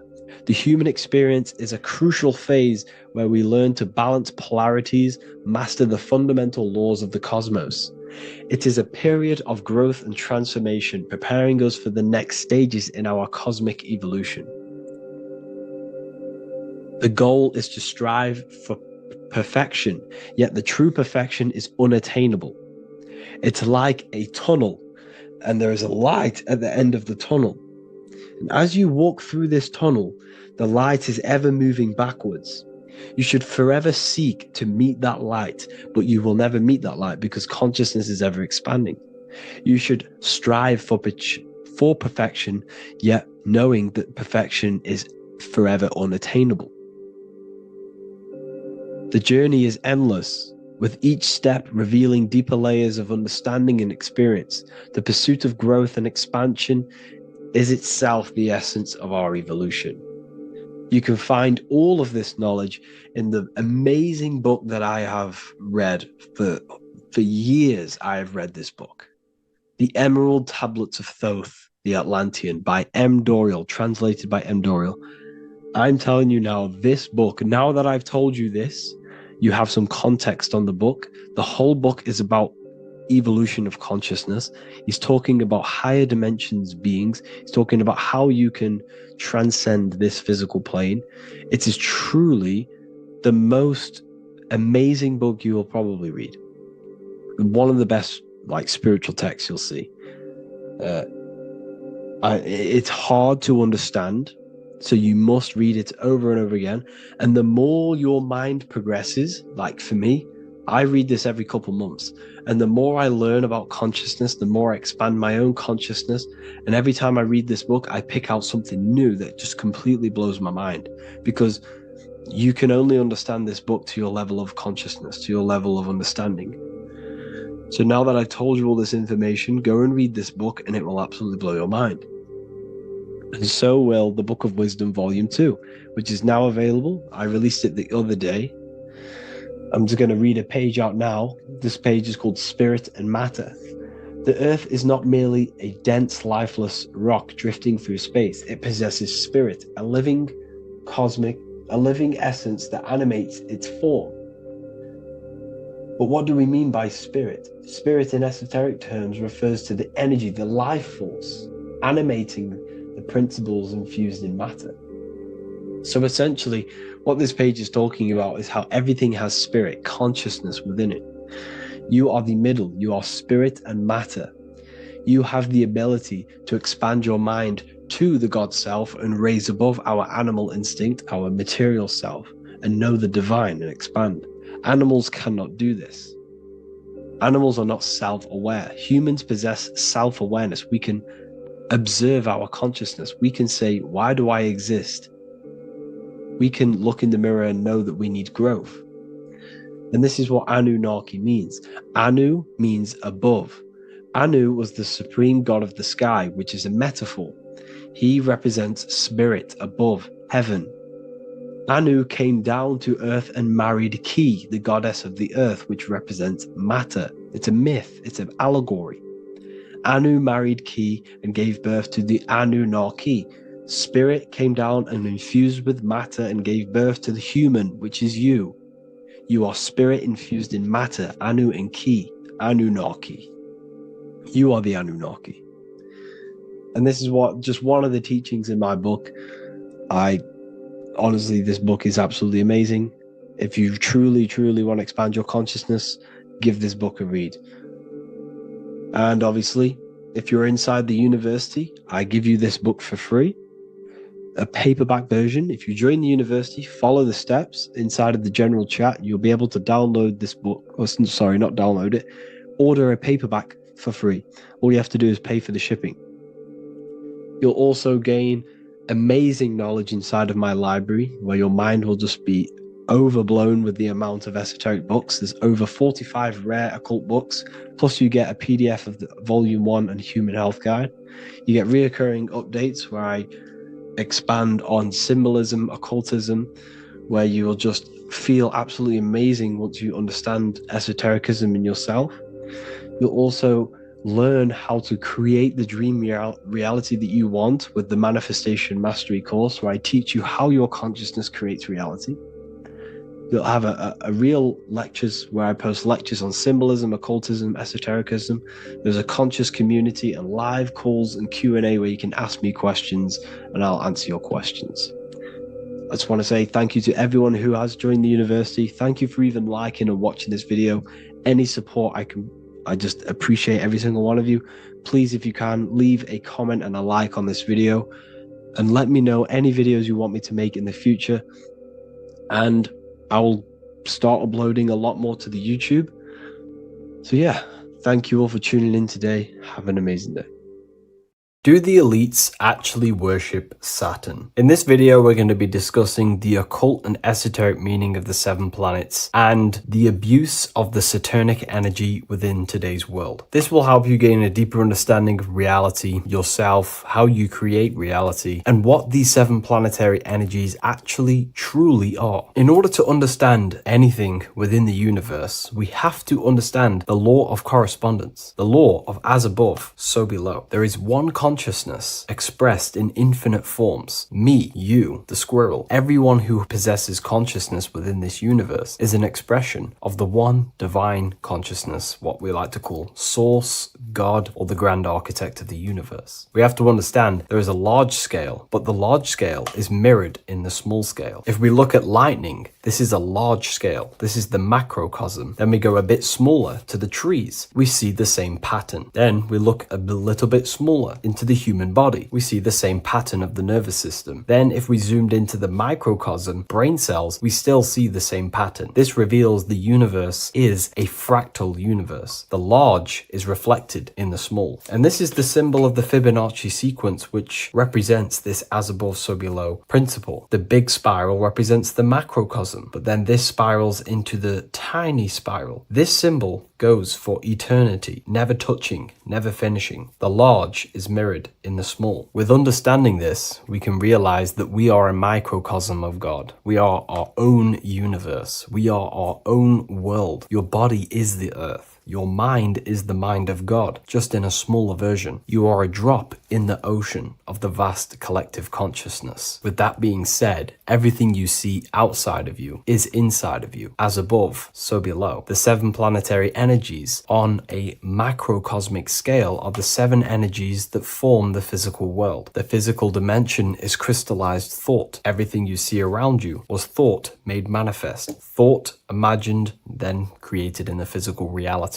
Therefore, these 7 planetary energies are 7 astral forces that create and weave the material existence. For example, if we look at a tree has 7 categories of consciousness, 7 creational forces that create the tree. This is the reason why we have 7 days of creation in the Bible. This is the reason why we have 7 days of the week for the 7 planetary energies. Monday is for the moon, Mars is for Tuesday, Mercury for Wednesday, Jupiter for Thursday, which is Thor. Thor is Jupiter. Venus for Friday, Saturn day for Saturn, Sunday for the sun. This is also the reason why we have 7 major energy centers within the body. The 7 life forces that flow through the body to give physical existence to the physical form. Man is a microcosm of the universe. With that being said, if we look at a tree is nature, and nature is the macrocosm, the creation of God's mind. And if we look at the tree, we can see 7 creational categories that go into create the tree. For example, the stem of the tree, the trunk, represents the sun. The root system, the base of the tree, where the tree grows out of, is Saturn. If we look at the fruit of the tree, that represents Jupiter. The smell, the look, the colors of the tree, that's Venus. How the tree communicates with other trees through the root system is Mercury, the intellect, the intelligence, the communication. The leaves of the tree is the moon. The defense mechanism of the tree, how it defends itself from infections and other territories, is Mars. So we can see all physical matter, all physical creation demands these 7 categories of consciousness, these 7 planetary forces. But again, that is the macrocosmic scale. The macrocosm is reflected in the microcosm, which means you have access to these forces, these 7 planetary energies, and you use them to create anything in reality. You've been using them maybe unconsciously subconsciously your whole life. For example, this book that I've created, the Book of Wisdom Volume 2, you can find it in the bio if you're interested in reading it. It has the 7 planetary forces that go into this tree, into this book. I used the sun, which is my passion and my drive to take actions. I used Mercury, which is my intellect, my thinking, my communication. I used Venus, the layout, the look of the book. I use Mars, my defense of my work, my trademark, my copyright. I use Saturn. Saturn is my time, my discipline, my attention. I use Jupiter, which is the why, the reason why I created it. I used the moon, which is my care. My care is the generative force. Whatever you create in your reality is because you care. You care about keeping a house above your head. Therefore, you go to work and earn money. Care is the driving force to create anything in reality. What you see right now watching this video is because you care about watching this video. If you lose care about watching the video, you will turn it off and continue to do something else. All creation demands these 7 forces, hence why we have here a midsection. Sometimes we see the symbol of the earth, which is a circle and a cross in the middle, because these 7 forces create earth. But again, this video is specifically aimed to Saturn. We're going to be discussing Saturn's Saturnic energy because there is a lot of misunderstanding in today's world. And I'm going to give my perspective and my research on the energy of Saturn and how we use it and how it's being abused in today's world. Saturn externally, because remember, we have an external world, an internal world, a macro and a micro. Saturn externally in the material plane governs the foundational and enduring aspects of existence, such as the roots of plants, the bones of our body, even the insects that dwell beneath the ground. It represents the dull, hard, unyielding forces of life, symbolizing structure, limitation, and conditioning. Under Saturn's influence, things become rigid, bound by the god of time, bound by restriction and boundaries. In Roman mythology, Saturn is revered as the god of time, ruling over the cycles, beginnings, and endings. This connection with this emphasizes Saturn's role in marking the passages of life, aging, and inevitable constraints we all face. Internally, inside yourself, the microcosm. Internally, Saturn embodies the conditioning within our own consciousness. When Saturnian aspects of consciousness dominates, we become overly rigid, fixated, restricted in our thinking and actions. For example, Saturn's influence is strongly felt in today's world, where many people's minds are confined to societal norms and conditioned responses. The pervasive control Saturnian energy can lead to the sense of limitation, as people become trapped within structure imposed by society and power structures. However, we have to remember that limitation, there is dark and light. Limitation is not bad. This is why Saturn is connected to the god Satan. They are the same being. It's something that restricts, holds back, and keeps you limited, conditions and limits consciousness to its lower power. Saturn is a great teacher, guiding us through difficult life lessons that ultimately lead to growth and expansion and power. Although Saturn's energy is harsh and often challenging, it helps us to develop resilience, discipline, and wisdom. Yet in modern age, this energy has overpowered the minds of the masses, fostering excessive rigidity and limitation. Instead of being ruled by Saturn's constraints, we should seek to embrace more freedom, love, joy, balancing Saturn's lessons with openness and fluidity in our life. So like I said, Saturn rules law. Anything that is limiting or holding back, something that is a restriction or a wall. This is why we see judges wear black robes. The color black is associated with Saturn because Saturn rules over the nighttime and the winter time. Capricorn, they wear black robes. A graduate also wears a black robe with a black square cap on its head because black is associated with Saturn, restriction, limitation. University graduates wear this. Personally, not to offend anyone, these educational systems that we have in today's world are not here to give you power, to find you the power of consciousness or yourself. They are simply to restrict you, to keep the mind limited in a certain belief system. That's not to say the things in university are completely useless, but what I'm saying is it is a conditioning by the educational system. And if we actually look at the top of the hat, it's a square over a circle. And in Freemasonry, we see the compass on top of the square. In Freemasonry, we see the square underneath the compass on top of the square. The square creates squares and the compass creates circles. So this is symbolizing the square, which is is matter, the circle, which is spirit, matter over spirit when it needs to be spirit over matter. This is a symbol of conditioning, limiting the mind into being locked in the five senses and base consciousness. Saturn's energy is keeping people restricted. This is why there is so much Saturn symbolism in today's world, because Saturn is anything to do with limitation, restriction, and time. All of the systems in place are to limit our minds, to keep us on base consciousness, only thinking in a limited box, only thinking and aware of the five senses. In base consciousness, in animal nature, one only thinks according to their senses. When they have a sense, their mind thinks. This is an affect state of consciousness. They're living in the affect. We need to understand that in base consciousness, we have no true power to create. We're simply living in cycles of affect. Now, what do I mean? The physical world is the effect. It's already manifested and cannot be changed. Our consciousness needs to rise to become a cause instead of playing around and being lost in the effect, to become a co-creator. And this is what the system does not want you to do. It does not want you to become a conscious creator. So they keep you in base consciousness, not giving you the awareness that you are literally a god creating a world right now. You are a world and you are shaping the world. Our consciousness needs to be mastered, controlled, and then we can become a conscious creator instead of running around in the world of illusion and effect. As above, so below. What happens in the mind happens in reality. We do not want to be matter over spirit, which means the external world over the internal world. We need the internal world to rule over the external. Saturn symbolism can be symbolized as a black cube. The cube symbolizes this physical world because everything has 6 sides. We can move forward, backward, left, right, up, and down. We are in this cube. This is why we say think outside the box. Thinking outside the box means to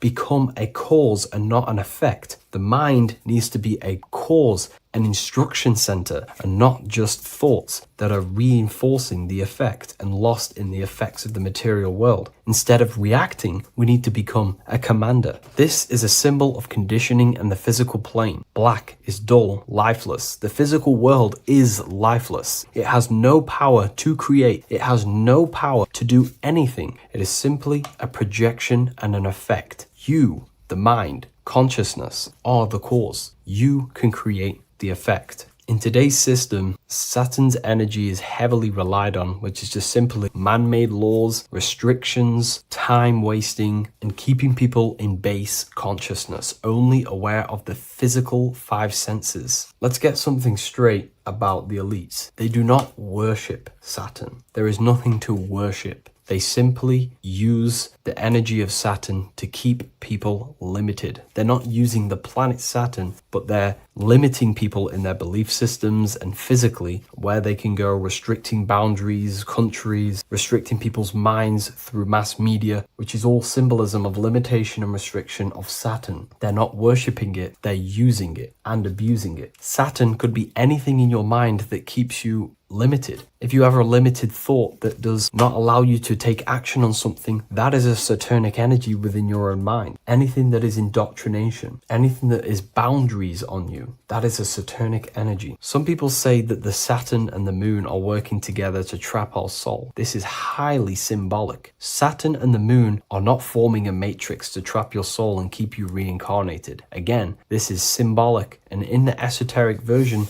and understanding of this, we can see that they do have a relationship. The moon is our subconscious mind, and Saturn is restriction. If we have restrictions and belief systems in our subconscious mind that keep the soul locked and trapped only in these 5 bases, these 5 senses, then we will think and condition ourselves that we are only the physical body and never actually free ourselves from the material world and ascend. Saturn and the moon are not working together, but these are highly linked. By limiting the subconscious, we keep people stuck in base awareness, keeping them locked in the world of effect, never becoming a conscious creator. We have 2 spiritual currencies, time and attention. These are the 2 currencies that we spend. We spend time or pay attention. These are the 2 spiritual currencies that pretty much create our reality. And the system aims to hijack these 2 currencies from you. to limit you, to dominate you, so you do not become a conscious creator. So again, no one worships Saturn. It's simply just a symbol of limitation and restriction. Limitation has good and bad. Limitation can make us learn, overcome, become strong, disciplined, but when it's abused, it can keep people locked in base consciousness and stuck in their lower nature, never figuring out how powerful they are. You hold the power to shape a world. That's how powerful you are, to turn thoughts into physical existence. I'll see you in the next video. Please leave a like, comment, and a subscribe. This one secret that is hidden and guarded within secret societies grants you profound power, which can fully transform your life and perspective on reality. Today, I'm going to reveal this one secret, which you probably already know, but never realized how deep it truly is. This has the power to change your life.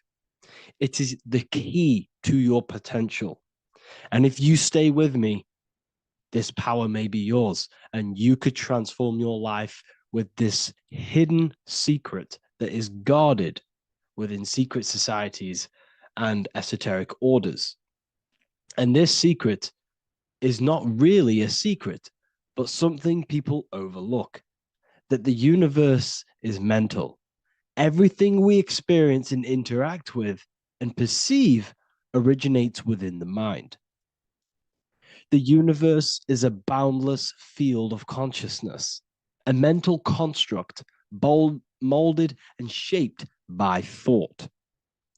We do not just live in a physical world, as they want you to believe. There are hidden forces that mold the material world. They want you to believe that you are only a physical being inside of a physical universe. But this is completely wrong. You are the architecture of the universe. Your consciousness is the very fabric of reality, and you create your own universe. The universe is an infinite field of consciousness, a vast and limitless mental construct, intricately woven and shaped by the power of thought. It is a dynamic and ever-evolving field where the interplay of awareness and attention gives form to existence. Within the boundless realm, every idea, perception, and belief contributes to the creation and transformation of reality itself. Each thought holds the power to transform reality. Your consciousness is the very fabric of reality. And this is shown in the symbol of the flower of life. The flower of life is a symbol. It symbolizes the interconnectedness of all existence, illustrating how every thought is not merely a fleeting moment, but a ripple that reverberates across every layer of reality. Each action, like the intricate overlapping circles of this pattern in the symbol, extends its influence far beyond its origin, weaving a web of interdependence where every choice impacts the whole. It serves as a profound reminder that everything is connected, bound by an unseen field of consciousness. This symbol represents how one action, one thought is a ripple in the whole vastness of the ether of consciousness. To master your mind is to master the universe, because your mind is a miniature universe. The mind is the very fabric of reality. So if we gain the hook, if we gain the power and the mastery over our minds, we have now gained the power to create reality to your will and intent. You see, most people live in a cycle, and this cycle is the outer world manipulating how they feel on the inner world. People's external circumstances are creating their thoughts and emotion in the inner world of consciousness, which is producing a constant cycle of negative manifestation. For example, let's say something negative happens to me in my external world. Then I start to think negative and feel negative, what that is actually doing is manifesting and projecting more negativity, because our thoughts hold the power to control and weave our own life. Your life is a direct correlation of every thought you thought in the past. What we need to do is stop and not let the mind control you in your reality. You need to control the mind so you can control reality. So what does this actually mean? Reality is an externalization of consciousness. Consciousness and matter are one. They're not separate. They are inseparable and interconnected. Everything we see, experience, and observe is a manifestation of thought, beliefs, and consciousness, shaping the world around us. Now, this ties in with the secret fifth element that they have hid from you. They've hid from you this sacred and very important symbol and pillar to reality. And this pillar, this sacred thing they've missed, is called the ether. And they've held this from you for a reason, a specific reason. This is the true fifth element. Why do they hide the ether? Because the ether has the power to shape and manifest whatever we imprint upon it. Every thought is a vibration interacting with the ether and actively shaping our reality. The ether, you could see it as the codes to physical reality. It's like an energetic blueprint which surrounds all physical objects. It is the life force that gives life to all things. All energy comes out of the ether and returns back to the ether. Energy, it's 0 point energy, and it is an infinite source of energy. So this is why they hide the ether, because whatever our mind can imprint onto the ether, we can create into a reality. And we imprint the ether through thought and imagination. The mind holds the power. The mind is the very source of reality. The material realm is not separate from the mental realm. Rather, it is intricately shaped and influenced by it through the ether. This subtle, all-pervasive medium bridges thought and matter, allowing consciousness to mold and manifest the physical reality. To transform our lives, we must first transform our minds. True change begins within, as our thoughts, beliefs, and perceptions shape the reality we experience. By shifting our mindset, we unlock the power to reshape our world and recreate the life we desire. This is the power of the mind, and this is the power that's been hidden from you. We're not taught these things in schools for a reason, because they don't want us all to be conscious creators. Instead, they feed you your beliefs. They feed you your thoughts through the music, through the entertainment, through the movies, through the news. They're controlling your thoughts with this information. They're installing beliefs and information into your mind. So you are producing their reality. But this is what we need to stop.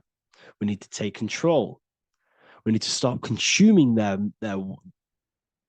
music, their movies, their information, their news, because all of this is contributing towards your reality. They have the collective consciousness at the tip of their fingers. They do not create the world. We create the world by believing their beliefs and their thoughts and installing their information into our minds. You see, it's mind over matter, and most people live in matter over their mind. Most people let matter, the external circumstances, dictate their mind, when it should be the other way around. It should be mind over matter. This is the mental plane. This is the astral. This is the etheric. This is the physical. The mind holds power over the emotions, over the imagination, over the physical, and over our spirit. It holds power over everything. It's mind over matter. It's the mental body that we must transmute and change. Most of us live in a chaotic state of mind, and this is what we must change. Turn chaos into order. So we need to be mind over matter. We need to install this belief into our subconscious. I, Harry B. Joseph, have created the ultimate esoteric school on the earth. As a member, you'll gain access to live mentoring calls twice a week, along with new lectures, books, and exclusive content released every week. Additionally, you'll have a full access to all my life-changing programs. If you're ready to transform your life and start your journey today with me, join Ethereal University. These are the campuses. We have the real lecture sections filled with lectures that you can watch. Manifestation Mastery, which teach you exactly how to reprogram your subconscious mind so you can live that reality. Sexual Alchemy, the path to empowerment of how you can transmute your sexual energy. The Real Library, where you gain access to powerful esoteric books, PDFs. Symbols of Secrets, an amazing course. The course that allows you to see beyond the veil that has been pulled over your eyes, the language of symbolism that secretly rules the world. I teach you how to read symbolism. Esoteric Exchange, live calls. You get to rewatch all of the old live calls. Mindwave Hub, this is a place of binaural beats where you can listen to infinite amounts of binaural beats. So you can meditate to them. Meditation section, numerology, health section, and electromagnetism. This is a life-changing place. And if you are serious, we only accept serious about changing your life and studying the occult and esoteric, this is the place for you. I've been there. I've been on YouTube looking around for valuable information, trying to find good accounts, good channels. It's very hard. I had to go through years of trying to find good information on YouTube. But what I've done is, instead of you searching around everywhere for bits of information and connecting the dots, I've put it all into one big place. You get your binaural beats, you get all the programs you need to walk the path of enlightenment to transform your life. I will connect with you on the inside, and I hope this lesson, this lecture, you gained some information, you gained some power from it. Please like and comment, or don't. It's up to you. If you have any reviews, if you have any ideas of lectures that you know, if you don't understand certain things, make sure to leave a comment and I can make a lecture about it. I can make a video about it for sure. I don't mind taking recommendations for videos. So I thank you all, people. Have an amazing day. And order is, and the world, the physical world is order.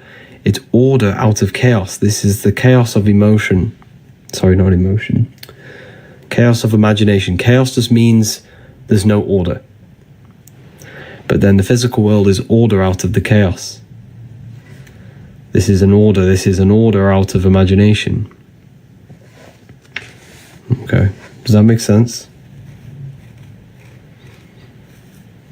I say it's death in our breath.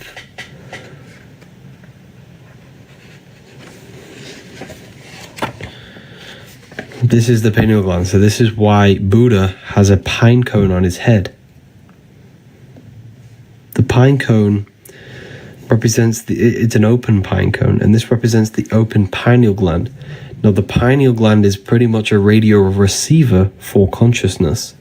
Your body's like an antenna. So you have a radio. You have a radio, right? And the radios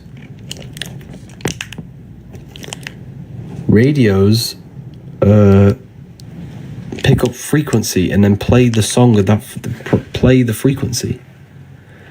It's the same with your body. It's pretty much an antenna picking up the stream of consciousness that you are. You are a stream. You are a verse. Universe. You're a verse. Your life is a verse. It's a song. It's a song of consciousness that you're playing. Uni means unite, meaning one. It's one big giant verse. It's one big giant song. The universe is a song that we're playing, and we tune the songs with our hearts. Our hearts are energy, emotion, and energy and motion. Like I said, here.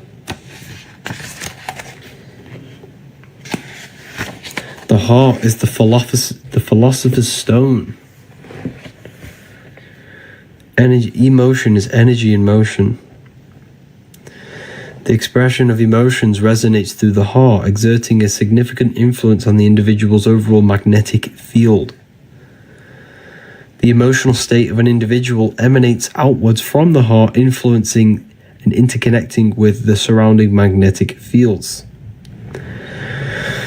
Thoughts manifest as energy in motion, constituting emotions, which each thought inherently linked to an emotional state. Every thought produces an emotion in the heart. That's why the Bible says, whatever happens in heaven happens on earth. Because whatever happens in your head happens in your heart. Whatever you think in your head produces emotions in your heart. The head and the heart are pretty much the creators of reality. The mind and the soul, the mind and emotion, thought and emotion. Okay. It's very powerful when we learn about this stuff. You are literally a holographic being. You are a holographic being. Okay. Scalar energy, a subtle force, flows through and interacts with matter and divides and creates electromagnetic torus field. This field organizes astral light into the essential components like photons within the holographic reality. This world is holographic. The electromagnetic fields turns astral light into matter. Because, like I said, everything is a plane, is a product of the higher planes. God. Generator. Let's move this so you can see it properly. Generator, operator, destroyer. God.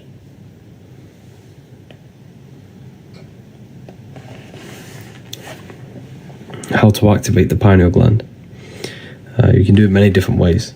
First, meditation is one of the greatest ways to literally just connect with your consciousness. By turning off and removing thoughts and emotions and the activity of the body, we connect with consciousness, which is stimulating the pineal gland. If you also want to activate it properly, you do this by Kundalini meditations. Kundalini meditations. So when you breathe in through the nose, you breathe in to the stomach and you think about raising the breath and imagine energy rising up your spine as you breathe in. And then when you breathe out through your nose, you release it, and then just keep repeating this over and over. And you will feel energy rise along your spine. You'll feel energy rising your spine, and your brain will feel like this, tingly. You'll get a tingling sensation. It's an amazing sensation when you get it, a Kundalini awakening. It's one of the best feelings you'll ever experience in your life. It's undescribable. It just feels like tingling light, a surge of energy entering in your brain. And you just feel so refreshed after. And you're more in tune with yourself. Yes, you can become dizzy. Or lightheaded. You're more in tune with yourself. You gain deeper thoughts. Your dreams are enhanced. Lucid dreaming definitely enhances.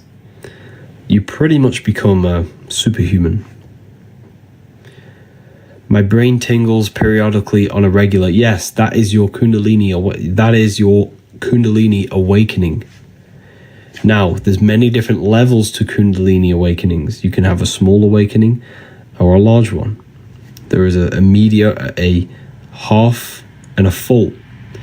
So if you gain then surges of energy that rises your spine, I get it now and then. I'll just be working and I'll just feel energy rise my spine and head into my brain. This is your Kundalini energy that's awakened inside your body. It brings peace to us. Yes, it does. Very well said. Very well said, Flower. Grand rising, everyone. Welcome. Hello, Mohammed. Welcome. So, generator, operator, destroyer. This is the secrets of number 3. This is the secrets of number 3. We've hit 10k already. Keep tapping the screen, everyone. Let's get some more people in here. Share the live with a friend or family member. Let's keep tapping the screen, keep commenting. It's going to help the algorithm. So feel free to ask questions as well. God is generator, operator, destroyer. Brahma, Vishnu, Shiva, the Father, the Holy Spirit, and the Son. What the 7 snakes? Good question. I'll go over that in a minute for you. Brahma, the creator, the preserver, and the destroyer, Shiva. Brahma, Vishnu, Shiva. All creation goes through threefold process. Everything is a threefold process. Everything in this world, okay, is a threefold. And the reason why it's threefold is the number 3 is very, very sacred. So we have the eye in the triangle with the eye in it and the light. Well, that's 1, 2, 3. Okay, so that's the number 3 the Illuminati use. 3 represents creation. Why? Look at the number 3. 1, 2, 3. This middle point represents the dot here is the emanation of creation, turning into duality. It's a torus field.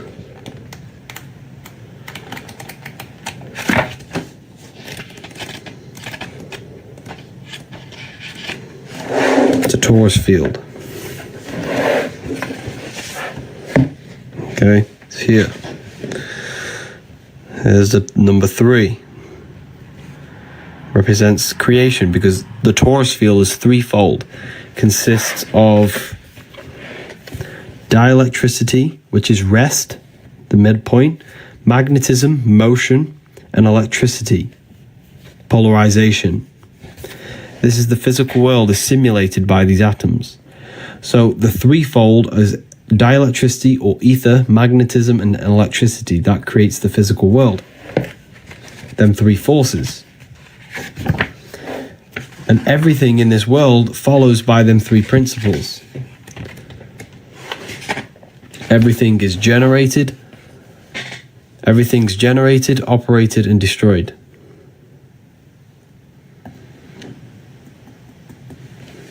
Generator, operator, destroyer.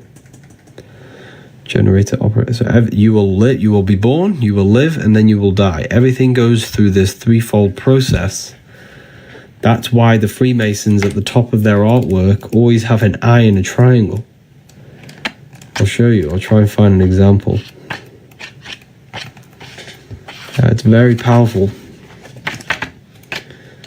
So the Freemasons always have...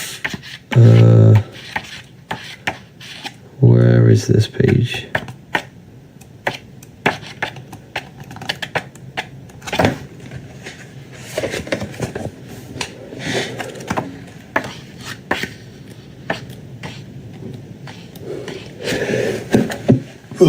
That was a sneeze. Right. I don't know where this page is. I should know it, but... because the eye in the triangle is the force that governs all creation. So you always see this on top, because this governs all things. Everything in this world, in this universe, will be generated, operated, and destroyed. Everything goes through this threefold process.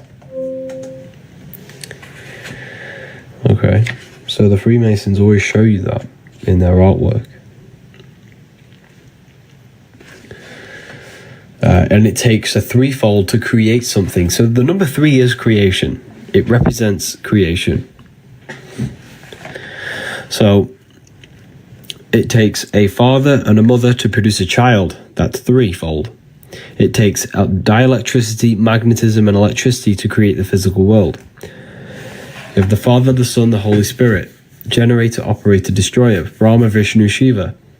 Jesus was in a cave for 3 days. Why was he in a cave for 3 days? It's a symbolic of transformation and creation. Death and rebirth. Same process. It's all symbolism.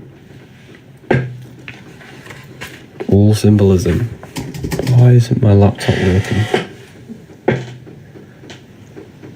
So yeah, the number 3 is all to do with creation, death, and rebirth process.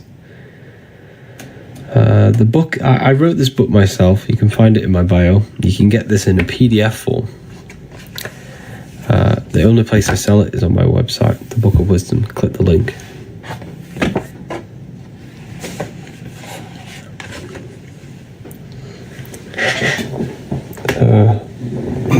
Share the live, people, with some friends, or feel free to share it with someone. Let's get some more people in here.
We're talking about the threefold. Is there anything else you want me to go over about that? I love your book. Thank you, Chosen 144. Appreciate that.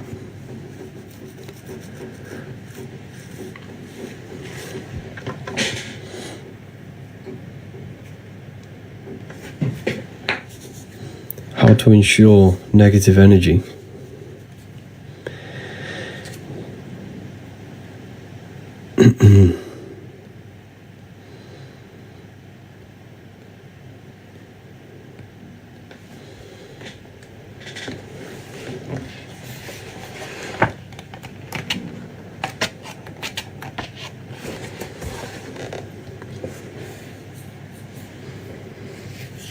So yeah, this is Saturn. This is the biggest on Amazon. You can't get the book on Amazon. You can't get the book on Amazon.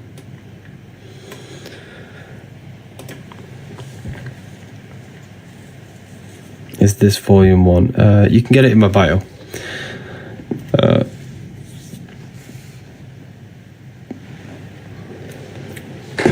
Just click the link, it'll take you straight there.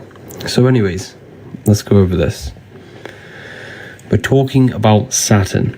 Saturn is a very interesting topic when it goes over this. Okay? A very, very interesting topic.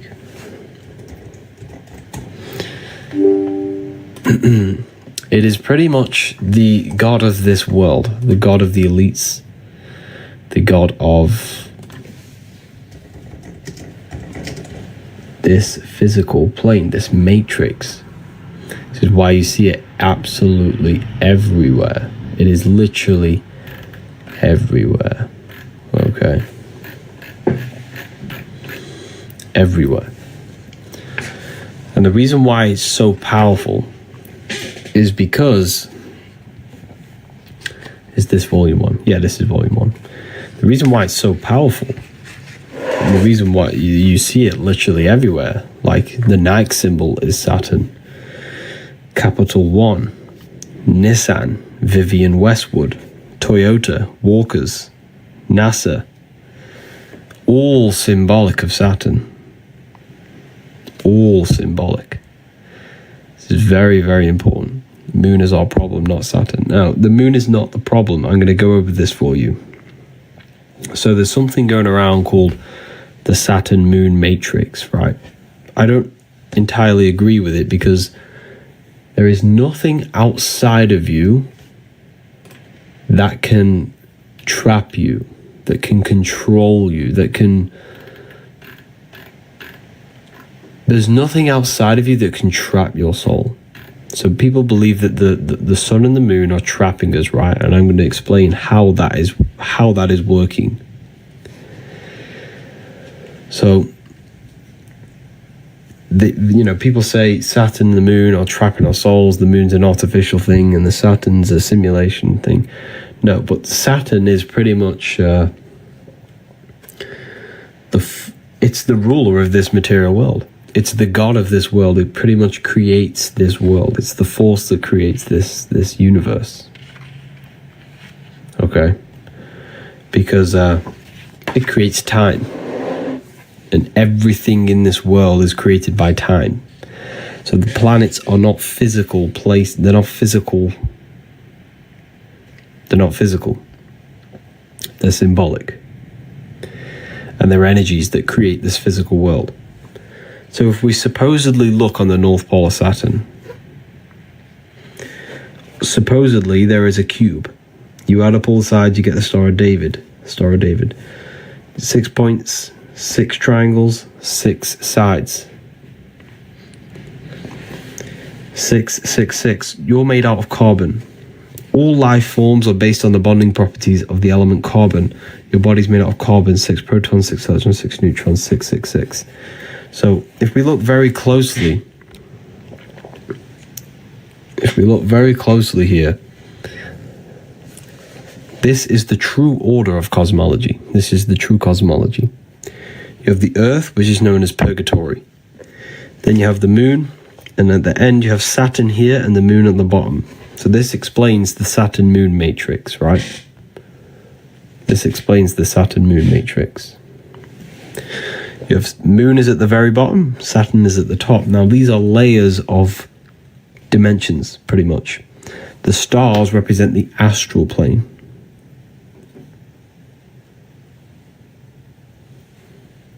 That's why the word star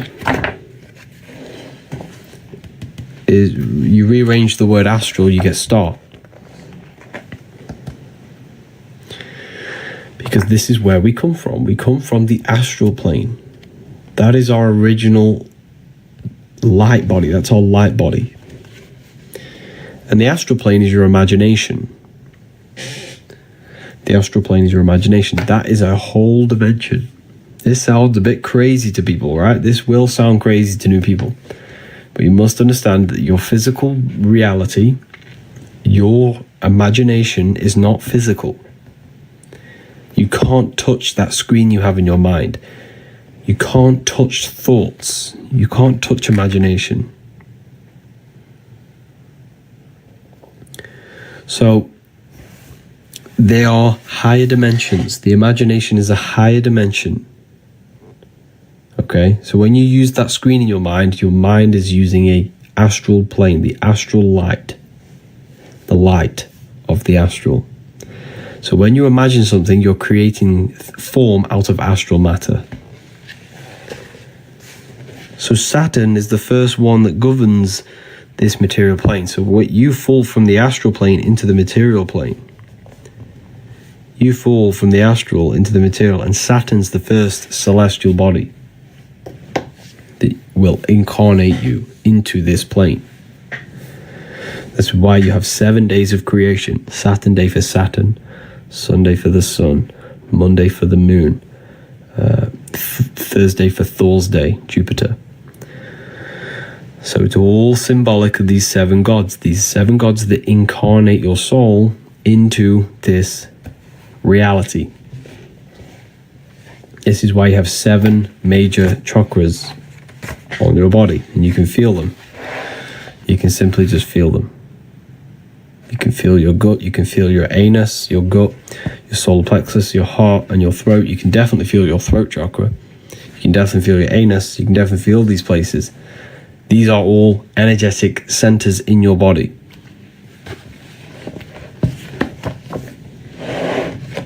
These are energetic centers in your body. So,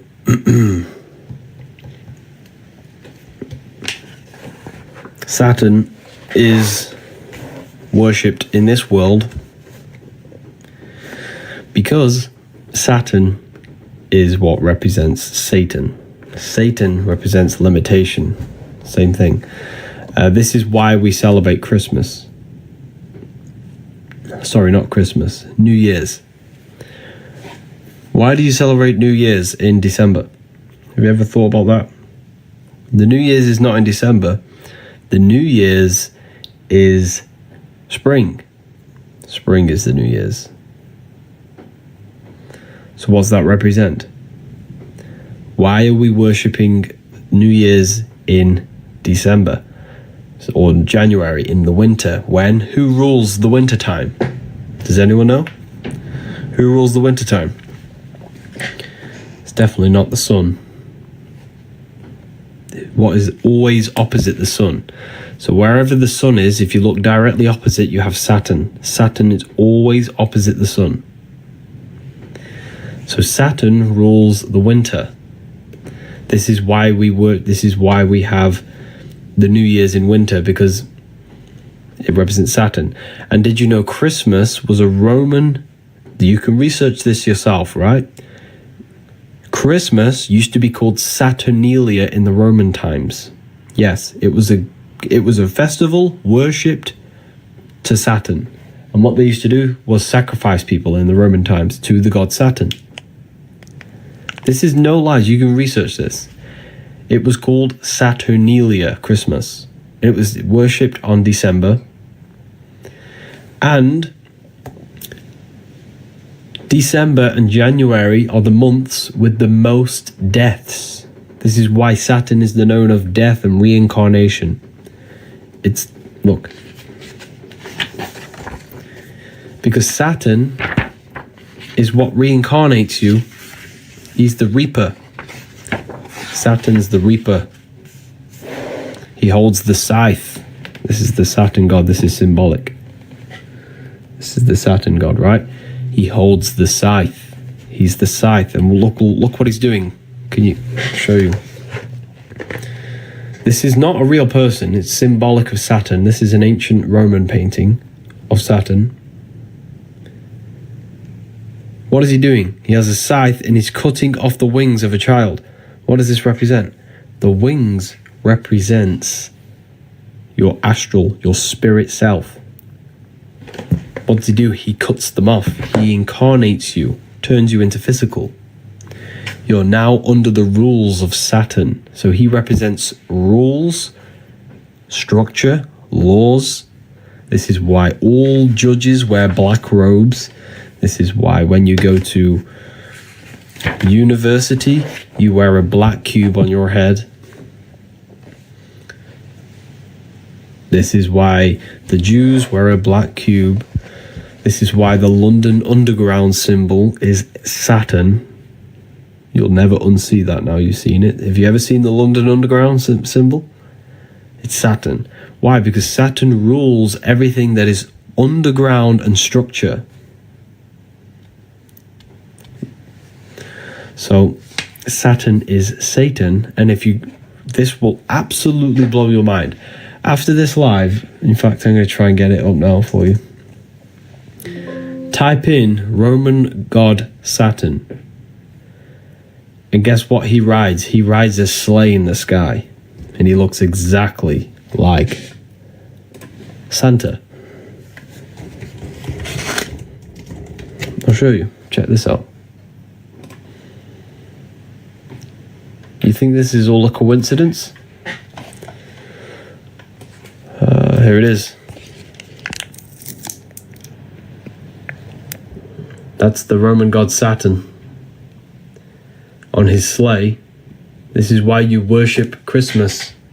Well, we all worship Christmas. Well, not worship, but we all celebrate Christmas on December. So that's Saturn. Same thing. All the worship of Saturn. This is why we say think outside the box. You're in the box. This is the box we're in. Because your mind has access to beyond physical reality. This is the box. The box of Saturn. The physical world you're in. You're trapped in. All consciousness is limited to the physical plane. This is the box we're in. We can only go up, down, left, right, upwards. You know, we're in a six-sided cube. Jack in the box. How do we get out? We have to learn astral projection. We have to learn how to expand our consciousness. We have to learn how to expand our mind. This is why we say, think outside of the box. This is the box, the physical plane. And we have to enter our astral bodies. Keep tapping the live, everyone. Let's get this to 50k.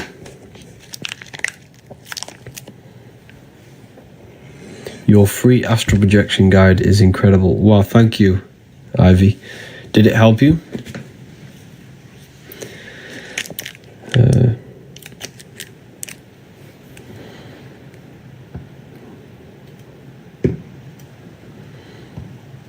All of us, wow, amazing. Conspiracy theorists. This isn't conspiracy. This is simple knowledge that you can figure out yourself.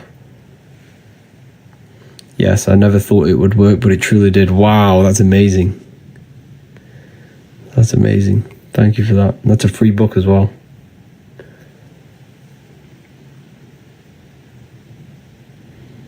Space is fake. Yeah, you had a free astral guide. Yeah, it's still on my website. It's called Activating the Inner Eye. But it's on my website. Just go get it after this live or something.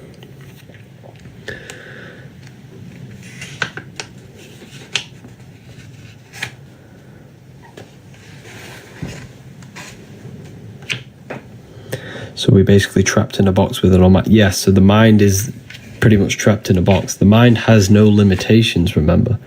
The mind is a dimension filled with infinite possibilities. You can think anything, be anywhere. So the mind has infinite possibilities. So what limits the mind is the belief system and the belief structure that we have, which is governed by Saturn. Saturn is the structure. He rules our minds. Well, if you have limiting belief systems, that's a Saturnian energy. That's a Saturnian aspect of your mind. So, does that make sense? So we all descended from spirit to matter, from stars to earth. Now we have to climb our spines to turn matter back into spirit by raising our consciousness, by raising our vibration.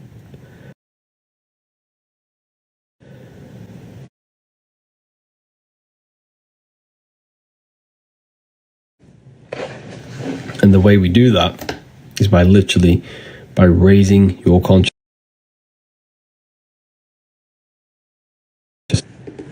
by purifying the self, purifying the belief systems, removing,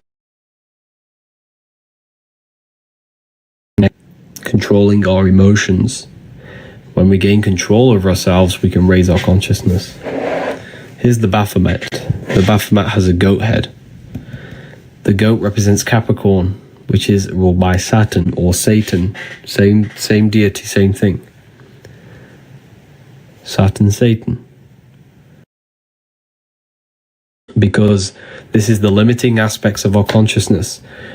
This is the low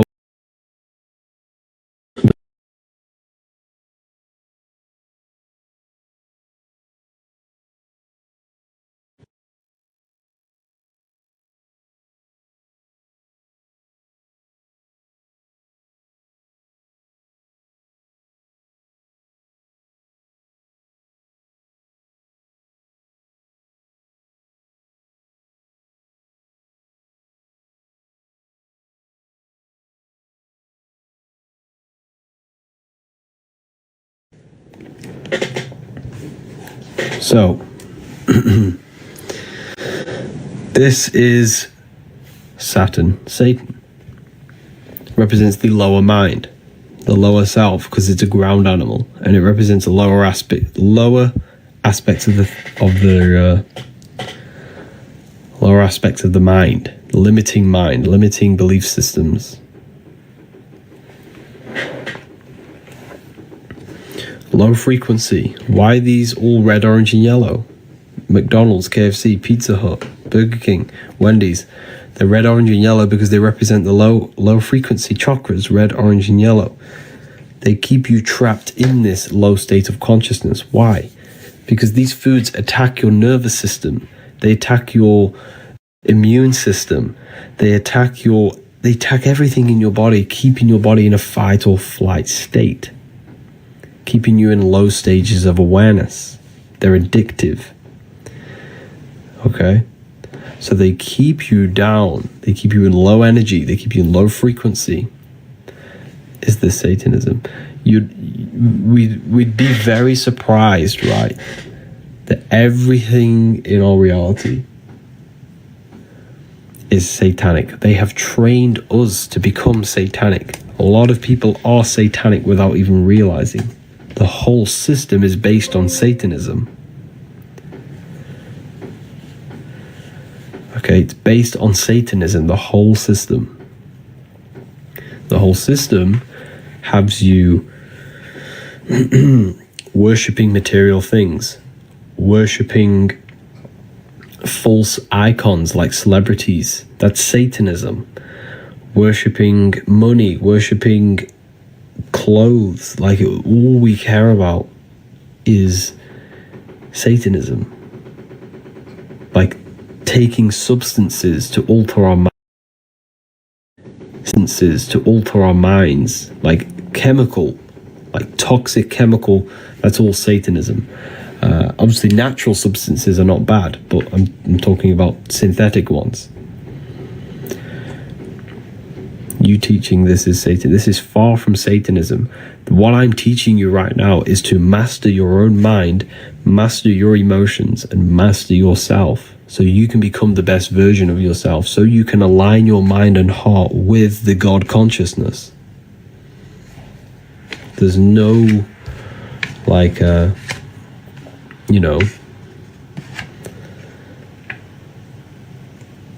if you worship this man in the sky, then you are lost, completely lost. Can you explain why the occult perform sacrifice or rituals? I can't explain that on here, but I do know why they do it. I can't tell you that because there's probably people in here who will probably go and try and do it to change their life, because it's very powerful. I can't reveal that. That's a piece of information that's like too crazy. Yeah.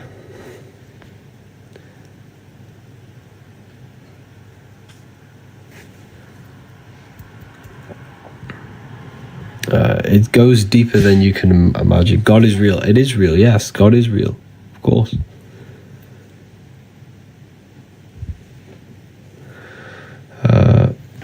God is real. God is you. God is inside of everything. That's why he's omnipresent. Why do you think they say God is omnipresent? Not because God is watching everyone, but God is inside your own mind. God is your consciousness. Please reveal it. There's no point revealing it because it won't do anything to you. It'll only darken you. If you want that sort of knowledge, join the university. That is it's too deep. There's certain things I can't talk about on here. Keep tapping the screen. Let's get this to 50k likes.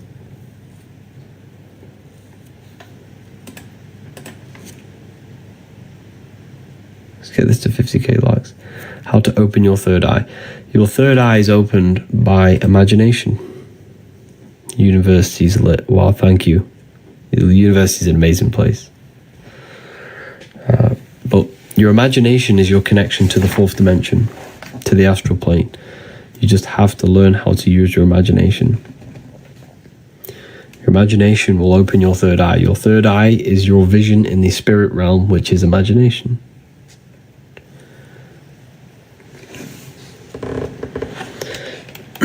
So going back to the Saturn cube, it represents matter. The number 6 represents matter. There are 6 sides to a cube. There are 6 sides to a cube. Up, down, left, right, backwards, forwards. And God created, well, supposedly the Bible, it's all symbolic, of course. But the Bible says God created the physical world in 6 days and rested on the 7th. He created everything in 6 days. This is the physical creation. Matter is physical, yes. So this represents matter, the worship of physical reality, the worship of physical pleasure. Have you ever wondered when you were younger, you got a toy, you really wanted this toy, but then when you got the toy, you didn't even play with it? That's because nothing physical can ever satisfy your soul. Nothing can ever satisfy you in this physical world. The physical world will never, ever, ever satisfy you. Only inner satisfaction can satisfy you. When you are satisfied with your soul, with your mind and your heart, that is true that is how you satisfy yourself. Spiritual advancement, not physical things. But the elites, this whole system is based on constant physical low-level pleasures. They give you Netflix, they give you porn, they give you food on every corner, they give you entertainment, music, they give you all of these distractions to keep you constantly distracted, and it literally just corrupts your soul in the long term. It darkens your soul, it corrupts you, makes you feel lost. The system is a satanic, Saturnic system. Okay? It's a satanic, Saturnic system. Let's get this to 50k likes. If we get this to 50k likes, I will release a nice code for everyone to get themselves the book. When is the Book of Symbolism coming out? Hopefully in the next few months, next 1 or 2 months. Hopefully, I'm not too sure. Let's get this to 50k, and I'll help you save some money on this book. I've gotten the book amazing. Thoughts on the Book of Enoch, amazing book. It's encoded though. Is Jesus Lucifer? A lot of people ask him about Lucifer. Lucifer is another symbolic thing. Lucifer's not a real identity, not a real person. A lot of people think he's a real person. Not a real person. Lucifer in the esoteric world represents something that is, it represents good. Let's start that again. It represents evil dressed in good. It represents something beautiful that brings corruption and darkness. So it's an aspect of your own life. So if we look very closely at your brain, you do not see into reality. Light enters your eyes and the image is produced in the visual cortex of your brain. And this sigil, this process, is actually the sigil of Lucifer. This process, so reality is produced by your brain. It's a computer to experience this 3D world. Consciousness experiences the brain.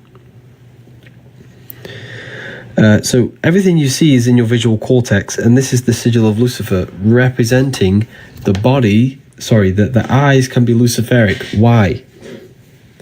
Because the eyes deceive the soul.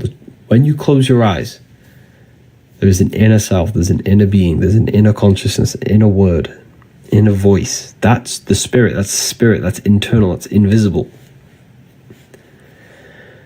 That's the invisible experiencing the visible. These eyes can trick you into worshipping the physical world and elude you. If you become obsessed with beautiful things, money, fame, temptation, lust, cars, I'm not saying these things are bad, but I'm saying if you worship them, that's Luciferic, because money is Luciferic. It lures you in slowly, and then it slowly corrupts you. Before you know it, you've traded your soul for something that doesn't really actually exist. That's Lucifericism. That's Lucifer. Think of it like this. A rapper is Luciferic. You think they're a rapper, you think they're cool, you think they're amazing, you worship them, you love their music because it sounds so good, but little do you know that music is corrupting your subconscious mind and programming your mind to be degenerate, to think about drugs, sex, and alcohol. So rappers, like music, is Luciferic. It's Luciferic. Anything that appears good but brings destruction.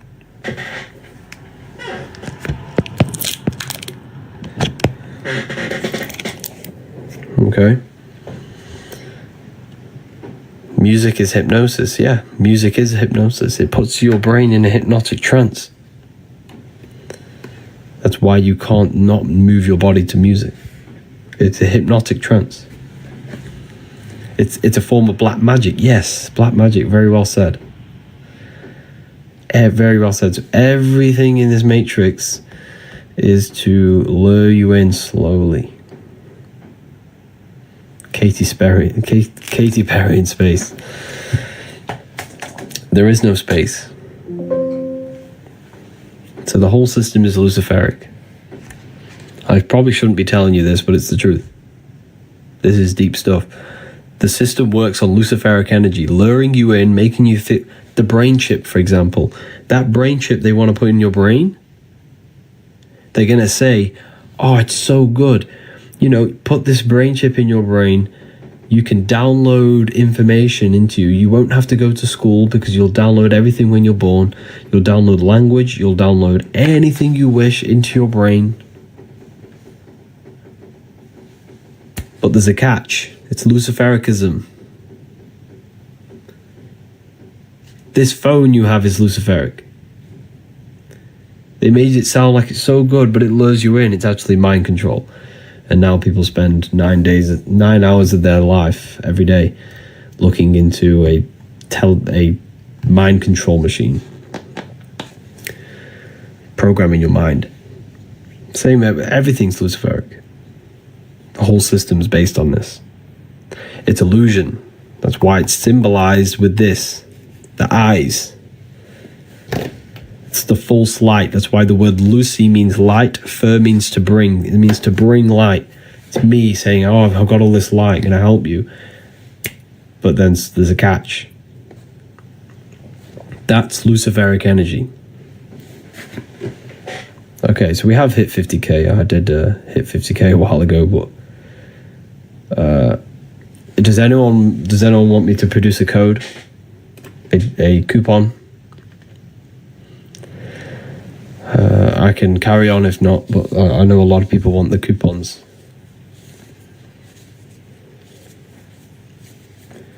So Lucifer's not a real person. So a lot of people. Okay. I'm going to create 5 codes for 5 people. And they're going to be 40% codes. You're going to save yourself 40%. This is I never really give 40% out, but this is, this is a good live. I've been going very good. And I'm going to give 5 people the chance to use them. And guess what? If you wanted to, someone mentioned the free ebook. There is a free ebook on my website. There's a free ebook. It's going to teach you exactly how to imagine. It's a free book. It's called Activating the Inner Eye. So the code is, the 40% code is this.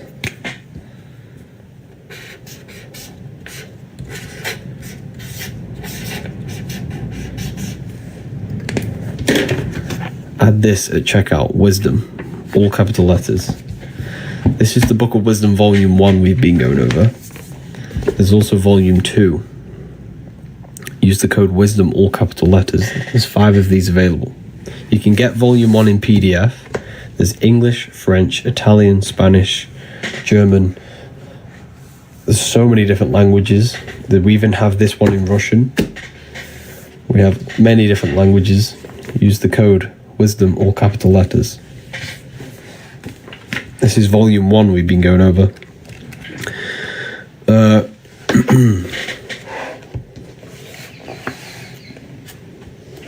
Wisdom, yeah. This is Luciferianism. That's what we've been going over. I've already. Thanks for helping me. It's a pleasure, Banana.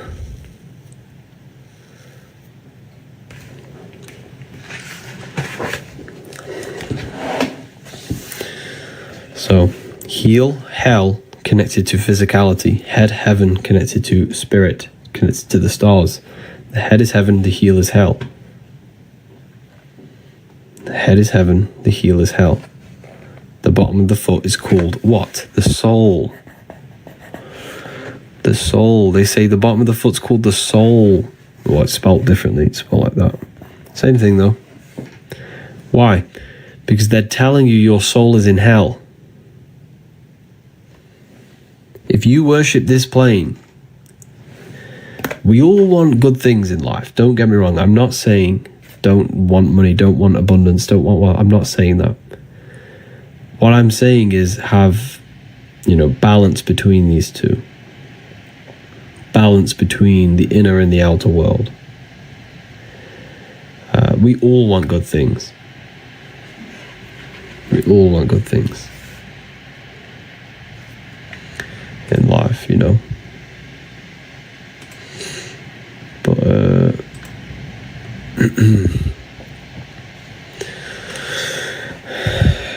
yin yang, yeah, it's having balance between them.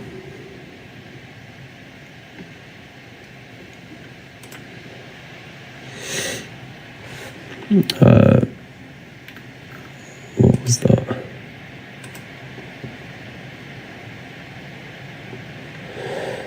Well done to Veronica Sims, Angela Preto, for purchasing the Book of Wisdom.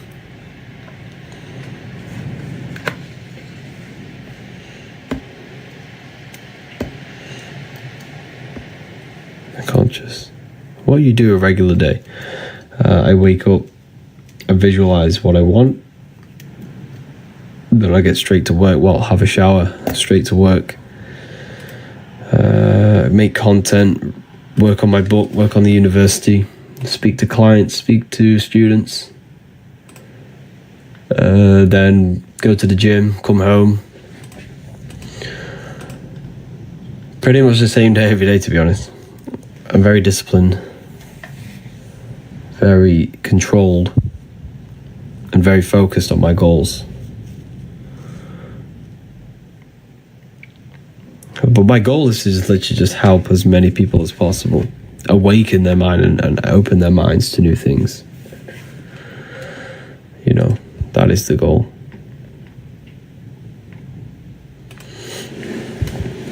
But yeah.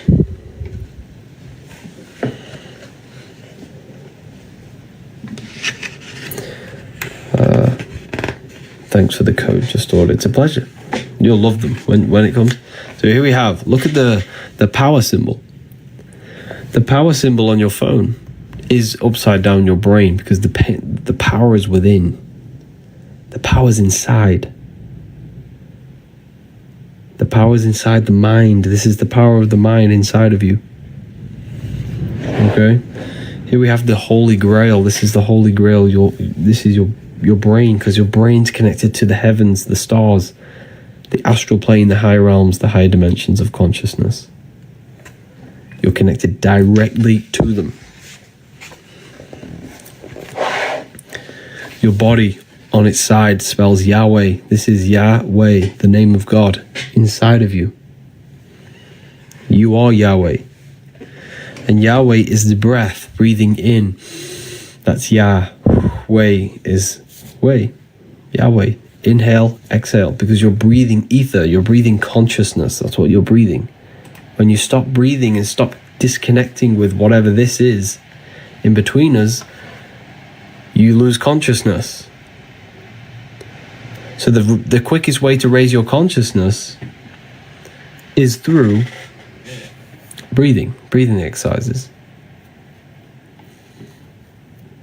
It's the fastest way.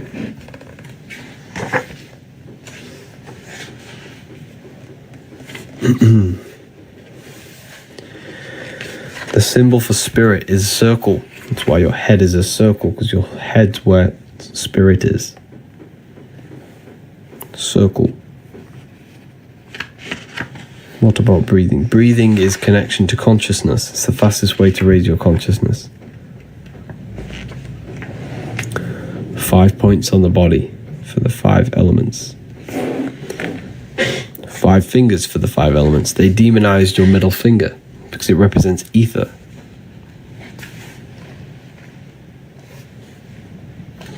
Ether is the ever-present field of energy that connects all of us.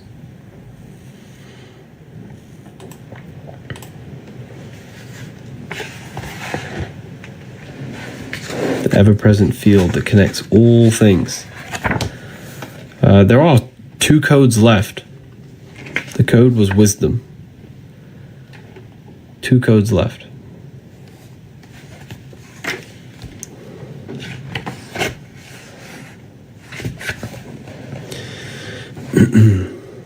Feel free to ask questions, people.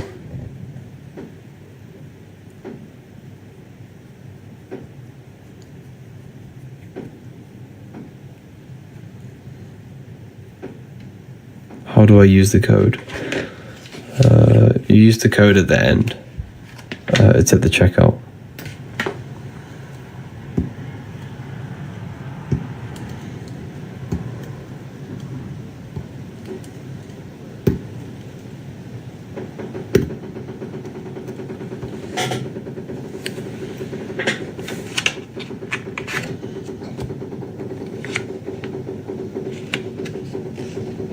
God doesn't exist. God does exist. God is in you. You can connect with it yourself.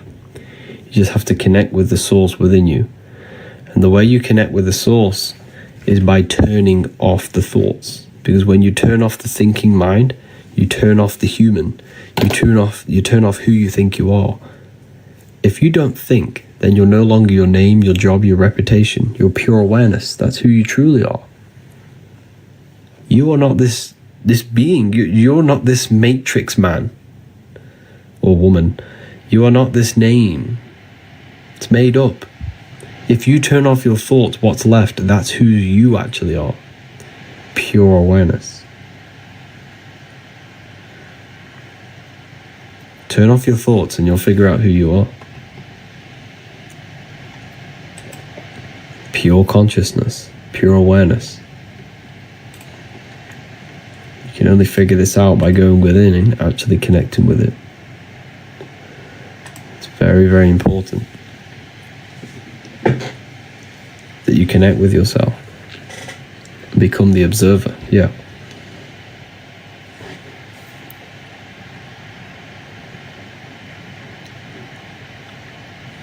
When you are nothing, you are everything. Yes, very well said. Very, very well said.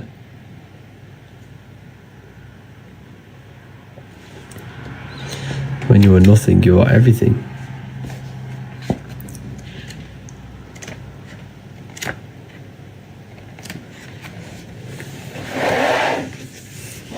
The life and death cycle. We're in a constant cycle of life and death. Daytime is life, nighttime is death. Everything goes through this cycle. Life and death, winter and summer. All the same cycle.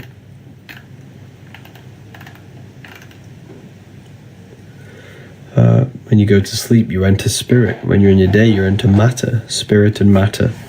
Spirit and matter. You're in this constant cycle. And And we need to prepare for life after death.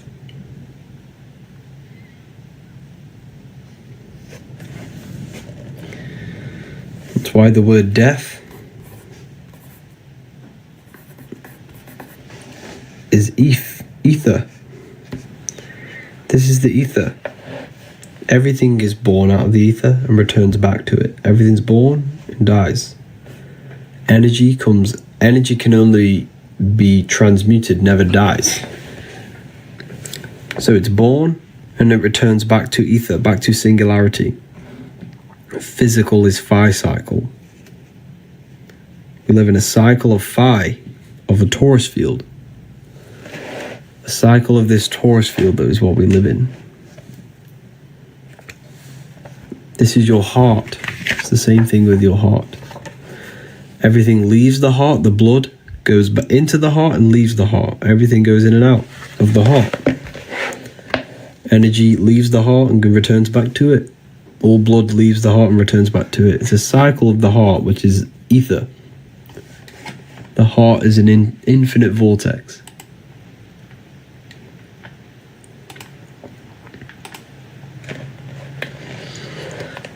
You know,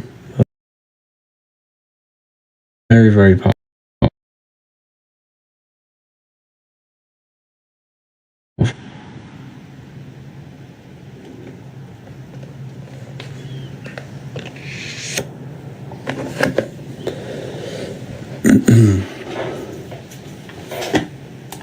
Very, very powerful when you learn this stuff.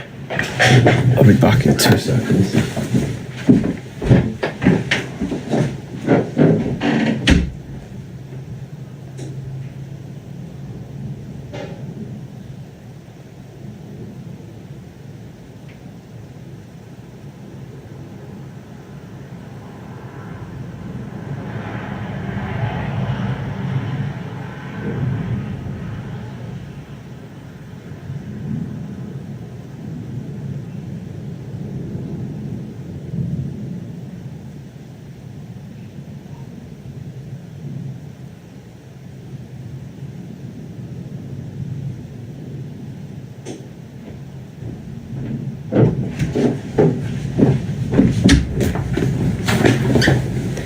You will pay for your blasphemy. I won't. You will pay for believing in Jesus. I promise. And the reason why I say that is because your whole life you haven't prepared for life after death. So if you believe in Jesus and you die, you go into the astral plane, you're just left with your internal world. So when you die, if you close your eyes right now, that is what you're going to experience. You're going to experience yourself. You're going to experience your state of consciousness, your internal self. And that internal self will be manifested on the astral plane, the realm of imagination, infinite possibility, and you will suffer there if you do not master yourself. Because if the mind is not controlled in that plane, then you will be manifesting and destroying yourself. You know, I'm not scaring you, but like this is what happens when you die. You're left with your internal self. You're left with your internal state of consciousness. So your imagination is a dimension where you come from, and you descend into matter, to physical reality. You will return back to the astral plane. And then you will experience your state of consciousness there. So whatever you think, you manifest instantly. So we have to control ourselves. We have to make sure our internal world is not connected and desiring physical things like addictions, food, sex, smoking. Whatever our addictions are, we have to detach before we die in order for our consciousness to ascend to a higher plane. You will match your vibration, your state of consciousness in that plane.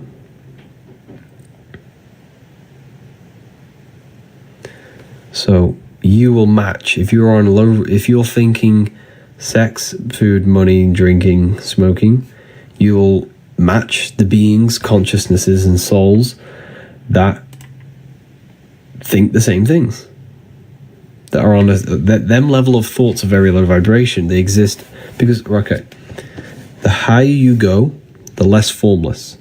This is thoughts, this is imagination, this is energy, this is matter. Everything in the material plane began as thought. It was thought, imagined, give energy, and matter. That's the order of manifestation.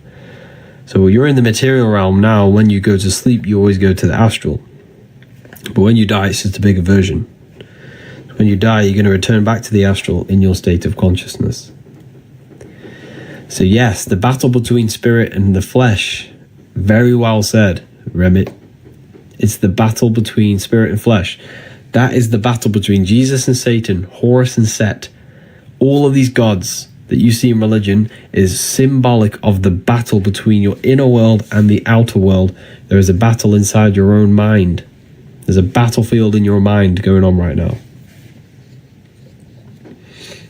That's the battle. It's a psychological battle. Yeah.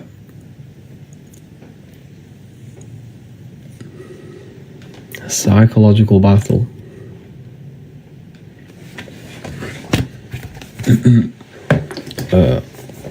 I go a bit deeper on this in volume.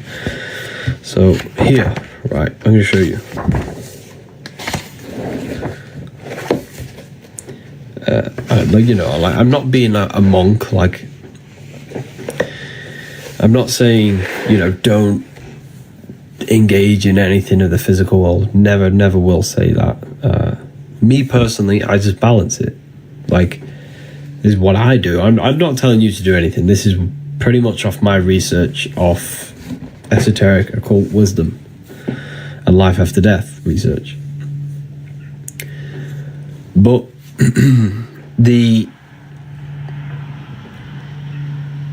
what I'm saying is just have balance between them. Like, you can want riches. You should want to be wealthy. You should want to have the best possible life with abundance in your life. However, the Bible says don't put your heart on it. When you gain wealth, don't put your soul on it. It means don't be attached to it, because you're going to die and you're going to leave everything behind. So there must be, the Bible tells you, be in the world and not out. Be in the world but not of the world. Be in the world but not of it. Okay. So anyways, these were gods.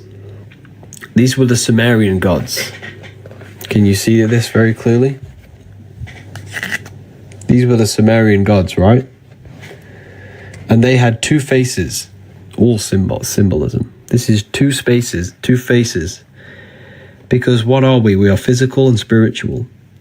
These had access to their spiritual bodies, the astral plane. These were the gods, because back in the ancient times, if you had the knowledge of leaving the body and entering your spirit and entering your spiritual body, then you were considered a god. Now, astral projection is even in the Bible. This is what people don't understand. Christians say, well, astral projection is demonic. It's in the Bible. I know a man in Christ who in 14 years ago was caught up in the third heaven. Whether in the body or out of the body, I do not know. Corinthians 12:2 tells you to ask, is telling you the third heaven. What's the third heaven? What is the third heaven? You have the physical, etheric, astral. That's the third. It's the third layer of reality. Astral plane. Corinthians again. What does it say? We are confident, I say,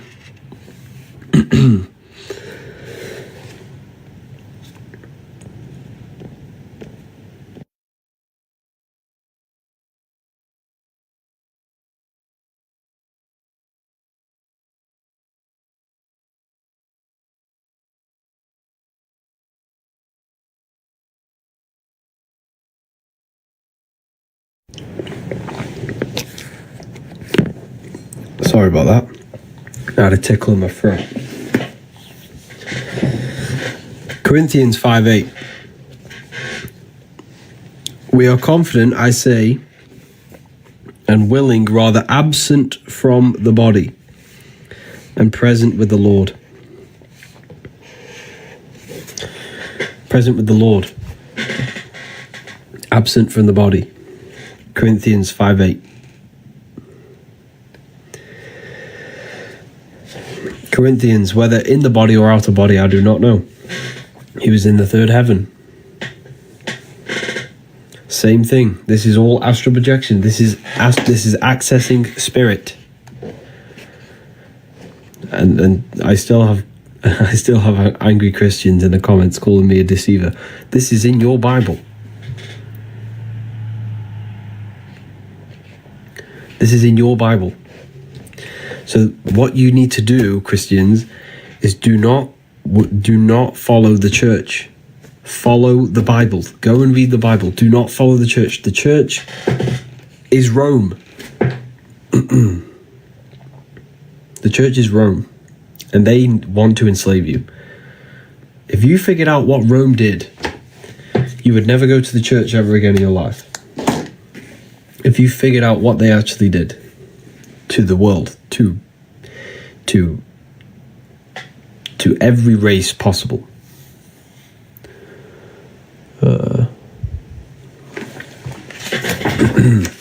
Same thing. Here's the Freemasons, you showing the same thing. Here's the Egyptians showing you the same thing. All symbolism of astral projection. Astral entities. I talk about the entities. Talk about how you create demons. You create demons. Demons are aspects of yourself. You literally create demons. Okay, it's so crazy when you actually figure this out. You are literally creating demons. Don't follow the masses. Like, honestly, I grew up in a so I used to be a Mormon. My whole family's Mormon.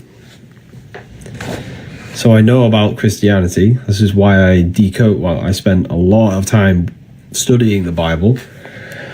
I've gave myself a new challenge. I'm going to be studying Genesis for like a long time. I'm going to study Genesis, the creation, the story of creation, because I think there's so many hidden codes inside of it. The whole Bible is filled with hidden codes. But I'm going to study it, and I'll let you know how it goes on. But I've already decoded Adam and Eve. I've already decoded that. I could share you what Adam and Eve actually is. So think of it like this. What you need to understand anything in the Bible, to understand the Bible, you have to understand that the universe only exists in your mind. Everything is psychological. Everything represents the mind and what's happening in the mind.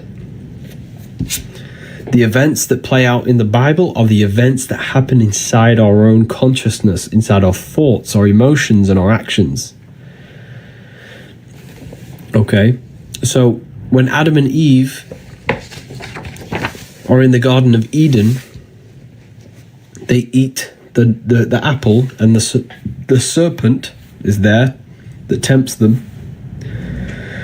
Well, if you study symbolism, you'll quickly figure out that the serpent represents transformation, because the serpent sheds its skin. The serpent sheds skin, which represents renewal and transformation, right?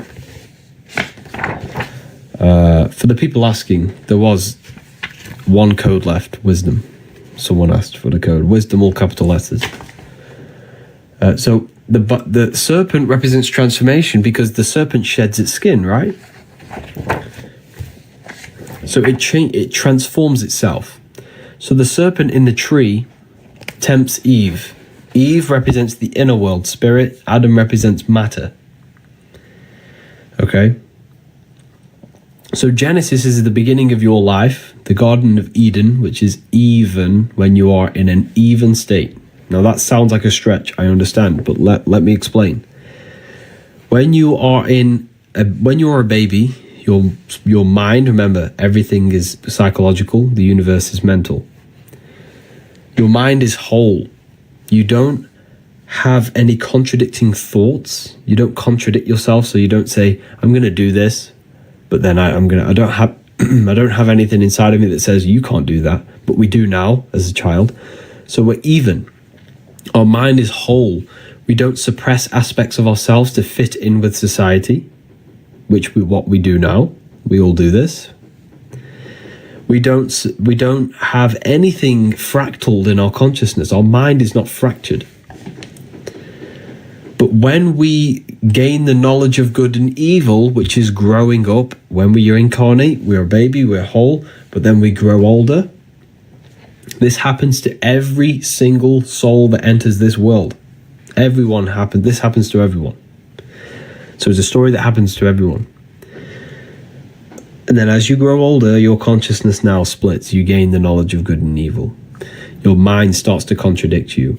Your emotions tell you different things. You start to suppress aspects of yourself to fit in with people. You fracture yourself. It's a psychological story about fracturing yourself and leaving that whole state. It's a psychological story. That's leaving the Garden of Eden. And then all the chaos after is all about the chaos in the mind. Because remember, when we are a child, we're whole. We have no mental chaos. We don't suffer from our thoughts and emotions. We don't suffer from depression as a child. But when we gain older, we suffer from this mind, these thoughts, our body, our temptations. It's all about you. The whole Bible's about you. The chaos with Cain and Abel, and the chaos and all this, the flooding, it's all symbolic of what's going on inside your mind. It's a symbolic story about you. But yeah, I hope that makes sense, everyone. And that's what we have to reach. We have to reach back to our whole state. That is the light. And we return back. We have to this is what I teach, purification inside the university to my students. I teach purification. Purifying your beliefs, purifying your mind, purifying your thoughts, purifying your body, purifying every aspect of yourself so you can return to that whole state where you are in control. Because most people, the body's telling you to smoke, eat sugar. The mind's telling you to watch Netflix and entertain itself because you want to escape the thoughts. Emotions are sad, worthless because they don't know who we are. I get it. I've been there. That's how I'm describing myself. Literally describing myself. But that is the chaos that the Bible's talking about. But that is the chaos. It's talking about the chaos within. And we transform ourselves. And that is the serpent. Now, I'm writing a whole book on this, so you can do your research on it if you want. But I'm making a whole book on the symbolism of the serpent, symbolisms of all different things, all different symbols you could possibly imagine. But I'm pretty much going to provide information that the whole world was under one religion at one point. And it wasn't a religion, it was a worldwide knowledge of self, and it was the serpent religion or wisdom. Yeah, the serpent wisdom. It was the knowledge of self-transformation of the mind, of the emotions, of the body. It was the knowledge of Kundalini, of self-transformation and spiritual enlightenment. This was the true religion, and I'm going to prove it in that book. It's going to prove it, but yeah. Are you going to write volume 3? I'm not writing volume 3. I'm writing the book of symbolism. That is the next book.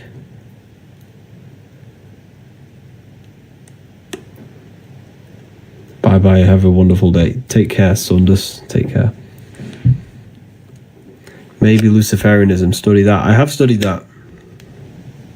And yeah, I went over that at the beginning of the live on Luciferianism. There's a God inside of you, and you can connect with that.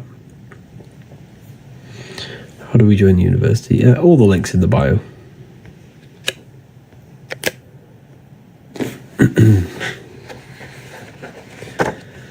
All the links in the bio. So this is symbolic of cutting your connection between the mind and heart, the mind and soul, the intellect and emotion. It's all symbolic of transformation of self. Not transformation of self, sorry, I was daydreaming then while saying that. I was doing something else. This is symbolic of cutting off your intellect from emotion. You know, this symbol. Isn't that what Catholics do? Yes. Now, I'm not doing this is not going to cut your intellect from emotion. I'm not saying that. Like, doing this is just a gesture, but it's symbolic. It's a ritual, it's symbolic. We don't want to cut off our mind from emotion, because cutting off the mind from emotion thinks destruction, hate, and a beastly nature. That is the devil. You are literally the devil if you don't think with emotion. They have to be in sync. We have to think with empathy, think with morals, think with our heart as well. They combine. But we don't want to just think with our emotions, because then we become impulsive. We have to combine them both. The heart is literally a guidance system. It's connected to the universal laws of God. It's connected to the laws of God, consciousness of love, authenticity.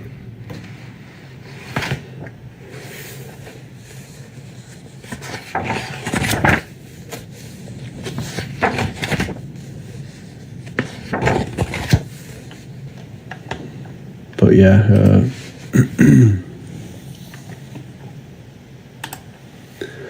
it's very powerful information when you learn about this stuff. Inner GPS, yeah, it is. It's pretty much an inner GPS. It tells you everything that's right and wrong. When your heart tells you something, it's the truth. Like, if you think something, your heart's going to say, no, that's either right or that's wrong. That's the intelligence in you. We all know what's right and wrong. Is this the second book? Yeah, this is the volume 2. So the heart talks about volume 2 talks about the heart. Your truth, you can feel it. Yeah, exactly. The truth resonates with you. It resonates with your heart. You can feel it.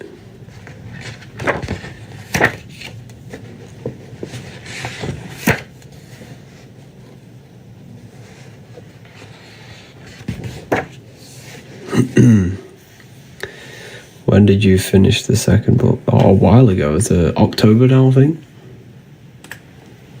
October, yeah. October last year. So is going to church bad? I don't want to say it's bad, because obviously you're probably going to church, but, you know, if you go to church, don't get me wrong, they're good people. You know, you think you're doing the right thing, which you pretty much are. You're becoming a good person, but it's like, the most powerful way to really connect with God is to become the best version of yourself. Become controlled in the mind. Become controlled in your heart. Gain control over the self. Meditate. Connect with your consciousness. Connect with higher. You know, learn visualization so you can connect with your true power.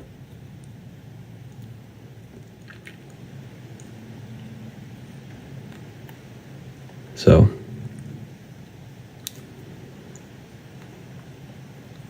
Jesus is telling you to meditate. Jesus tells you to meditate many times in the Bible.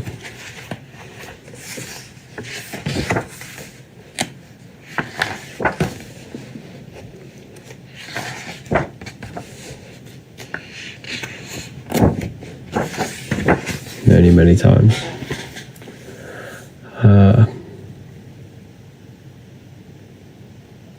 He says to pray, not meditate. He doesn't. I'll prove it to you. Listen to this. Jesus tells you to meditate many, many times in the Bible. Okay.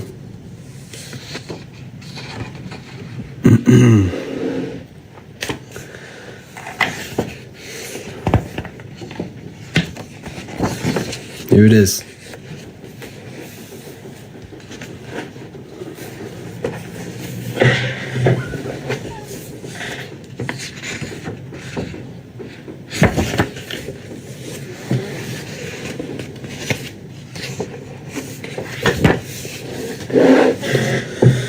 Psalms 4:6-10. 4:6-10. Be still and know that I am God. Be still.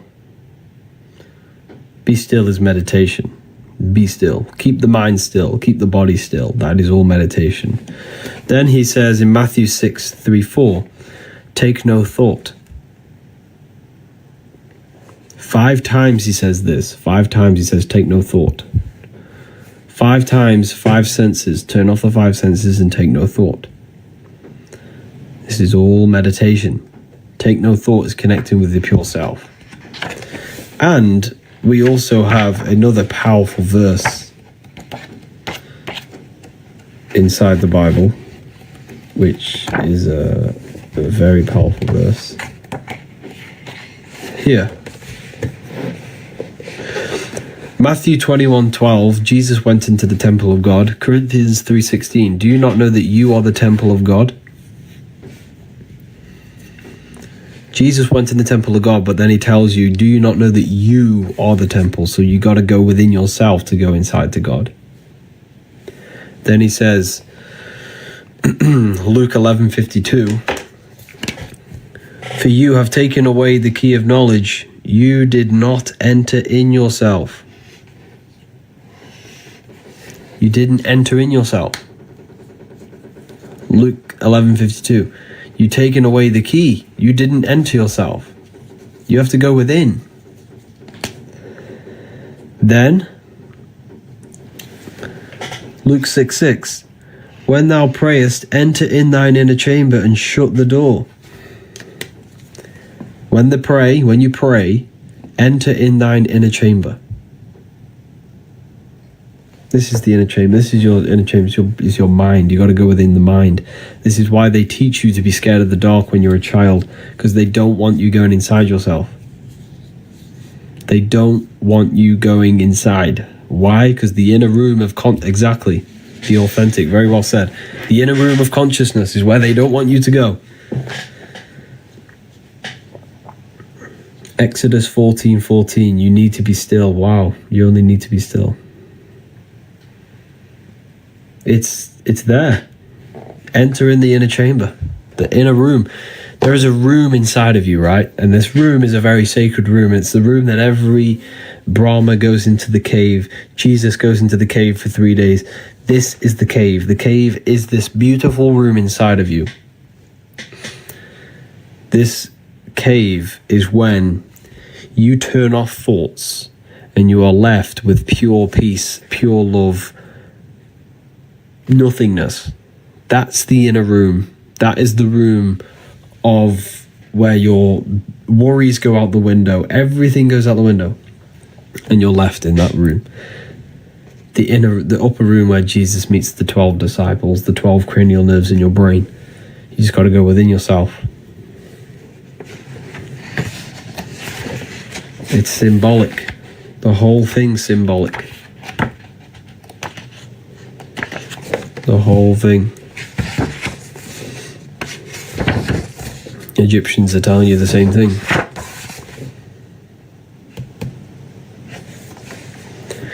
What do you think about the Emerald Tablets? It's one of my most favourite books. That book really woke me up. It's very powerful. Okay, right. A lot of people asking about the book. It's called The Book of Wisdom Volume 2. I wrote this myself. You can get it straight in my bio. It literally tells you everything you could possibly imagine. Now, I'm going to give 5 more people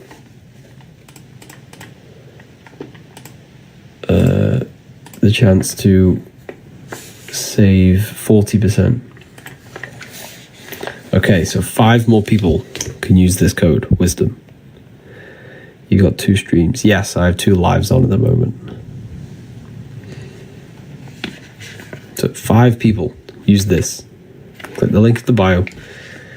Use this. You're going to save yourself 40%. Well, that's useless.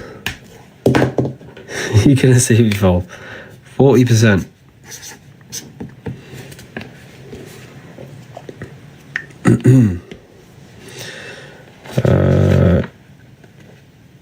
Out of context is wrong. It's not out of context. I've read the Bible.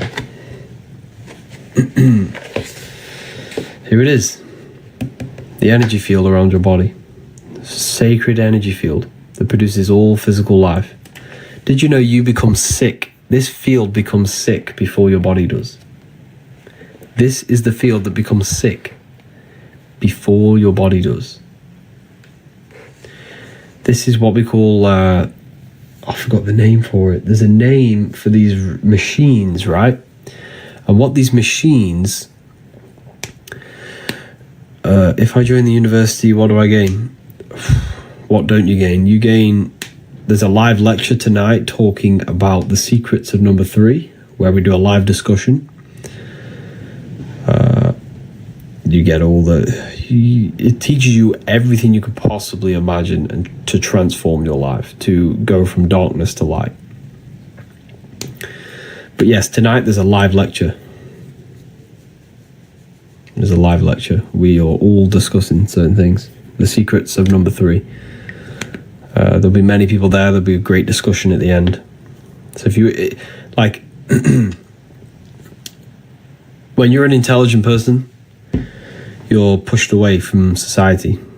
And that's the kind of people that I'm aiming for inside. The people that are intelligent, they want to take their research to the next level. They're serious about the esoteric. They're serious about their research.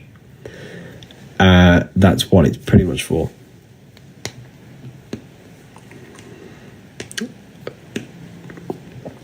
So anyways, I was talking about that machine. That machine, there's a machine that will pretty much calculate the frequency that will heal holes in your aura, because there can be holes, there can be problems in your aura. So this energy field becomes ill before your body does, because this is what feeds the body. So you can actually see illness in the field before you can see it in your body. So there are these machines that can detect what frequency is missing from the field. They'll produce that frequency and then shoot it into your field, which will heal your field and then heal your body. I forgot what the machine's called. But it's true. This stuff is true. There's literally a machine out there, and people have businesses for it, and they charge crazy money for it. It's very expensive, but it's true. So this tells you illness operates on frequency. Illness operates on frequency. If you are on a low frequency, you will match you're on the same vibration as illness. But if you raise your frequency by eating high vibrational foods, thinking high vibrational thoughts and high vibrational emotions, you will no longer match the frequency of illness. Everything is vibration. The doctors won't tell you this. The doctors will never tell you that your aura, your electromagnetic field, becomes sick before your body does.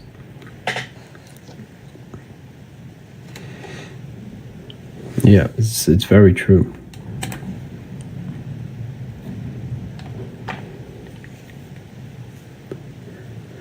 Do doctors know this? Probably not. They're not taught this.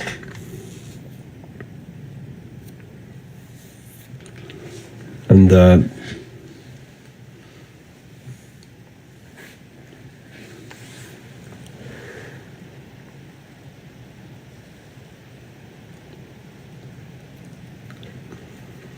is vibration connected to electricity in the body? Yes, in a way, yeah.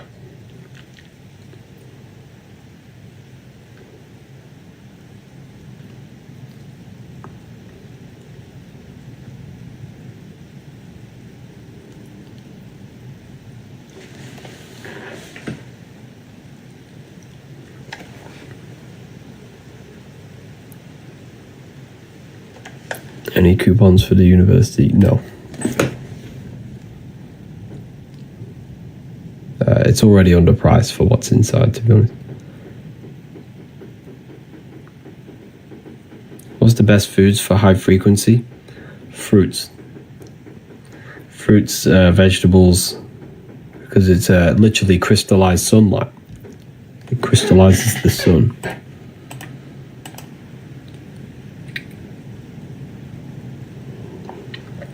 Literally crystallizes the sun.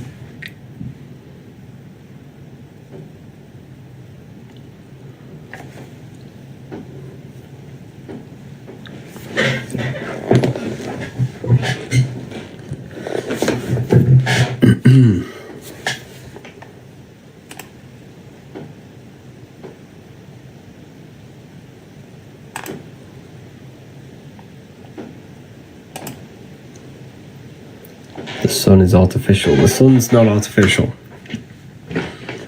That's why they try and block it.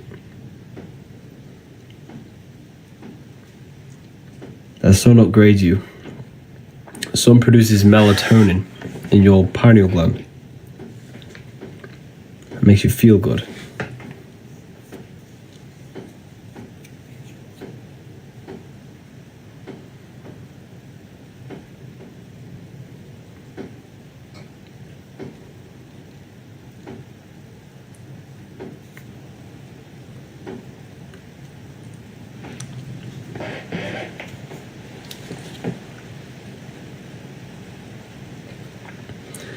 You have no clue Jesus exists. He only exists because of your belief system.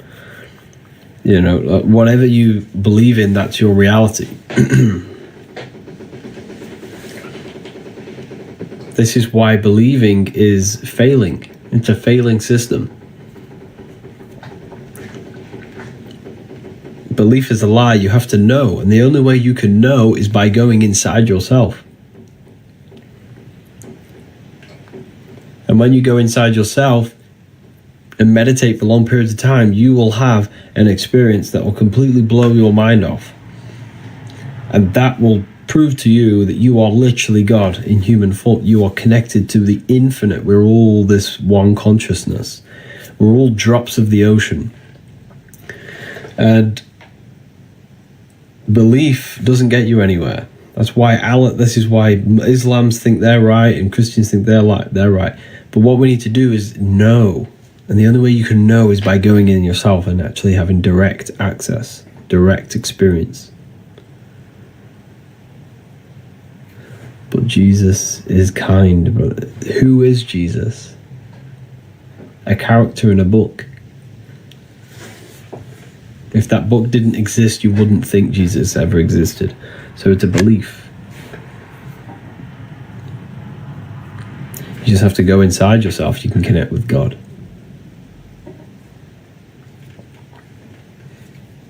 Just go within.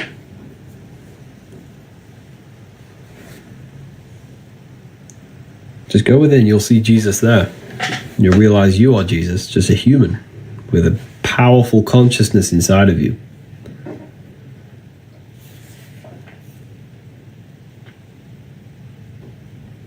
I'm so excited for the book. Oh, honestly, when you read it, your life will change.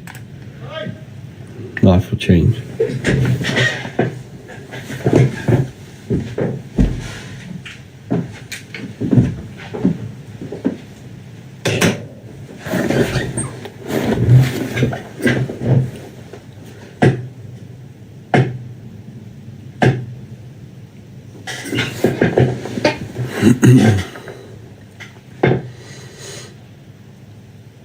But yeah,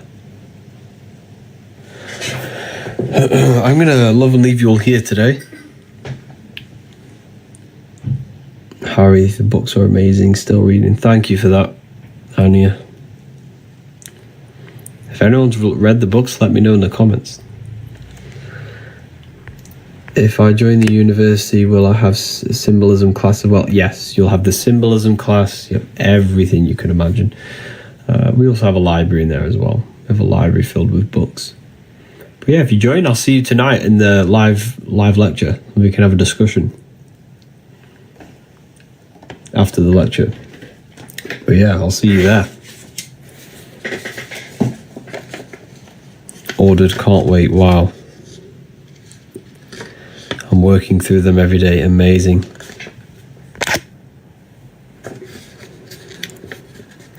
I love your book. I'm learning so much. Thank you so much for this, people. This is amazing.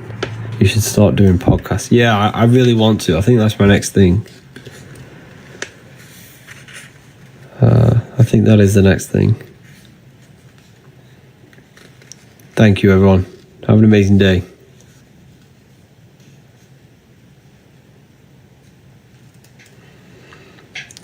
Oh, wow. Thank you, Violet.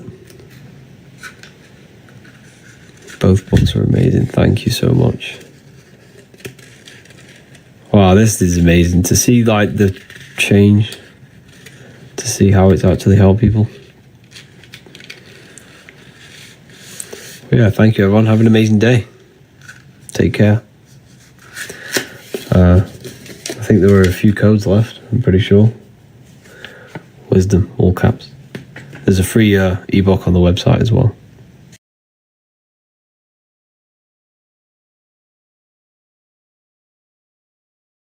What if the word Yahweh is proof that God is embedded in our very own being? Stay with me, because what I'm about to show you might change the way you see yourself forever.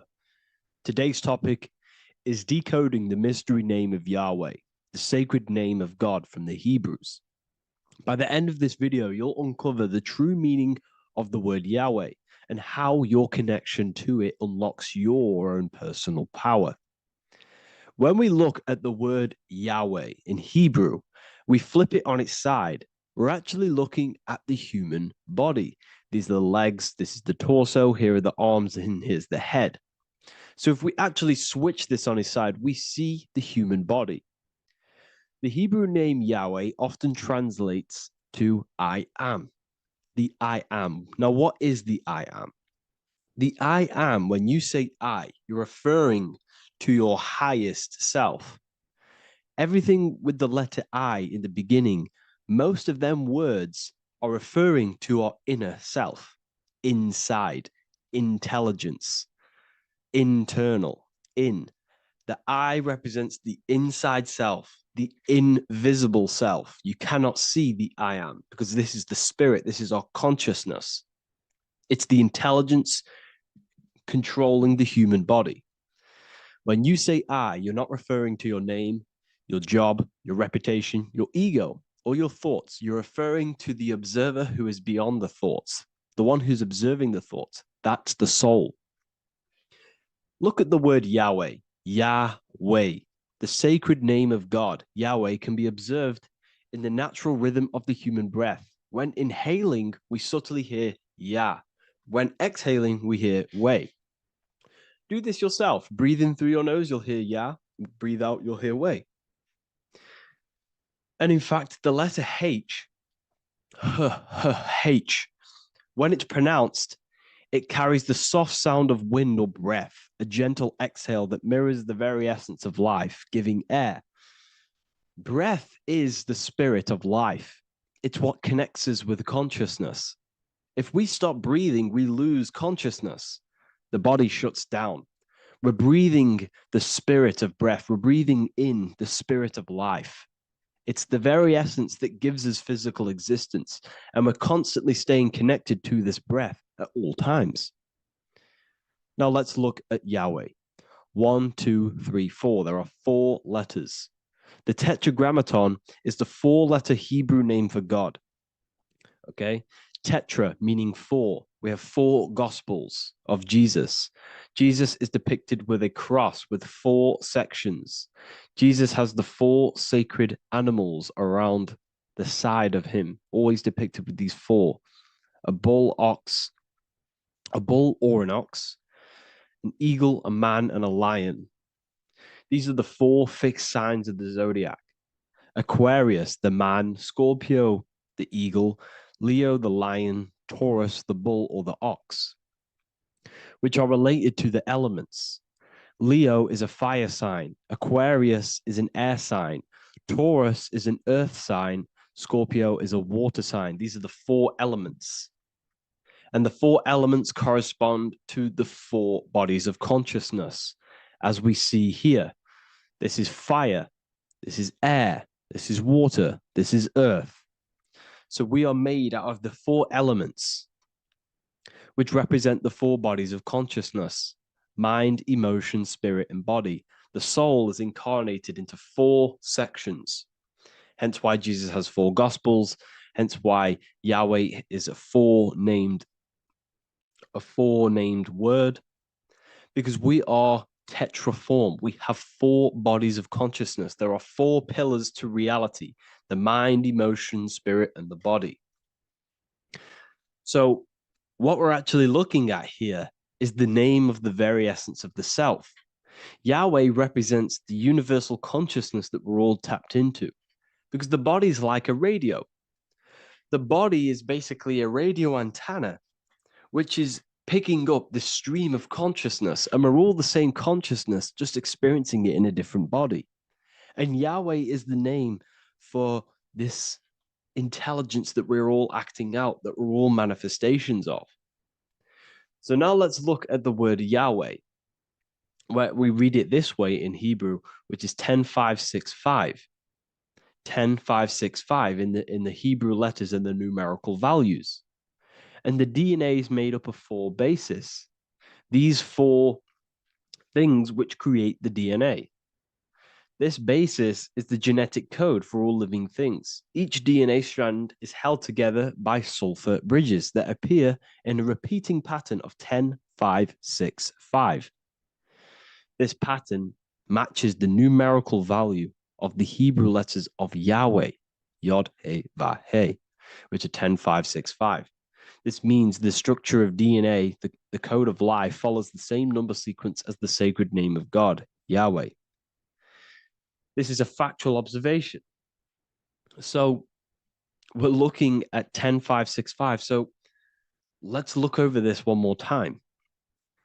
Yahweh represents the breath. Yahweh, inhale, exhale. It translates to I am. It's written in our DNA. The word Yahweh on its side looks like the human body. Now, this is where things get a little bit deeper. 10565 adds up to 26. The number God, well, the word God adds up to 26.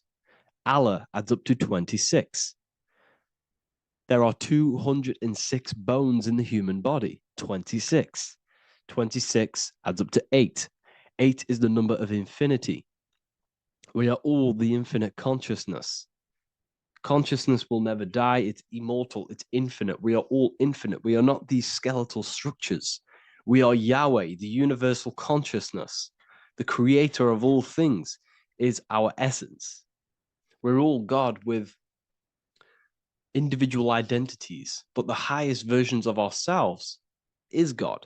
The ego is our own personal experience of God. Does this make sense? So in conclusion, Yahweh is not the name of a separate God from us, but rather the reflection of the divine consciousness manifesting through the human form. The human body is like a receiver acting as an antenna that tunes into the infinite intelligence and life force we call consciousness or God. This means that rather than being external, the divine presence is within us, expressed through our very existence. It's very interesting when we look into this, and what religion has done has flipped all of this knowledge. All of this sacred knowledge has been externalized. They've externalized God so that we worship God and we view God as something separate from the human experience. They do this so that we don't find the God within us, so that we don't find that we have the power of creation. The mind is the creative force of God. The body is the will to act out that thought. They don't want us to figure out that we are creators and we're all creating our own earthly experience. We're all projecting this reality. And they don't want us connecting with the divine intelligence within us because they want to be the creators. They want to keep this knowledge. They don't want the masses to wake up to this powerful knowledge. So what they've done is that they've taken the scriptures, they've externalized it so that we start worshiping and giving away our power to these external things. And when God is external, we start to fear God because we start to think that God has power over us. He can send us to hell or heaven. So this is what's going on. They've been externalizing this for thousands of years to keep us in a suppressed state. Okay? Humans are very advanced because we possess self-awareness. We possess the ability to move our awareness and our thoughts outside of the instinctual nature. For example, a cat or a dog. These things can only live in their instinct. They live based on instinct. They smell, they eat. That's pretty much all they do. But humans, we have the ability to rise above that nature and turn to our infinite selves, our higher selves. We can move beyond our instinctual nature and create very advanced things. That's why humans are made in the image of Yahweh. We are literally God in human form. So this is what we all need to realize. And I hope this video has helped. Please leave a like, a comment on inside of the description. I'll have some links to my books and my university. The people who have read them have just absolutely changed their lives. You could probably see that in the comment sections if someone leaves a review of the book. We also have Trustpilot. But yeah, I thank you all. And I'll see you in the next one. What if I told you the devil is closer than you think, and it's not actually a real person, force, or spiritual entity outside of you, but a being and an aspect of your own mind and psyche? In this video, you will learn exactly what the devil is and the true esoteric meaning of the devil. The first thing we need to understand is that the universe is a mental universe. Look around you. Every action, every building, everything you see around you was begun first as thought in the mind, then manifested. We use the mind to build and shape our reality. The universe, the world, only exists inside of our mind. Therefore, God and the devil exist inside of our own psyche. So first of all, the devil is not a literal being, but a symbol of the lower self. It represents the unmastered, ego-driven part of the human mind, a symbol of destructive thoughts, emotions, behaviors, lives in realms of chaos, fear, hatred, lust, and ignorance. This is why we see the devil as red, because red is the lowest vibrational color on the color spectrum. It also corresponds with the root chakra, which is all to do with survival instincts. Red represents chaotic and intense emotions like hatred and anger. When we are angry, our face turns red. The devil represents our animalistic fundamental needs, our instinctual needs, our survival state of consciousness. We have a survival state of consciousness and a godly state of consciousness. Our godly state of consciousness is creating, not just experiencing in the animal state, but consciously creating reality.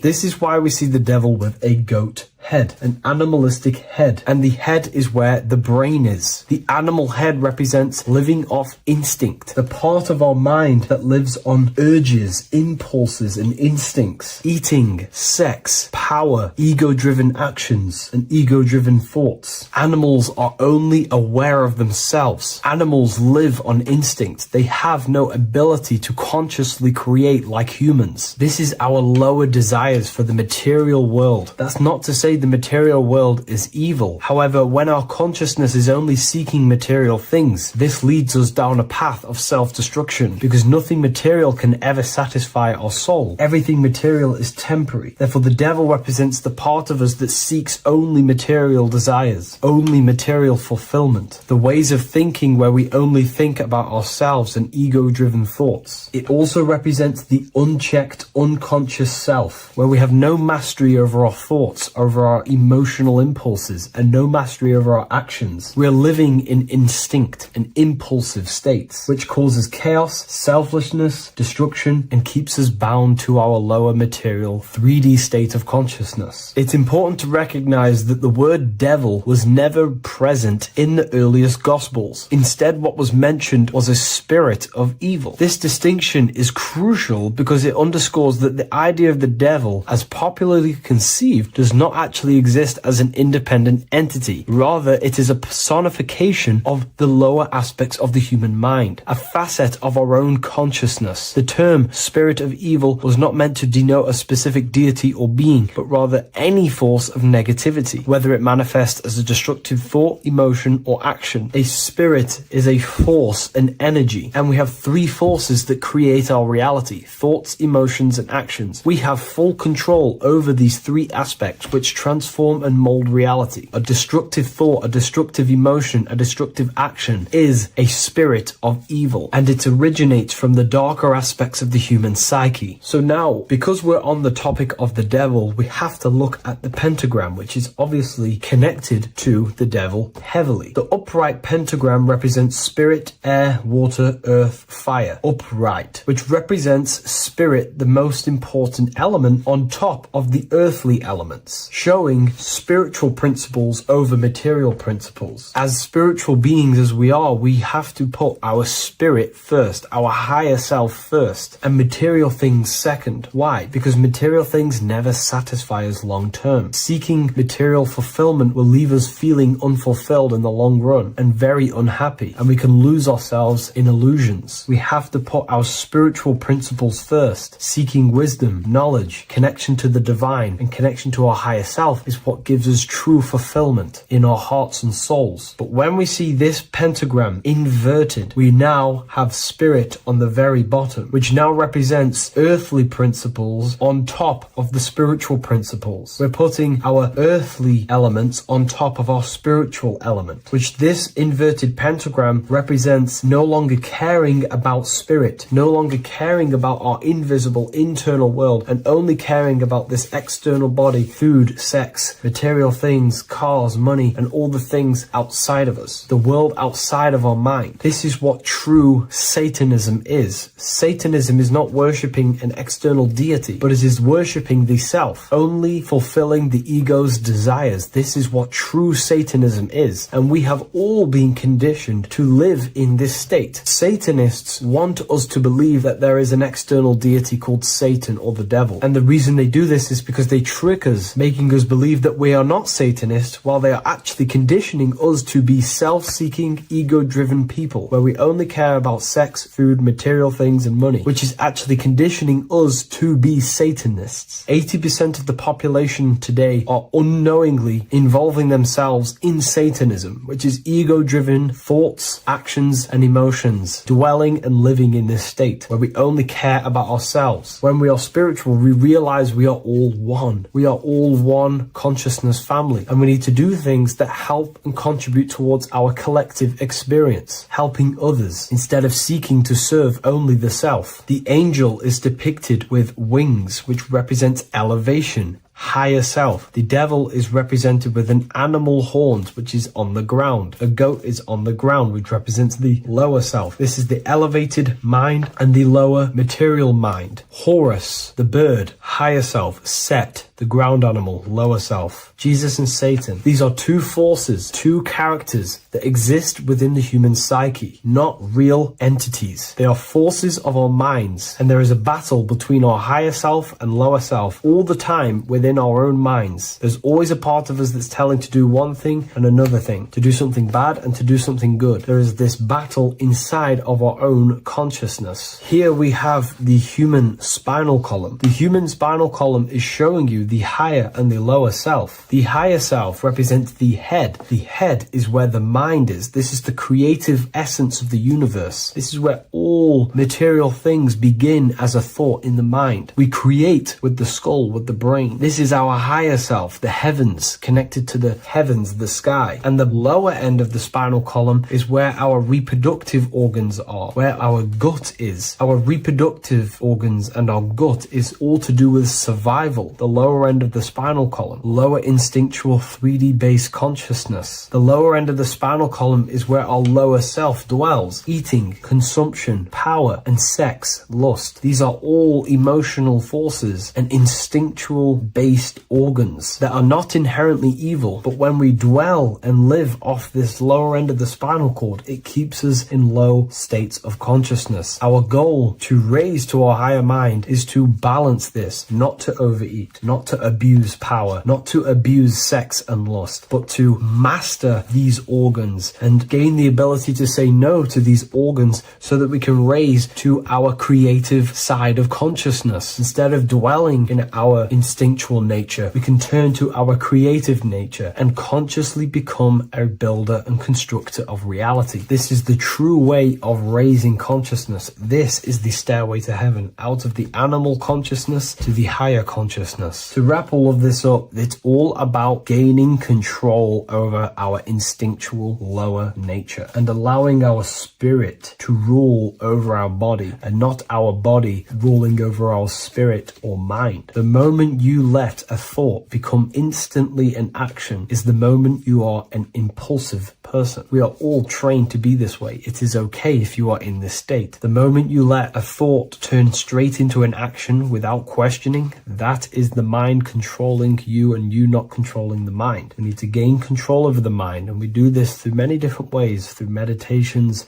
affirmations, and discipline. We slowly gain control over our minds. And once we gain control over our minds, we gain control over our thoughts, and we gain control over the attention that we give certain thoughts. We can then start to uplift our mind, our thoughts, out of our instinctual state to the higher mind. If you wish to learn more about consciousness, I'll leave a link in the description for the Book of Wisdom, Volume 2.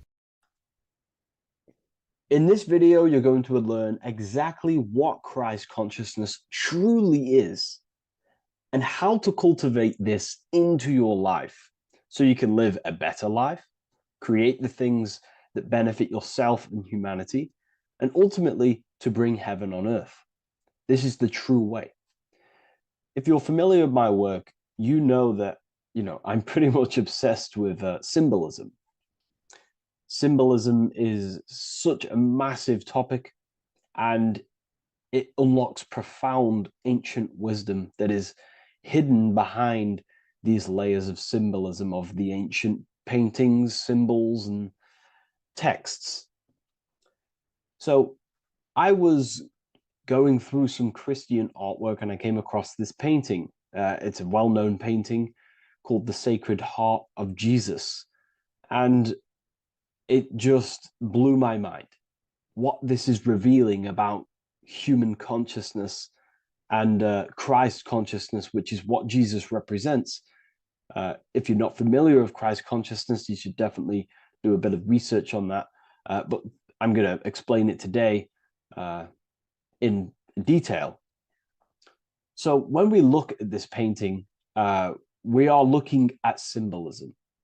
We're looking at consciousness, a state of being, a state of living, a way of thinking, a way of feeling, and a way of acting in the world.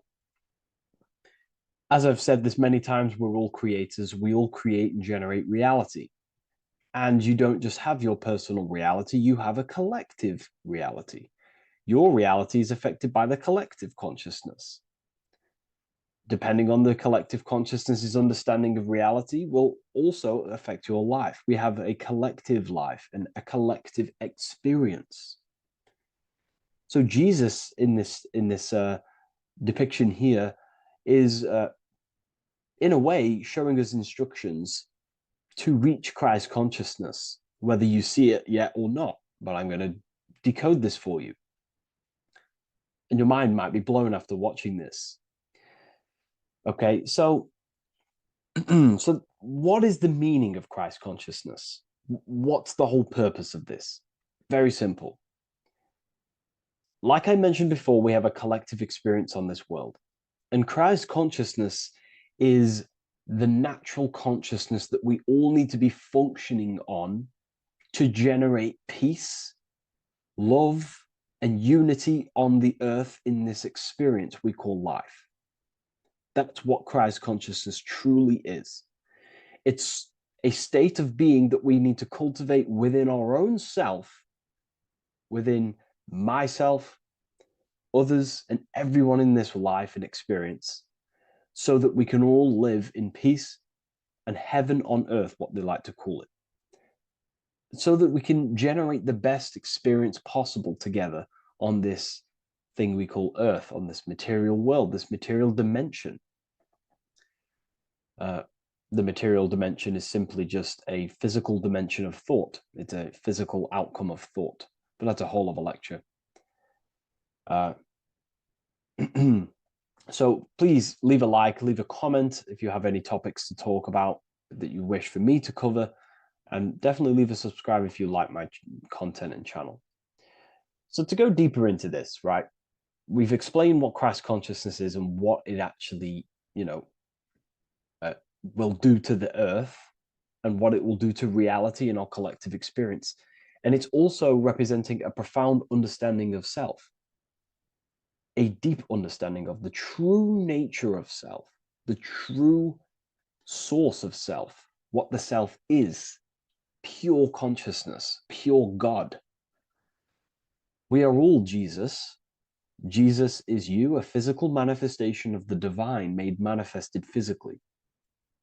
A physical manifestation of consciousness, okay, of spirit descended into matter. However, Jesus is a symbol that should not be worshipped, but something that we need to cultivate, maybe look up to, and cultivate within our own mind and hearts and actions. So he is someone that we should embody into our own very own being.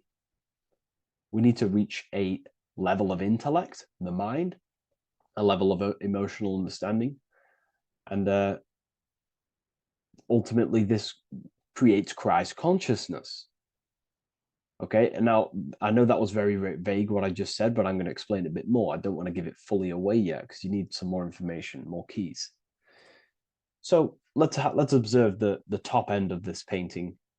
Jesus with this circular light emanating around his head is symbolic of the mind, of the our thinking aspects of consciousness, the way we generate thoughts, ideas.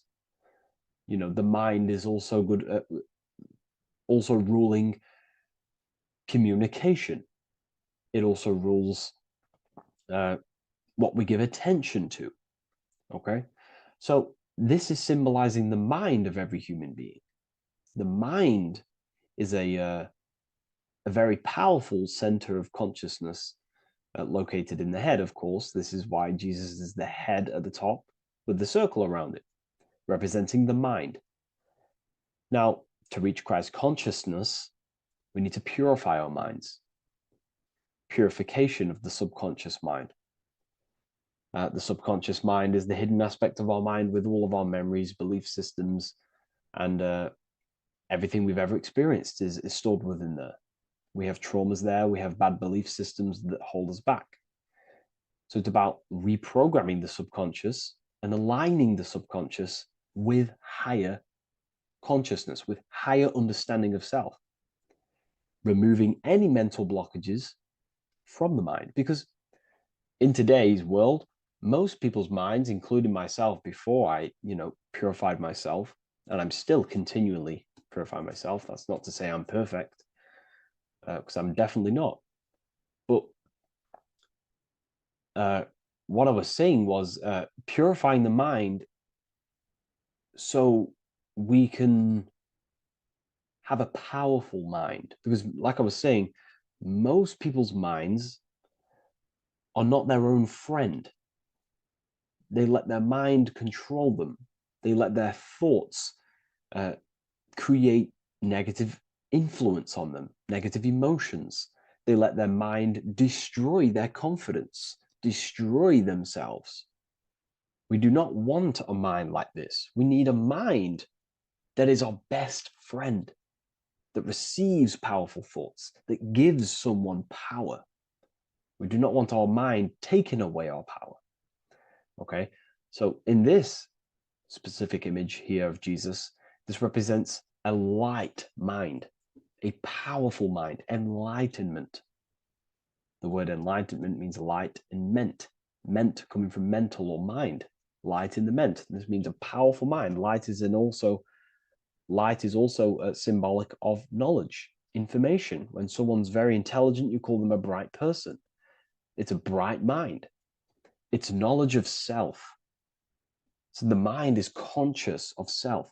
That's another thing. We need to be conscious. A lot of people are not conscious, including myself before I did this, before I woke up. Most people are not conscious of their actions. They're not conscious when they're actually awake in the day. They do things unknowingly. Are we conscious of our thoughts, emotions, and actions? What we're giving attention to in our mind? Because ultimately this shapes our experience. There's a great quote, I think it's Julius Caesar or one of the Roman emperors, who says the quality of your life is dependent on the quality of your thoughts. Something along them lines. I don't know if I'm 100% correct there, but it's very true. Our thoughts dictate our happiness. So to cultivate Christ consciousness, we need to be conscious of our actions, conscious of our thoughts that we're giving attention to. There is a level of mastery that we can achieve within ourselves where we become conscious of every single thought that enters our mind. That sounds easy, but it's definitely not. But that's a high level of mastery that we can achieve and cultivate within ourselves. So we're looking at a powerful mind here from Jesus, a powerful mind, a purified mind. And we purify the mind through, affirmations, meditations, ritual work. Rituals are things we do every single day with an intent in our mind and an emotion in our heart to impress that state of consciousness into our subconscious, so it can slowly rewrite our consciousness and align our consciousness and sync it with higher thoughts and higher emotions, with love. We can sync our consciousness with love, which is ultimately what Christ consciousness truly is. Well, now we're going to go on to that now. So we've gone over the mind. Now we go over the heart. Now notice, before we go into the heart, Jesus is revealing. He's pulling back the robe, symbolizing opening the heart, revealing the heart, revealing the soul, the light of the heart. Our authentic self lies in the heart. Our pure intentions, our love, our soul needs to be shining through our heart. And our soul is unconditional love. Now, that's not to say that we can get corrupted hearts. We surely can have corrupted hearts, for sure. We can love sick and twisted things, and that's evident in today's world. People love killing people. People love hurting people, manipulating people. People love power. Now, that's obviously an inversion of the natural state of consciousness for humans. When we're born with a natural state of love, of unconditional love for the self, for everyone else, for animals, insects, the earth. We love everything as a child. And not only do we love everything, we actually act upon this. As a child, we do not act on anything we know is not good. And I'm talking early stages of being a child, before we're indoctrinated, before the mind and heart become corrupted. We are pure. This is symbolizing this. Light represents also purification and truth, because when you shine light on something, it's the truth. You see it. You shine it through the darkness. It reveals. So light, this is symbolizing revealing the light of the soul, of love consciousness, holding love in the heart, true love, not love for sick and twisted things, but true love for the self, the body, and for everyone else and all things. Holding love in the heart. There's a famous saying of keeping the sun in your heart. Keep the sun in your heart. It's a very famous saying. What the sun is a symbol of love. What does the sun do? It gives abundantly.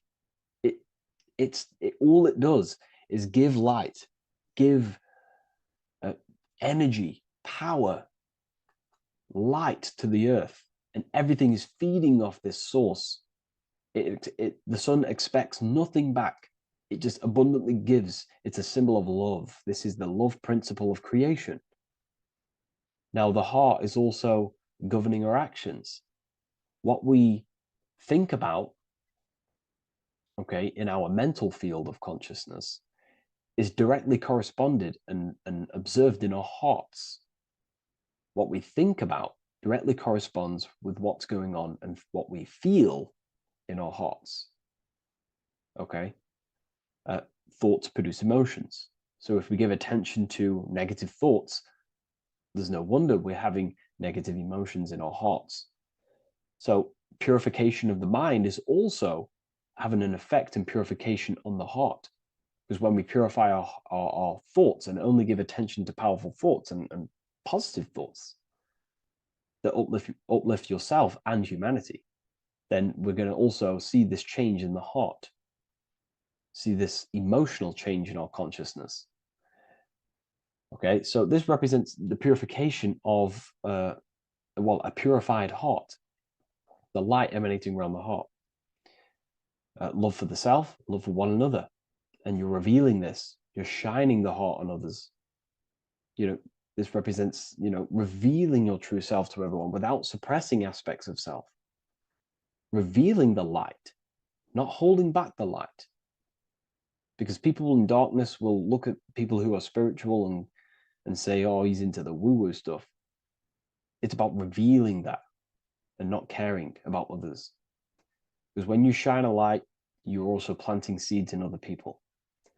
Now, I'm going to tie this together with the hand gesture. Now, what we're looking at here, we're looking at a hand gesture with two fingers up. We have the middle finger and the index finger upwards. And notice how they're crossed over. They're crossed. They're not separate. They're crossed, representing unification. Unification here. This is a unified two fingers. Two represents division. Crossed over represents oneness. It's the unification of the mind and the heart. A lot of people talk about this, but not many people go into detail about it because, for many reasons. But this is the unification of thought with emotion. This is how we truly reach Christ consciousness. And ultimately, when we do gain the love in our hearts and we do slow, it's a gradual process of cultivating love for the self and everyone else in the world, because we're so programmed to be divided, but it's a slow progress. But when we do cultivate love in our hearts for the self and one another, love is a very, very nurturing and growing force. Like I said, the sun earlier, that is pure love energy. It makes everything grow on the earth. While love in your heart grows connections with people. It grows care. You go out your way to do things to people and do give people things.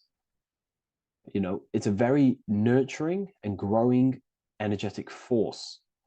And me personally, I think the whole universe is built upon love. The whole thing. Without love, without the love, there is nothing. Nothing is, love is the only true emotion that truly exists. Everything else is either an opposition of love or a different degree and branch of love. Love is the only true emotion, and everything is built upon that principle. Okay, love is what guides us to a higher consciousness. When we cultivate love in our hearts, we become a vessel for light, more energy, more vibration. Our electromagnetic field expands, our biofield, when we hold love in our hearts. It's a very powerful force. And when we do cultivate a strong spiritual compass within our heart, because that's what our heart truly is, it's a spiritual compass. It tells us, well, it doesn't tell us, it knows what is right at all times. If you think something, your heart tells you whether that is right or that is wrong, whether you should act upon it or whether you should not. The heart knows what's good and evil. No one told you this as a child. As a child, you already knew this. You came into the world, you knew what was right and wrong. You knew it was wrong to hurt people. So this unification that he's doing with his hand symbolizes thinking with the love of the heart. Represents thinking with love of the heart. Thinking with love of the heart for the self and the collective. Now, ultimately, what this does is give birth to perfect action. Why? Why does this give birth to perfect action? Think about it.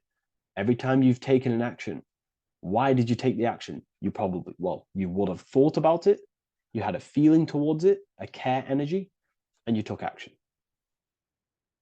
Why do we go to work? We care about paying the bills and staying in our house. We go to work to earn money. We think, we care, we act. Everything you see in front of your reality, on the screen that you're seeing right now, you called your eyes. Everything is in front of you because you care. It's the heart energy that leads the body. Okay? And that's even present in the body. Have a look at the body. We have the head, thought, then emotion, then our feet is at the bottom, and our feet take action. Thought, emotion, action. Thought, emotion, action. So even the body is basically a blueprint of how creation is manifested. So we receive thoughts from the divine planes, from the higher planes of consciousness. We receive them. That's another thing that I missed. If we purify our minds, we're basically attuning our mind to a higher part of the mental plane, and we will receive higher thoughts. We will receive thoughts that are more genius, what we like to call today, or better quality thoughts. We receive good ideas when we attune our mind to a higher consciousness. Okay, so we are like a radio. We receive thoughts based on what our mind is set to. That's why we call it a mindset. So, like I was saying, we receive thoughts through the head. We feel the emotion, then our feet take action. Thought, emotion, action. So the body's a blueprint of creation. It's beautiful when you really notice this. So this unification is about thinking with the love of the heart, which gives birth to perfect action in the world. And this is the state that we need to cultivate within myself and everyone in the world so we can give birth to heaven on earth through action. Because ultimately the world is molded through action, physical action. And them actions are molded from thoughts and emotions. Now,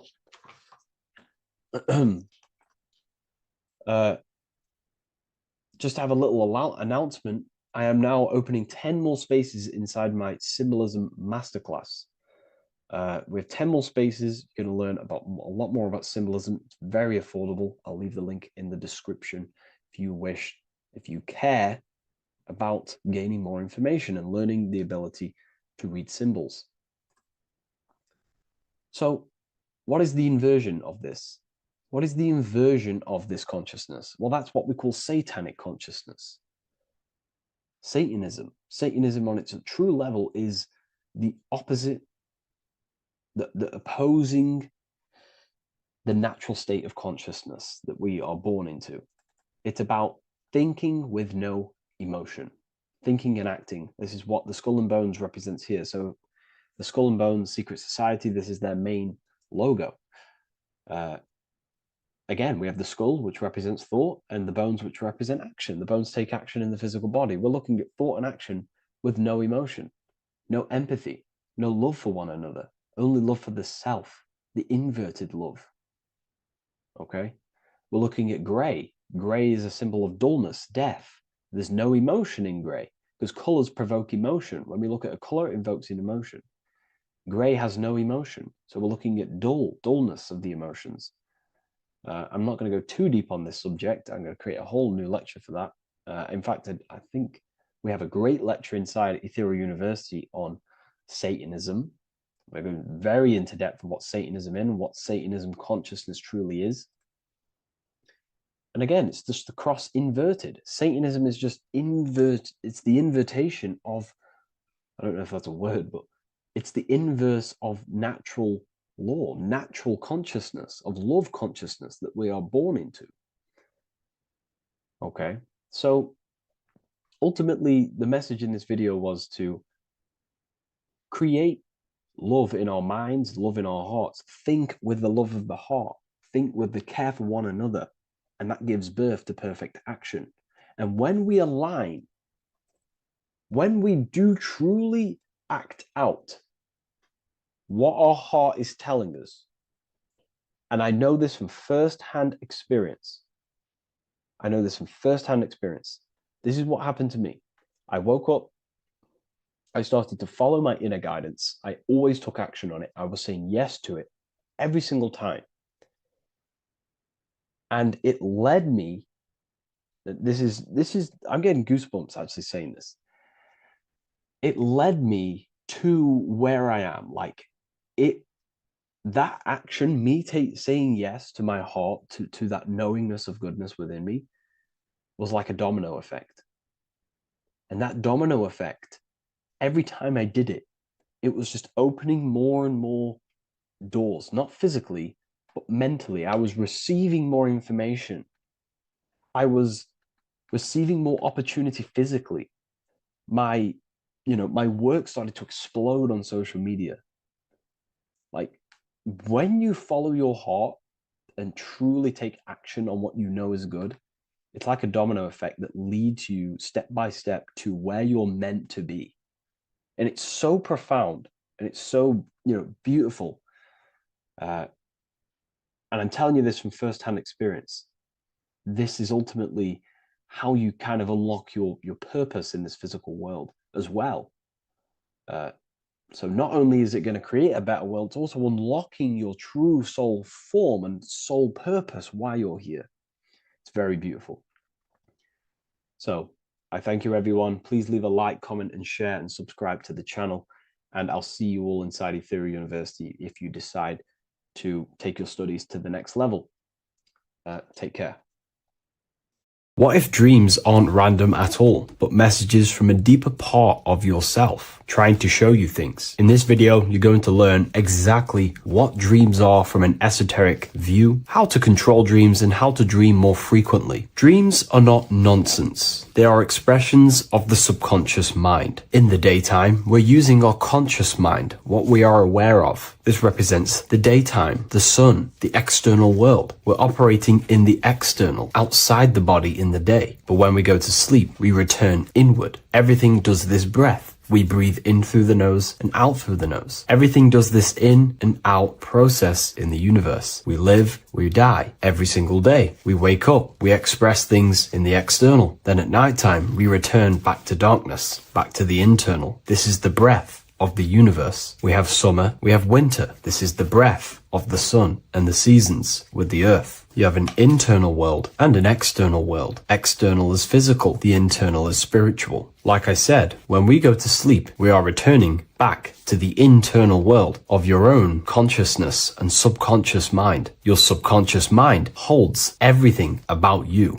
your memories, your traumas, everything you've ever learnt, your language, your name, your job, everything you identify with is stored within this vast network of the subconscious mind. It is your own personal consciousness. Therefore, when we dream, we return back to the subconscious mind, and we are in fact thinking, but in a subconscious way. The subconscious does not speak the same language as the conscious mind. The conscious mind uses language, thoughts, and all things that are very logical and very easy to understand. The subconscious is the complete opposite. It is very indirect, metaphorical, and symbolic. The subconscious communicates and works in symbols. Ultimately, symbolism is the language of consciousness. This is why in occultism and esotericism, it is filled with occult symbols, because symbols are used to communicate directly with the consciousness within the subconscious mind, and the subconscious mind is ultimately connected to the collective consciousness. We are all connected and tapping into the mental plane, where we receive thoughts, ideas, depending on what we attune our mind to. That's why we call it a mindset. But getting back on topic, the subconscious mind is your own personal network. It is like a net, an interconnected web of your thoughts, memories, trauma, traumas, emotional blockages, and all the things you identify with and have experienced in your life is stored within this network. It can be seen as a web. One example of the subconscious mind using symbolism is this next story I can tell you. Let's say I was in a very traumatic car crash as a young child. I experienced a lot of emotional trauma in that car, and that deeply impressed my subconscious mind with that trauma of emotion that I felt. Therefore, every time I see a car in my external world, that car is now a symbol that represents the state of consciousness I was feeling in that particular time of the traumatic car crash. The car is a symbol for a state of consciousness within my subconscious mind. Just like when you see a word, that word triggers what you believe that word to be in your subconscious mind. Symbols are the language of the subconsciousness. Therefore, when we dream, we are basically seeing symbols of our own personal subconscious mind. Our higher mind, which is basically our subconscious, the higher version of you that exists beyond your human thinking mind, communicates using symbolism. The higher mind does not speak human thoughts, human language. It speaks the language of symbolism. Therefore, when we dream, every event, every person, everything that happens, and everything you see is your own personal subconscious mind materializing within the plane of the astral plane. This is a dimension that sits just above the physical world that everything is pulled out of. For example, look around you. Everything you see around you was thought, then imagined. Imagination is the astral plane, and this astral plane sits above the physical world. As above, so below. These objects were thought, imagined within someone's mind, and then pulled into a physical reality. Therefore, the imagination is what you're experiencing within a dream. It is your subconscious mind thinking and materializing within the imaginative plane. For example, let's say you are a Christian, you believe in Jesus your whole life, you have lots of emotion towards Jesus. This deeply impresses your subconscious mind. You believe in him so much, you go to sleep, you have a dream that you meet Jesus. You did not meet directly with Jesus. You met with your own belief. It was your own belief materializing within the imaginative plane and revealing itself to you. Dreams are materializations of your memories, your subconscious beliefs, traumas, and anything that could be inside the subconscious mind. It is your subconsciousness revealing itself to you in a material form. Let's say you have a nightmare. There is a big dark figure chasing you and you are running away in fear, away from this dark figure chasing you. That dark figure is not an external entity. It is not a spirit or a jinn or a demon. It is in fact an aspect of your own mind. It is a symbol that represents maybe a fear, a trauma, or something you are running away from internally, inside your subconscious mind. Something that you are not addressing, but something that is fearful, something that can be controlling you on a subconscious level. Let's say you have a fear to address something in your personal life. You want to address someone who is getting on your nerves at work. You continuously put this off and you fear doing that situation. Over a long period of time, this can slowly control you subconsciously. You start to avoid the person, avoid any contact. It is subconsciously controlling you. This is not the best example, but you can see what I mean. Hidden fears and traumas in the subconscious mind can subconsciously control your actions and ultimately lead you to low states of consciousness, keep you from reaching your higher potential, and ultimately create blockages within your own consciousness. That figure in the dream is a materialization of something that you are fearing and running away from and not addressing. This is why people always have dreams of traumas that they have experienced as a child or when they were younger, or maybe from a year ago or two. It's because that emotion is deeply impressed in the subconscious, and the subconscious is always trying to reveal things to you, communicate to you that you need to change, purify, and maybe heal within your own consciousness. This is how the higher self communicates to you through the language of symbolism. Once you understand this, dreams can become a very powerful tool, not just entertainment at nighttime. Your consciousness never rests. Your consciousness is eternal. It is the very spark of the divine. Your body needs rest. Your consciousness is not physical. It does not need rest. So this is a way you can identify what your dreams are trying to show you is by writing them down. A dream journal. Every single dream that you have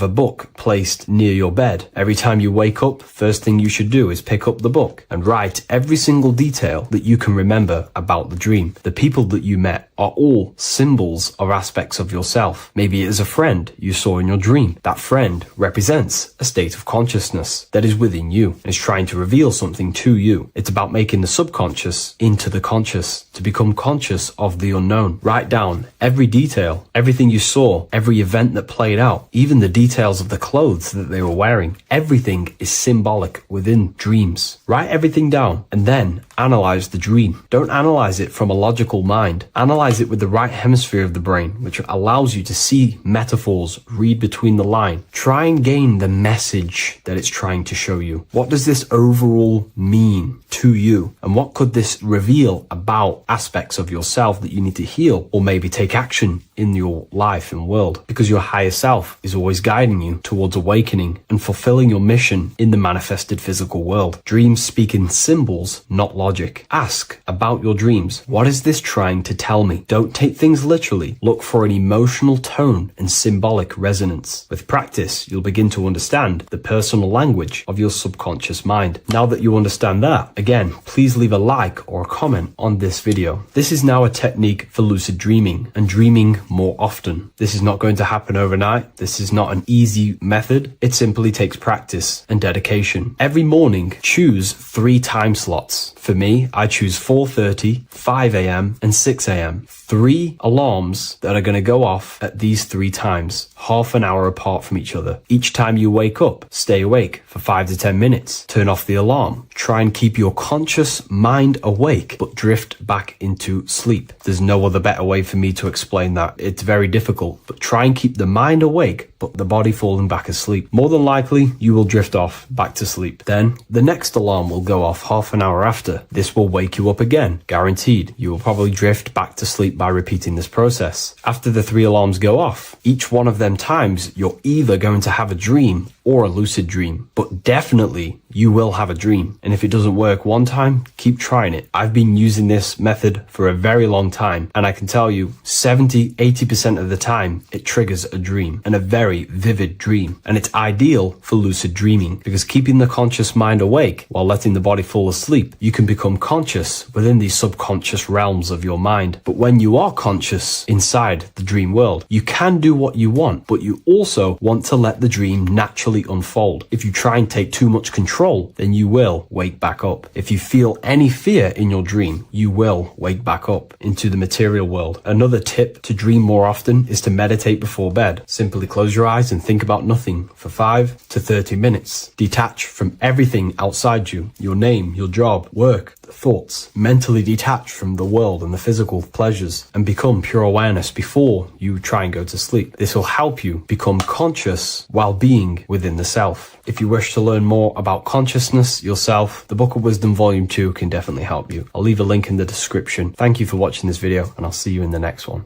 By the end of this video, you will understand the 3 expressions of consciousness, how to use them to create the life you truly want. You'll discover the hidden meaning of the word God, the secret power of the number 3, and how consciousness itself is the key to your reality. We have 3 main expressions of consciousness. We think, we feel, and we act. God is 3-fold. It stands for generator, operator, destroyer. The generator is the mind. This is what thinks, generates ideas. This is the beginning of all creation. This is the first expression of consciousness. It is the first form of consciousness, not a physical form, but a spiritual form. Then we have the operator, which is emotion. When we think something, if we have care or any emotion towards it, then we take physical action. The body, the destroyer. We think, we care, we act. Thoughts and emotions are the 2 spiritual forces which merge together and give birth to actions. Think about it. Why are you watching this video? Because you had a care to watch the video. Therefore, the reality in front of you is because you had a thought, you had a care, you took action to express that reality. Everything goes through this 3-fold process. This is why we say, follow your heart, because the body does follow the heart. We think something in the mind, we feel something in the heart, and the body takes action towards it. Everything operates on the care energy of the heart. The body follows the heart. If you do not care about something, then you do not act towards it.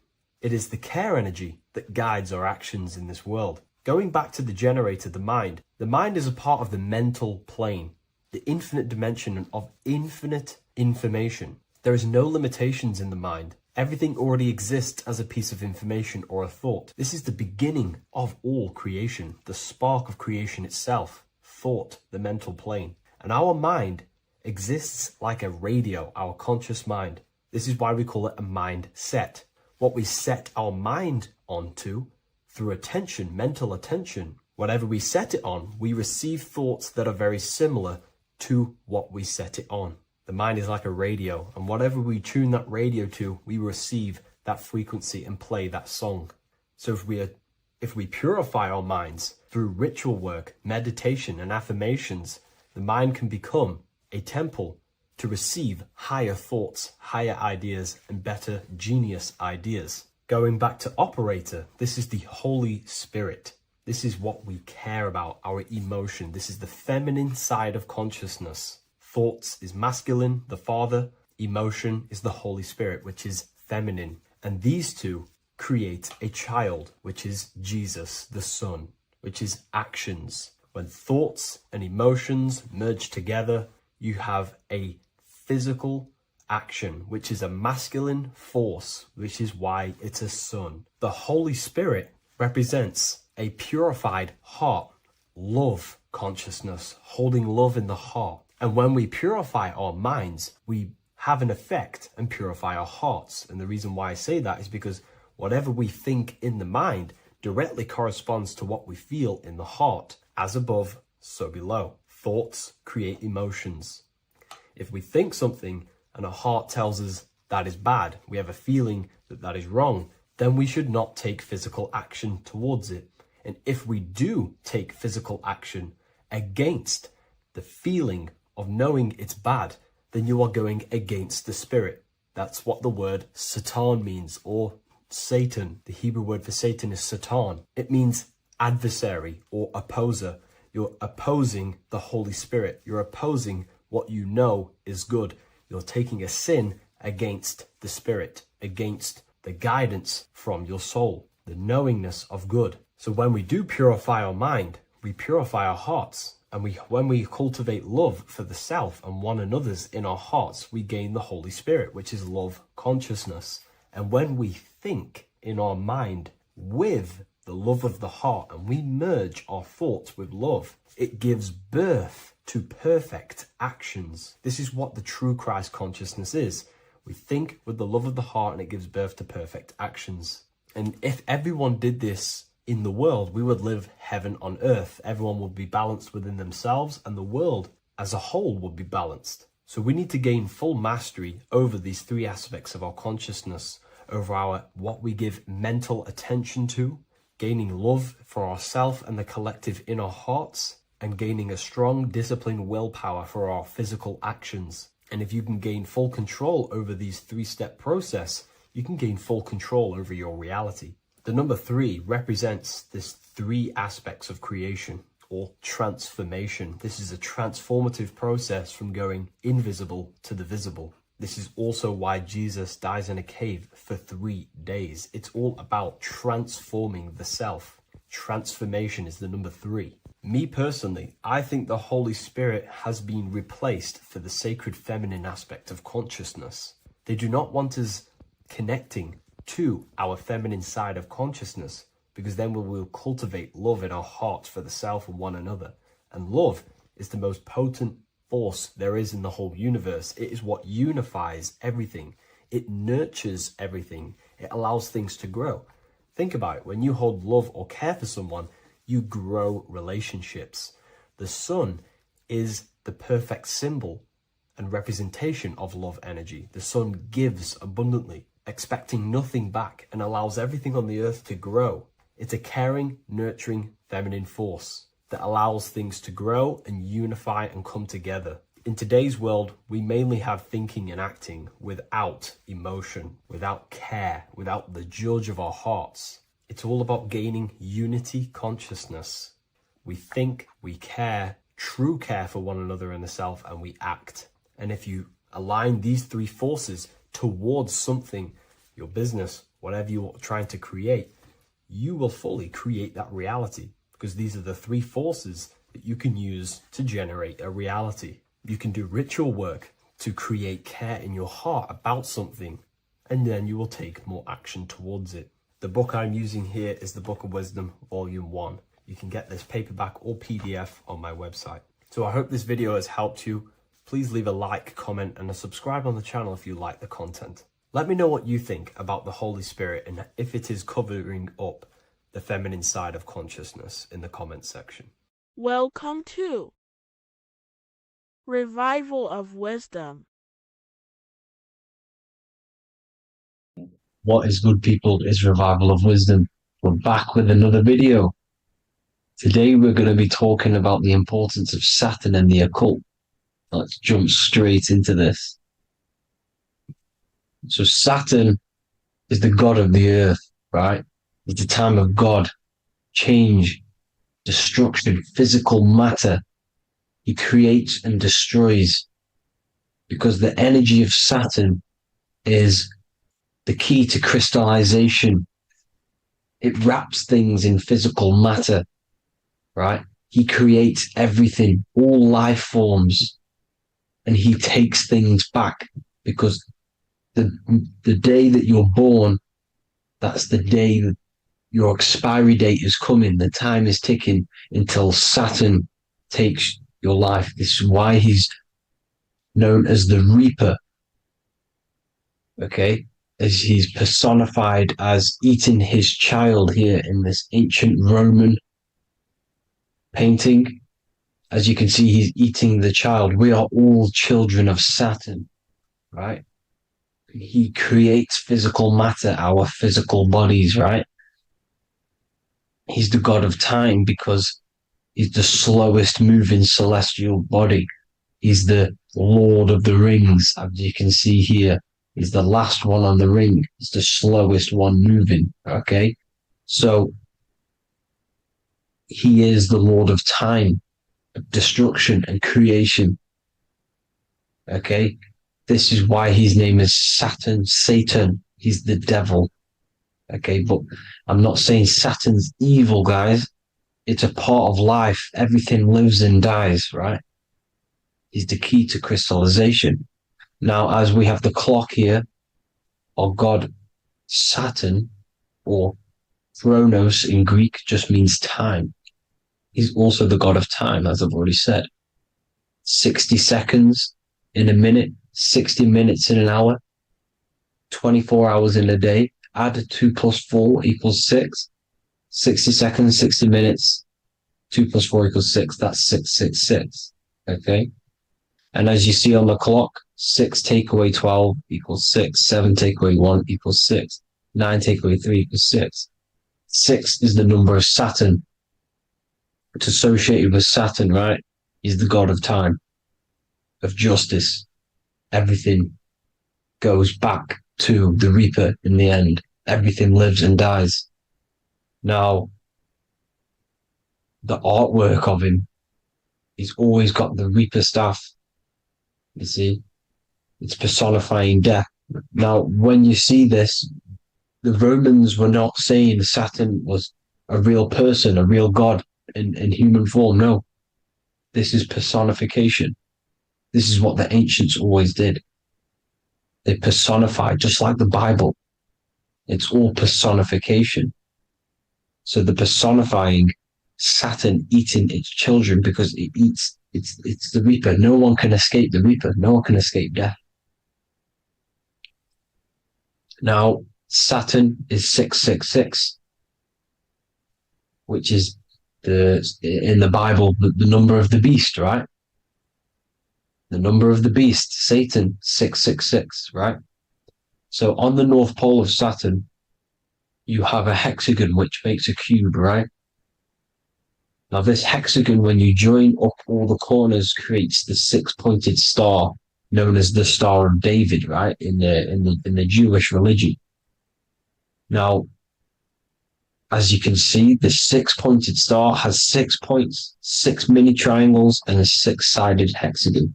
That makes 666. And also, you have Saturday is named after Saturn, the sixth planet, the sixth day of the week, and has a six-sided polygon in its north pole. That's also 666. Now, this Star of David, this symbol goes back thousands of years, and it originates from Saturn. It's not the Star of David, right? It originates from Saturn. It symbolizes the physical and spiritual aspect combined into one, which makes us humans, right? Also symbolizes the male and female combined into one. These two sacred energies create the human.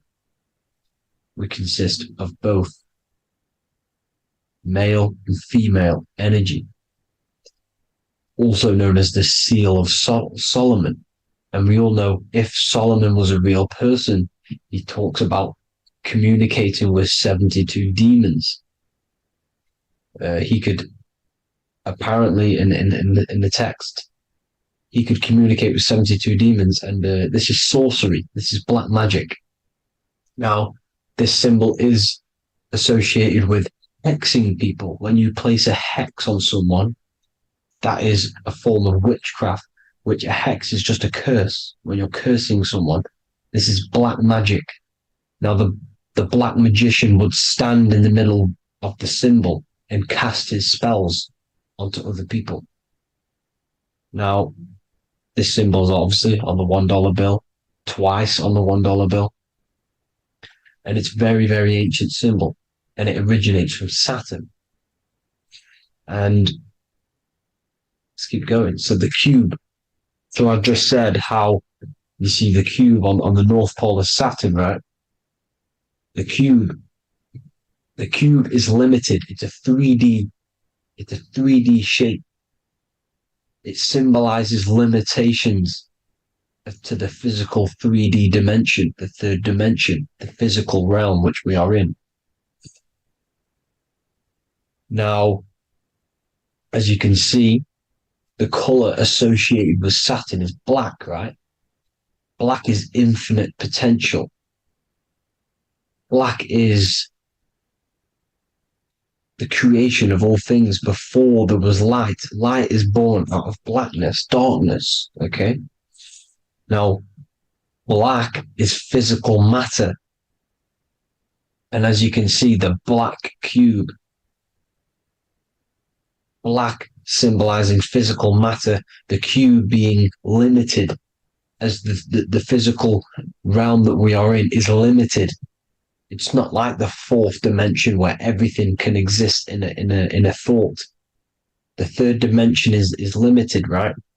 And this is what Saturn is. It limits you to the 3D 666.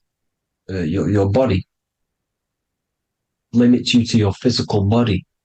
Now, these black cubes are placed everywhere. As you can see, Australia, Denmark, Manhattan. There's one in New York. As you can see, the Apple have a cube. The Nintendo GameCube. Trump Tower is a black cube. This is worshipping the energy of Saturn, the god Saturn.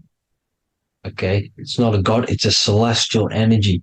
However, it rules over Earth because it pretty much created the physical realm.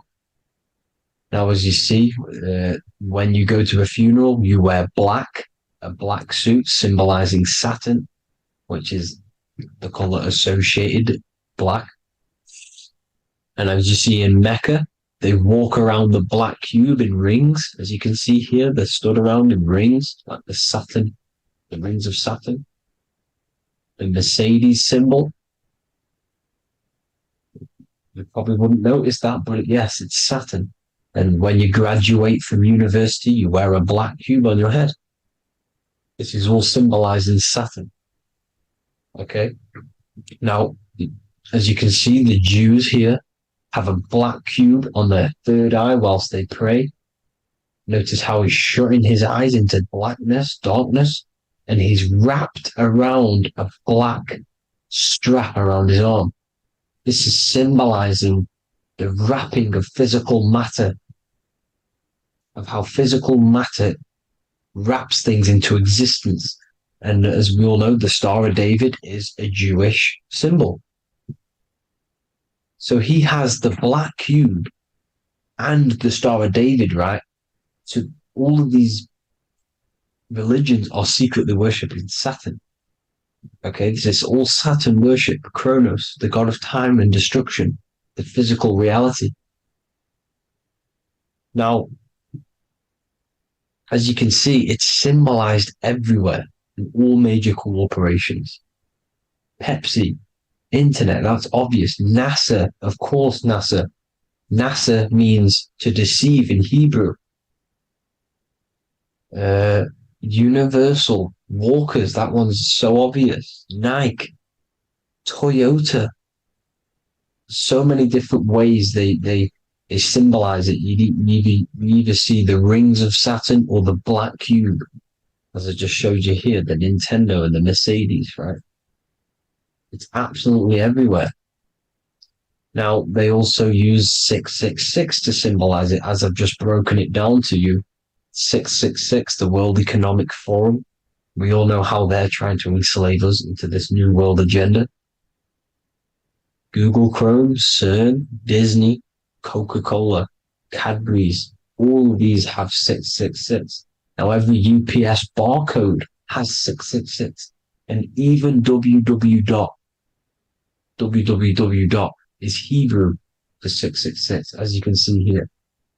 Monster. It's the same Hebrew letter. It means 666. Drake, 6 God. That's his God, Saturn. Why? Because they love physical realm. They love the physical dimension, the third dimension. Because they can rule here through riches. They can build an empire here. It's not like the fourth dimension. They don't want to ascend. They want to stay down here in the physical realm. Okay? Now, this is why they're cloning. They can move their consciousness into other clones to live forever. This technology exists. This is why they love the third dimension. As you can see, all of these sellouts here, Drake, Leonardo DiCaprio, you know, all of these people doing 666 because this is their God. This is their God. They love the physical realm. They sold their souls for wealth and fame in this physical realm. So why would they leave? You see? Now, this isn't all just evil, okay? So you have 7 chakras, right? You have 7 days of the week, 7 solfeggio scale notes. These are frequencies, the solfeggio scale. Now, it's called the Saturn Moon Matrix because the moon symbolizes your mind, because you're created out of the Holy Trinity, which is body, mind, and spirit, right? That's the triangle, the equal triangle, body, mind, and spirit. Now, the 3 main celestial bodies are Earth, Moon, and Sun. The Earth being your physical body, the Moon being your mind, and the Sun is your soul, hence why it's called solar. It's a solar, soul. Now, these symbols are alchemical symbols. So when you're doing alchemy, you use these symbols to obviously symbolize what we're talking about. Now, as you can see, these are all the symbols of the planets. Of Saturn is created out of the moon on top, the moon on the bottom and the earth on top, as you can see here. You see? And this creates the number 5. Now, with the moon being your mind and the earth being your physical body, this is mind over matter, because the earth is your body's matter. This is matter over mind. You don't want to be matter over mind. This is low states of consciousness. You won't be mind over matter. You see, to manipulate matter, to create your own reality. Now, obviously, we all know Saturn is associated with the lowest chakra, which is the root chakra. This is to deal with your animal instincts. When you're down here, you identify as the physical body. you don't know anything spiritual. You're pure a physical, you have a pure physical mind. You don't believe in anything spiritual. This is survival mode, consumption. They want you trapped down here, which is matter over mind. They don't want you to create your own reality, which is mind over matter. You see? Now, that's what Jupiter is. Saturn is the moon on the bottom and the earth on top. But Jupiter is the moon on top with the earth on the bottom. That's mind over matter, you see? So these chakras are an ascension process from spiritual, from matter, physical matter to spiritual. This is the ascension. This is the stairway to heaven. This is Jacob's ladder. You see? Now, the number 5, which is obviously associated with Saturn as well, which create the symbol for Saturn, created the number 5. You have 5 senses, 5 elements, 5 physical elements. As we all know, Saturn crystallizes everything into physical matter out of the 4 elements. 5 fingers and toes, 5 points of man. Okay, the number 5 is the number of justice. Saturn holds things back. He restrains things from you, makes you learn the lesson. Now, 666 is not all evil. 666 is the atomic structure of the carbon atom. 6 protons, 6 electrons, 6 neutrons, right? We are carbon-based life forms. All life forms are based on the bonding properties of the element carbon. Because Saturn crystallizes everything into physical matter. Now, the Masons symbolize this with the checkered boards. They have the black square, which is obviously matter. As I just said, the black cube. And spirit is the white square. Because white is eternal light. White and light. You see? Black is physical matter. Now, this is what we are. The point of our soul is to transmute from matter to spirit. But these are interchangeable. This is the constant cycle between spirit and matter, spirit and matter. High vibrational matter turns into spirit. Low vibrational spirit turns into physical matter. You see? Now, we are carbon-based life forms. This is what 666 is, the number of the beast. When I say we, the physical body is the beast. It's the animal. It's the carbon suit to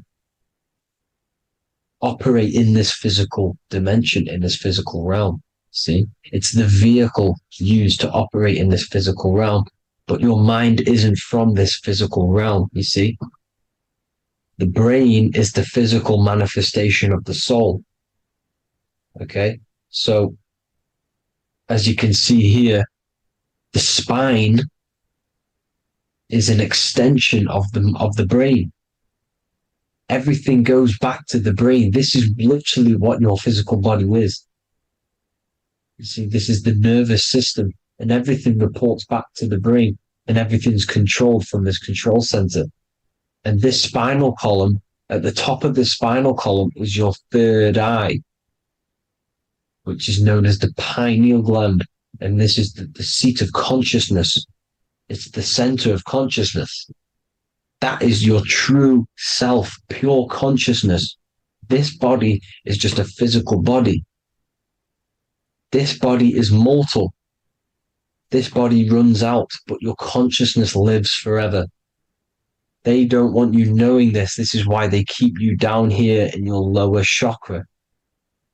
They want you to believe everything is just physical. They don't want you to believe in the spiritual side of reality. Because this way they can manipulate you, right? They want you matter over mind because they know your mind creates reality. They know your mind is the root cause of reality. You manifest your own reality from the inside out. So this is why they control your perception of reality. They control your information in order to manifest their new world order.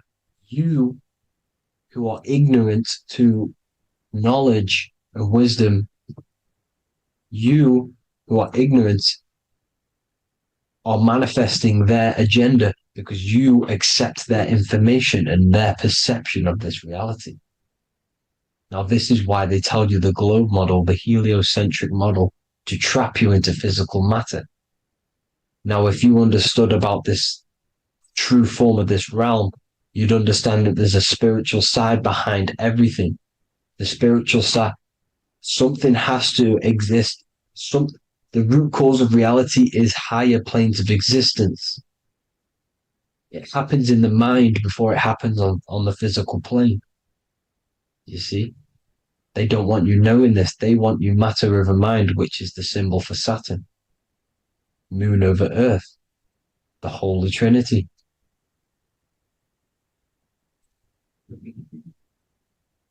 Now, as you can see, the cube also makes IXXI. This is Roman numerals. This is Roman numerals, and when it's translated from 9/11. Yes, 9/11.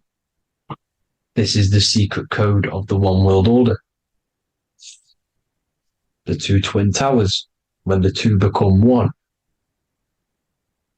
Okay, when the two become one, this is how you reach the higher states of consciousness, the physical and spiritual. Now, as you can see, the 9/11 memorial are two black cubes. It's two black cubes. This is all Saturn worship. Now, I'm not saying that Saturn is an evil celestial body, right? No, everything has a good side and a bad side, right? It's duality. The spirits of Saturn on the dark side are the most evil demonic spirits. Now, these are the spirits that these are invoking through these rituals, right? Yes, 9/11 was a massive ritual. It's a satanic ritual, okay? Now, we all know Elon Musk. Elon Musk is coming with the mark of the beast. In English gematria, this equals 666, right? 666, as I said, is the number of the beast. You are the beast, your physical body. You see how the Bible twisted things up to make things more confusing, right? But it's there. You just have to have the knowledge to be able to read the Bible properly. As we all know, we had this virus. I'm not going to say the name because I'll get flagged. This virus adds up to 666 because this is all part of the New World Order. It's all part of keeping you in this physical dimension. Okay? Now, as you can see here, Novus Ordo Secularum on the back of his shirt, on Elon Musk's shirt, this is also on the $1 bill, Novus Ordo Secularum. This means New World Order. Yes, New World Order. This is on the back of Elon Musk's shirt. And as you can see here, he owns Neuralink, which is the brain chip, which they're going to be putting into implanting this onto your brain. This is the New World Order to connect you and merge your consciousness with AI. Neuralink and Meta, he owns Meta as well, which is the metaverse. These are going to be linked in, hence why they have the same symbol, but just in a different format. It's the infinity symbol. And the infinity symbol comes from the torus field, as you can see here, your electromagnetic field from around your body. Now, the end goal is for this New World Order is to trap your consciousness inside of an alternative reality being projected from the metaverse. Because the metaverse will be the reality. Neuralink will be the brain chip inside of your brain, projecting your consciousness into an alternative reality while they harness your energy of your physical 666 body. Now, this stuff gets real deep, people. Now, this is the end goal of the New World Order, is to connect you with AI. This is why they're trapping you and keeping you in these lower states of consciousness in the Saturn-associated root chakra, so you don't find out about the spiritual side of reality. Because if you knew the truth of this reality, you wouldn't connect to AI. You see, you have the power within you to travel to other worlds, the astral plane, for example. You travel to different worlds when you are sleeping. Okay? They want you to know it's just a dream. However, their end goal is to trap your consciousness and feed off your energy, spiritually and physically. Okay? I don't know why these people are just pure evil. As I said, evil love bondage. They love the physical dimension.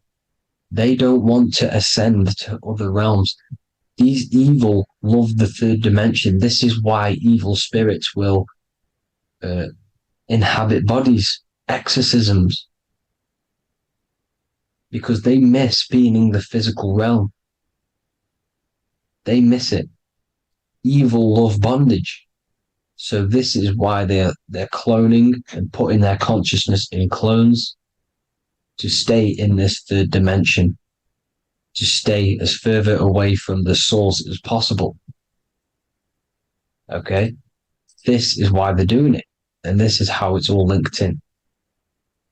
So I hope you all enjoyed this video. Hope you gained some wisdom. Please feel free to join the Telegram. And please leave a like and a subscribe. Thank you all, people. God bless.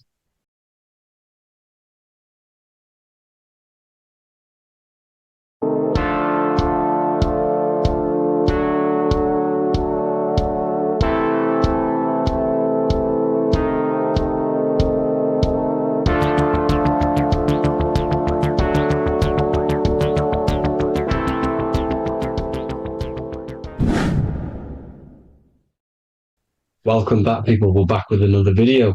Let's jump straight into this. Make sure to tune in till the end, because this has got so much information in this video. So sit back and enjoy. So everything's Taurus fields. The Earth's a Taurus field. Everything's Taurus, which is electromagnetic field, electric and magnetic. The center of the Taurus field is where the two opposing forces meet in the center. And this is what creates the plane of inertia, the dielectric plane of inertia. Okay? You got red shift, blue shift, positive, negative, south and north pole, right? This is what the ancients were showing with the tree of life. As you can see here, this is the plane of inertia, and this is the Taurus field. Everything consists of this. Everything is a Taurus field. A atom is a Taurus field. Okay, now the inertia is the 0 point. So this plane is a 0 point. It's the balance between two poles. Okay, now this creates matter, because matter is two opposing forces in motion equalized. So these two forces coming together is what creates matter on this physical plane. And this is why we can't see the electromagnetic field, because it consists of one of the elements, which is either electric or magnetic, but when they combine together, it's what creates this physical plane, which is physical matter, which is light in motion. Now, everything is one. Don't get confused by duality. Duality is two opposing forces, but them two opposing forces are created by the same substance. It's two aspects of the same substance. So, for example, water and ice are the same thing, you know what I'm trying to say, but it's two aspects of the same substance because all is one. The whole universe is one. All goes back to the one, which is God, the creator, or magnetism, whatever you want to call it, because magnetism pulsates. Electricity has two poles, red shift, blue shift. Okay. So red shift, blue shift is electricity, and electricity vibrates, and all vibration always comes back to a standstill point. But magnetism is what pulsates. This is why your heart pulses. You breathe, which is a pulse. This is the breath of the universe, magnetism. Now, this is why the earth is green, okay? Earth can be spelt heart. If you just move the H to the beginning, it spells heart, okay? Because the heart is the center of the torus field, which is the heart chakra for us humans, okay? We consist of the same field, as you already know. Heart being the center, which is green, which is the center of the seven colors. The center of the seven colors. This is the most powerful chakra in your body. People think it's the crown chakra, but it's the heart chakra because it's the center of the torus field.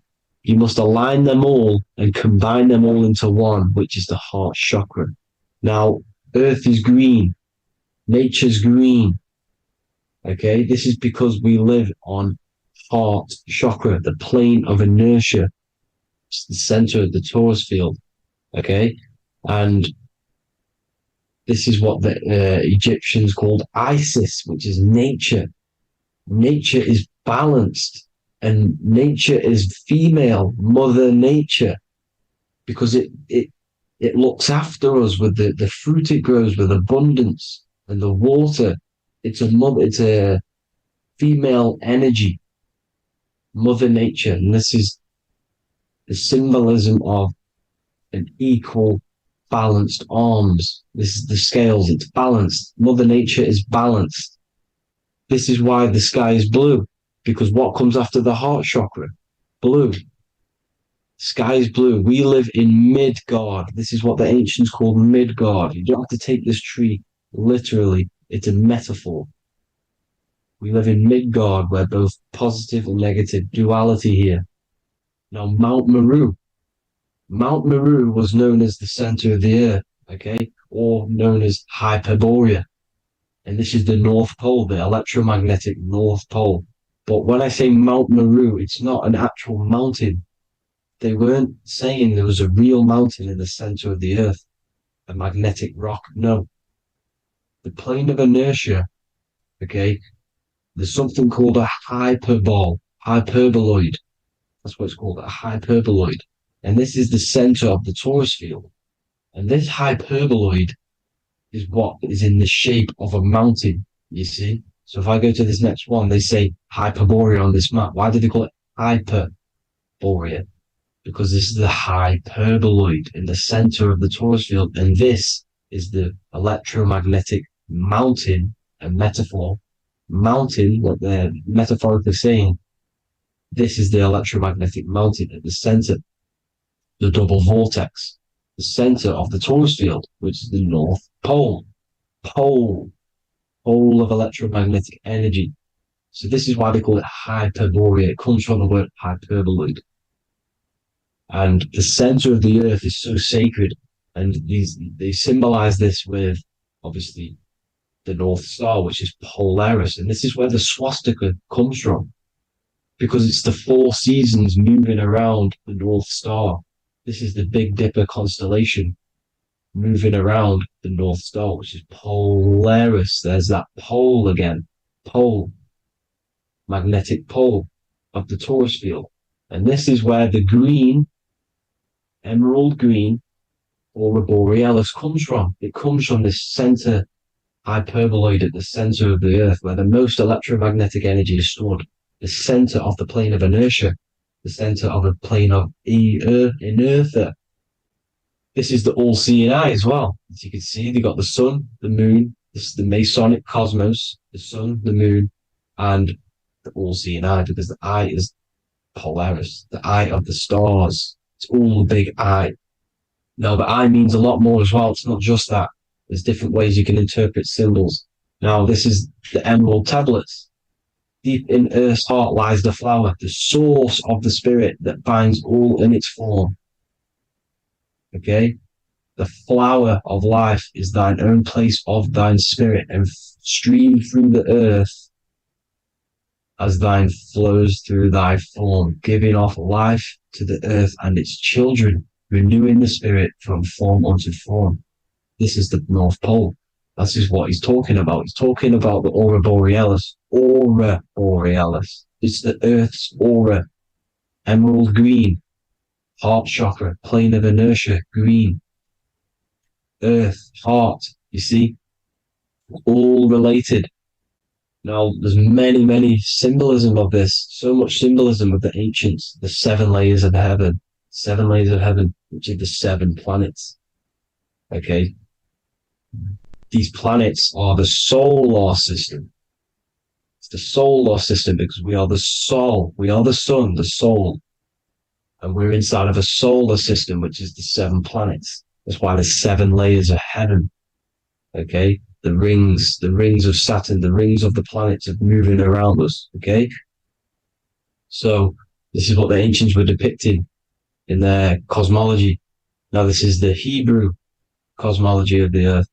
This is the Mayan cosmology of the earth.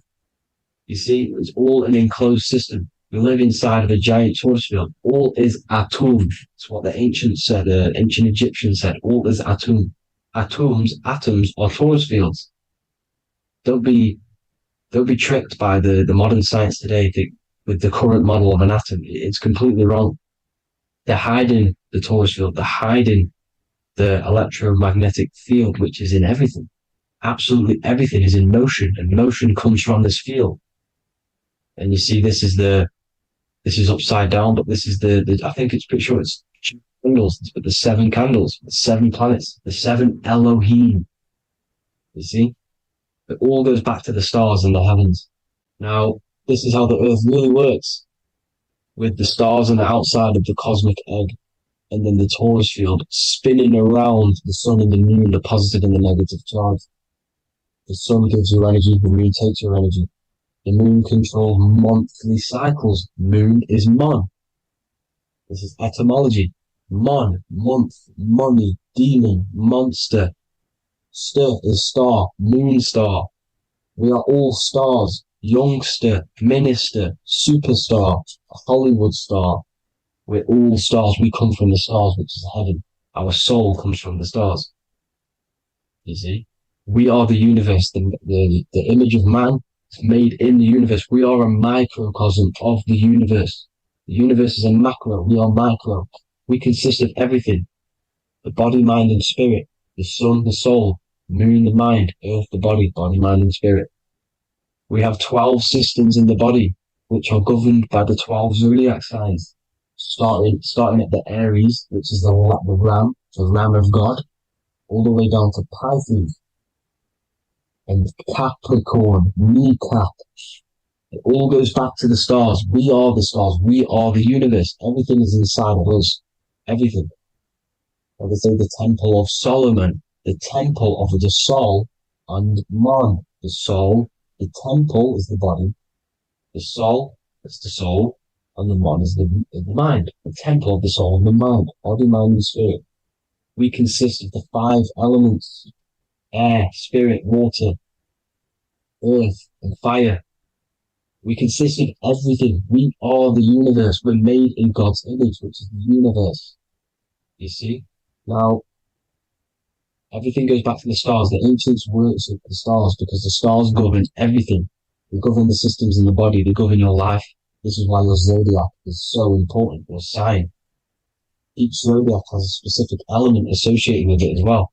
Aries, which is the first sign, the Ram of God, which is a fire sign. Fire, first. F-I-R, this is etymology. the cerebrum, ram, which is in the brain. Aries, the ram, control the head, the face, and the nose upwards. So it controls the cerebrum. The Torah, which is, I'm pretty sure it's a Hebrew Bible, which is the Taurus. Tornado comes from the Taurus field. You see? Everything's inside of you. It all goes back to the Taurus field, and the Taurus field is everything. Now, like I said, 12 zodiac signs, 12 systems, 12 cranial nerves in the brain, the 12 disciples of the Bible. All symbolic. Have to read the Bible properly.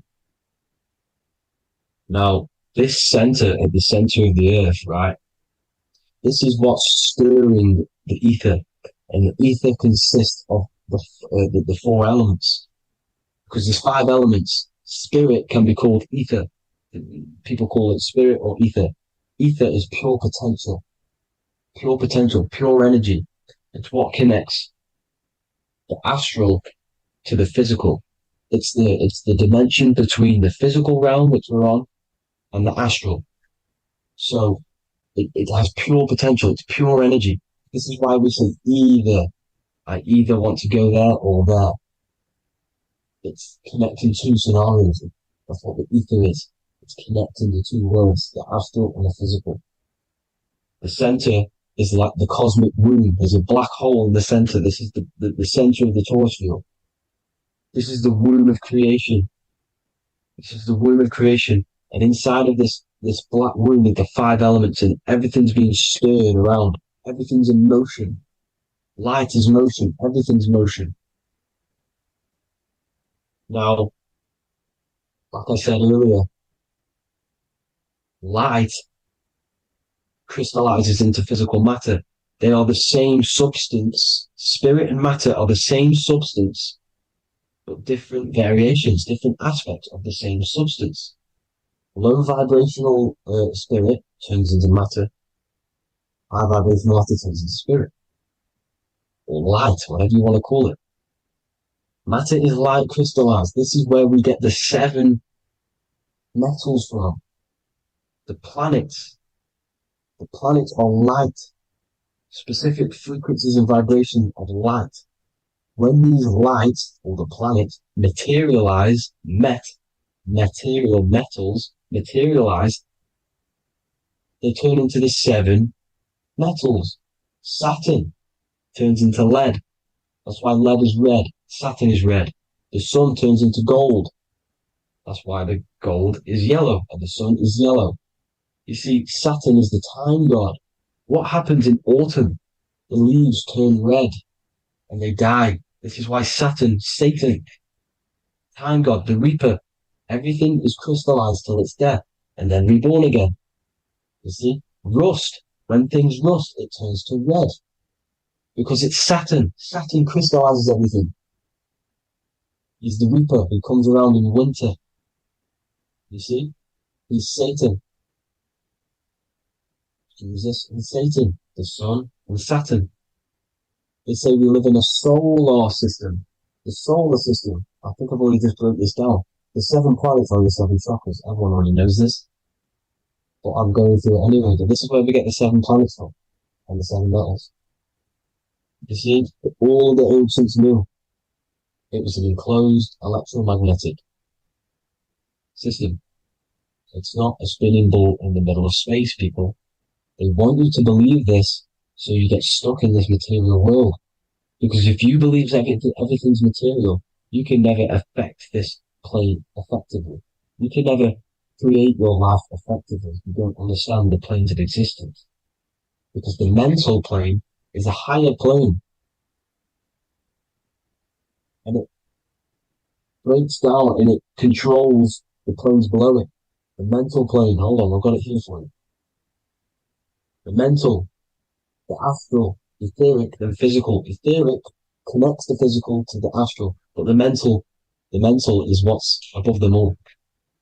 You see? Now, it's important to understand this. It's important. However, the ancients always talked about the enclosed system. Only NASA which is introduced around the Roman times, not NASA, but the globe Earth was introduced around the Roman times. Okay, by these Masons. These Masons introduced this because they wanted to take over the minds of the masses and control them. These people worship the physical realm. They know how it works. They know the ins and outs of it. They know how to do the magic. They know how to do it all. They understand it all. That's why Masonry have to take the oath of not speaking. You're not allowed to speak about anything you learn about in Masonry because they're discovering the truth about your mind and how it creates reality and stuff like that. So this is the Masonic cosmology, the five-pointed star, the five elements, the checkerboard for duality, positive and negative, the two aspects of every substance. This is another ancient painting depicting the firmament, the stars inside the firmament, the sun. You see, the ancients worshipped the sun because it's so important for sustaining our life. It's the only reason we're alive is because of the sun. But then people think it gives you cancer today. They brainwash you to think the sun gives you cancer when it's the number one source of all life. They want you to believe it's a big, spinning, dangerous ball in space. It's not. It's here to give us life. It's God's son. That's why Jesus is known as God's son. It is the Son of God. God created that to sustain us. You see? So it's important you understand the true cosmology of where you are, because if you don't know where you are depleted of all of your morals. You're depleted. You're demoralized. You're lost. You don't know where you are. You don't know where you exist. Okay? Once you accept the globe model, the heliocentric model, you will subconsciously think that you come from nothing. This is why they implemented the evolution theory just after the globe model was introduced by Charles Darwin. Charles Darwin came in after the globe model. He's a Mason. He was another Freemason, and implemented evolution where we came from monkeys because they want you thinking less of yourself so they can manipulate your mind. You see? They want to manipulate your mind, and they have done since you got here. Since you came through that portal, you were manipulated from that day to believe this, believe that. The true cosmology, the truth will set you free. You will understand things better. You will feel better in yourself when you know the sun is here for you. You'll feel better in yourself that you know that you didn't come from a monkey. You were created as a human, a manifester, a creator. You're so intelligent. Your mind is amazing. You can manipulate matter, mind over matter. See? Thank you all people for tuning in. Tap in with yourself. Love yourself. Find the truth. Spread the truth. Nothing dies. Nothing in this creation dies. Everything's energy. Everything's light. Light can never die. You're a light being. That's why it says Q. Q man. Q is light in Hebrew or Latin. Either one of the two. You are light. You're a light being. You never die. Ever, ever, ever die. Ever. Stop thinking you're going to die. This body will die because it contains electricity. And electricity always goes back to a standstill point because of vibration. Electricity vibrates. You are pure light. You will never ever die. Thank you all people. God bless. Make sure to like, subscribe and share.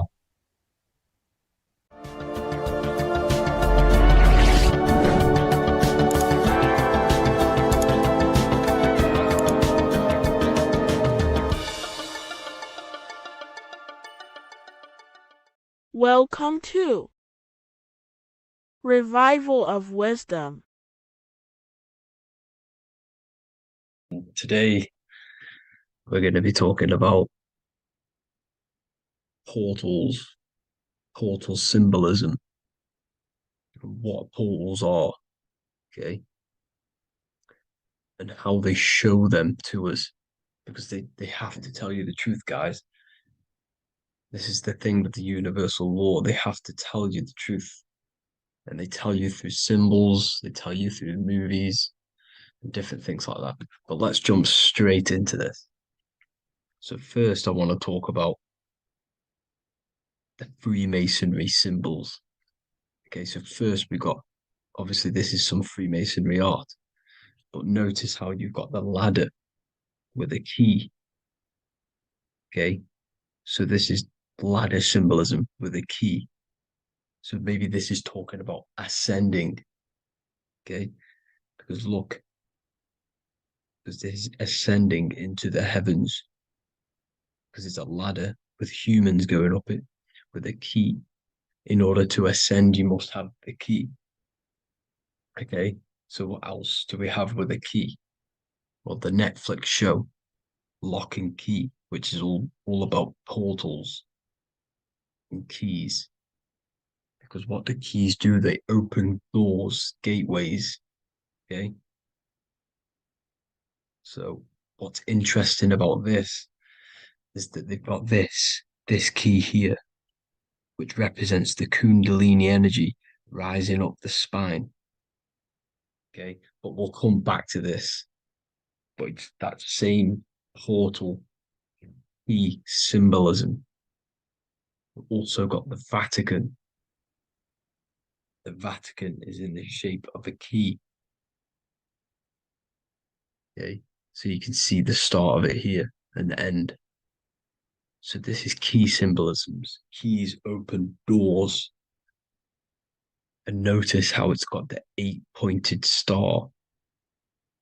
Okay, what is the 8-pointed star? Okay, we'll come back to this. This all ties in, guys. I'll break it all down for you. But then you've also got the god Janus. Janus, okay, is known as the god of the doorways. He's an ancient god of Rome, and they worshipped him. However, he's not a god, he's more like a high-level ranked demon. Because he is the god of the doorways. And notice how he's got two faces. Because doorways always have two sides. You're going into somewhere, there's always two sides of a door. And he's always depicted with two sides of a face and a key, because he holds the key to the doorways, to the portals, to other worlds and realms. Okay, as you can see, he's always got two faces and a key. Okay, so now we have the Sumerians, the Anunnaki, and they are always depicted with the two faces. Why do they have the two faces? Because they're symbolizing doorways, and the Anunnaki come to Earth through doorways and portals. So these are what these gods are symbolizing in their artwork. But they always have the 8-pointed star. Okay, what is the 8-pointed star? You see how they always have, look, let me try to find another one. It's the 8-pointed star. This 8-pointed star is Polaris. Okay, Polaris, just like the Vatican has the 8-pointed star with a key. Polaris is the center star. Polaris is a fixed star, it doesn't move. Okay, so the Anunnaki's symbol is also the 8-pointed star. So this is symbolizing the portals and doorways that they come through in order to get to the earth. But Polaris is that center star which does not move. It's always symbolized with the 8-pointed star, just like a compass. Why is a compass the 8-pointed star? Because at the center of our realm is where the most electromagnetic energy is stored. As you can see, we have an aura field, an electromagnetic aura field. So does the earth. And in the center, so like our heart, for example, is where the most energy is stored. and like the center of the earth. This is why all compasses point to the center, because this is where the most electromagnetic energy is stored. It's at the center of our realm. Okay. So like I was saying with the lock and key series, see this here? The Kundalini energy rising up the spine, just like your Kundalini energy rising up the spine. Let me try. I can't zoom in. But you know what I'm trying to say here. Let's go back to Polaris. Because at the center is where pole. Can you see the pole of electromagnetic energy? Polaris, the North Pole. It's symbolized. The truth is in the words. It's like a pole of electromagnetic energy. And this is where the aurora borealis comes from. Notice how it's got the word aura in it, because it's the Earth's aura, electromagnetic field, just like you have an aura, also known as the northern lights, because it's coming out of this center hole in the center of our realm, where the black sun is. And this is where the electromagnetic energy is coming up from. And this is what the aurora borealis is, or the northern lights. It's just electromagnetic energy. And it's symbolized through our symbols, the original O, okay? Because it's like a pole through the middle, Polaris. So this Polaris is the sky vault. It's the portal into this realm, because this is what the Anunnaki are always talking about, always symbolize it with the 8-pointed star. And just like a compass is the 8-pointed star pointed to the center, to Polaris. Okay. See here on the Sumerian tablets with the 8-pointed star again. And how we know it's talking about portals with this 8-pointed star is because CERN 666 are opening up portals to the underworld, letting in demonic entities into this realm. How do we know it's a portal? Because their Hydro Collider has 8 points, just like the 8-pointed star. So they are creating synthetic portals to the underworld to let these demonic entities into our realm. But what is the key? Because if we're talking about ascending through Polaris, notice how here on the masonry art, this luminary here, so this is the sun, that's the moon, this is Polaris, because it's a luminary with what? 1, 2, 3, 4, 5, 6, 7, 8 beams coming off the luminary, just like the 8-pointed star. So you see the ladder with the key going up to Polaris. It's symbolizing ascending out of Earth. So what is this key that they're keeping from us? Because it's a human holding a key going up the ladder to Polaris. Well, chakras. We have 7 chakras. Okay, so this is what they are telling us in the lock and key symbolism. The Kundalini energy rising up the spine. Okay, just like they have 33 vertebrae on the back of your spine. Okay, this represents the Kundalini energy going up your 33 vertebrae, just like in masonry has 33rd degrees. Okay, so what is the key? Your chakras. Your chakras have to be unlocked. Okay, you have to unlock your chakras, and you can't unlock this one without going through this one. You have to go through them all. It's like a ladder, just like Jacob's ladder. You can't go from the bottom to the top. You have to unlock each one. Okay, just like you have 7 chakras, you have 7 layers of your aura. Okay, you have to unlock your chakras to the highest point in order to reach Christ consciousness. And this is the key that they're talking about. They're symbolizing the organic portal within each and every one of us to ascend out of this realm. Okay, so this is the key that they're talking about, and they're holding back this knowledge to keep us trapped in this 3D realm. Okay, so like I was saying with the 33 vertebrae and the Kundalini energy coming up the spine, 33 vertebrae, you can see this sort of symbolism going up to the light, because it's the light you see here. Your crown chakra turns on and becomes enlightened, just like the Illuminati symbol. Can you see it? But also, Jesus also died at 33. So this is symbolizing, okay?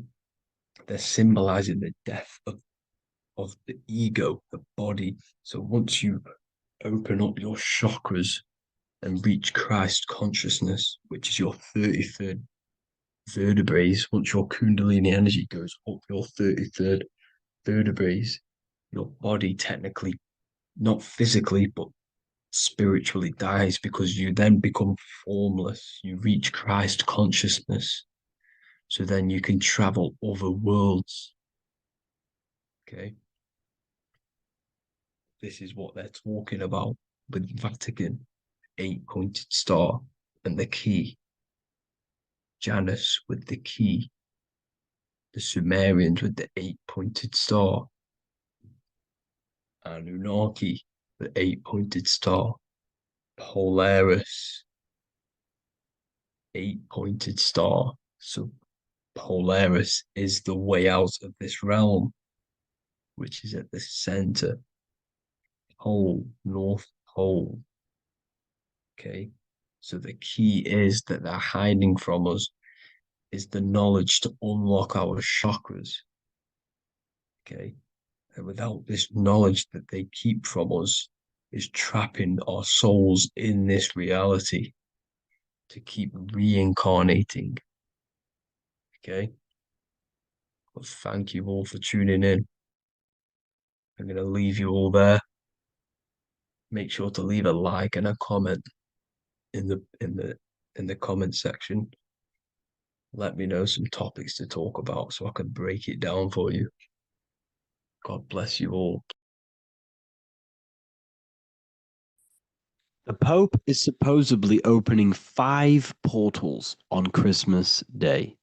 Now, I know this video is a bit late, but I'm going to be commenting on what I think this symbolism and this ritual truly means and what they are trying to do to society with this symbolic ritual.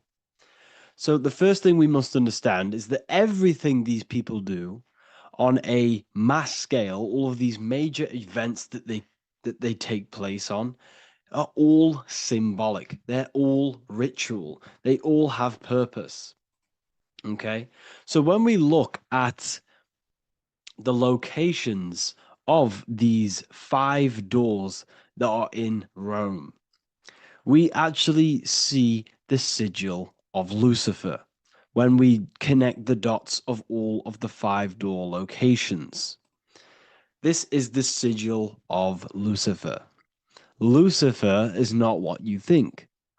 Lucifer, sigil of Lucifer, represents the outline of the human brain and our visual perception field.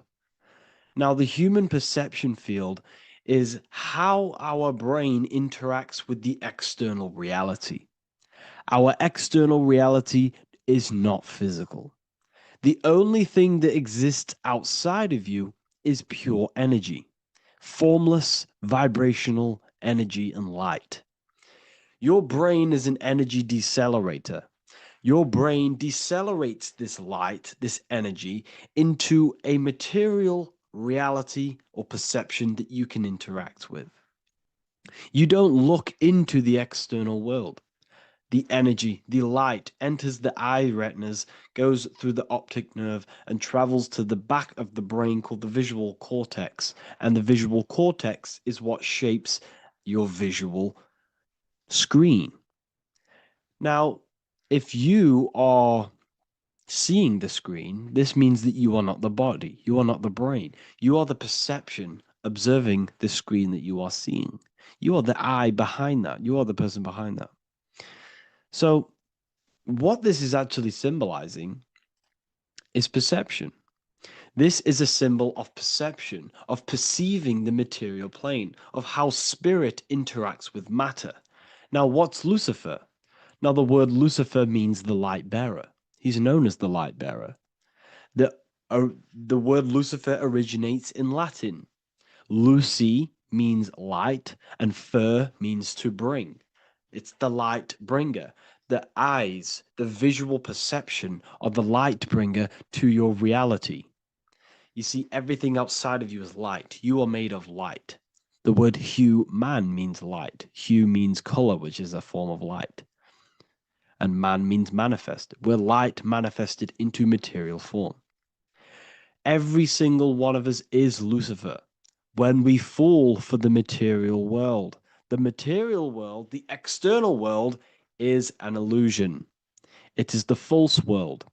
It can elude you. It can make you fall in love with the material things, material pleasures, lust, money, fame. These things make you fall. This is the fall of Lucifer. This is the mythological story. This is the symbolism behind Lucifer. It's you. Are you falling for material pleasure because you are a divine spiritual being from the higher planes, not from this plane? Now, if you let your divine being fall for this material plane and fall for the evil that can take place in this plane, then you are Lucifer. It represents the false light, the false reality. This symbol, the sigil of Lucifer, it symbolizes the interplay between light, consciousness, and the perceptual experience of the physical reality. The external world is truly internal. What we visually perceive is essentially light waves carrying information, which then gets processed by our brain, the central computer of our nervous system. Okay? So, how many doors are open? 5 doors. So 5 is the number of perception as well. 5 fingers on each hand, 5 points on the human body, 5 toes on each foot. We have 5 senses. 1, 2, 3, and 4, they're spiritual numbers. 6, 7, 8, and 9, they're material numbers. 5's the gateway. 5 is the middle bridge of how our spiritual self interacts with the physical self, how spirit interacts with matter. So this ritual is symbolic of perception.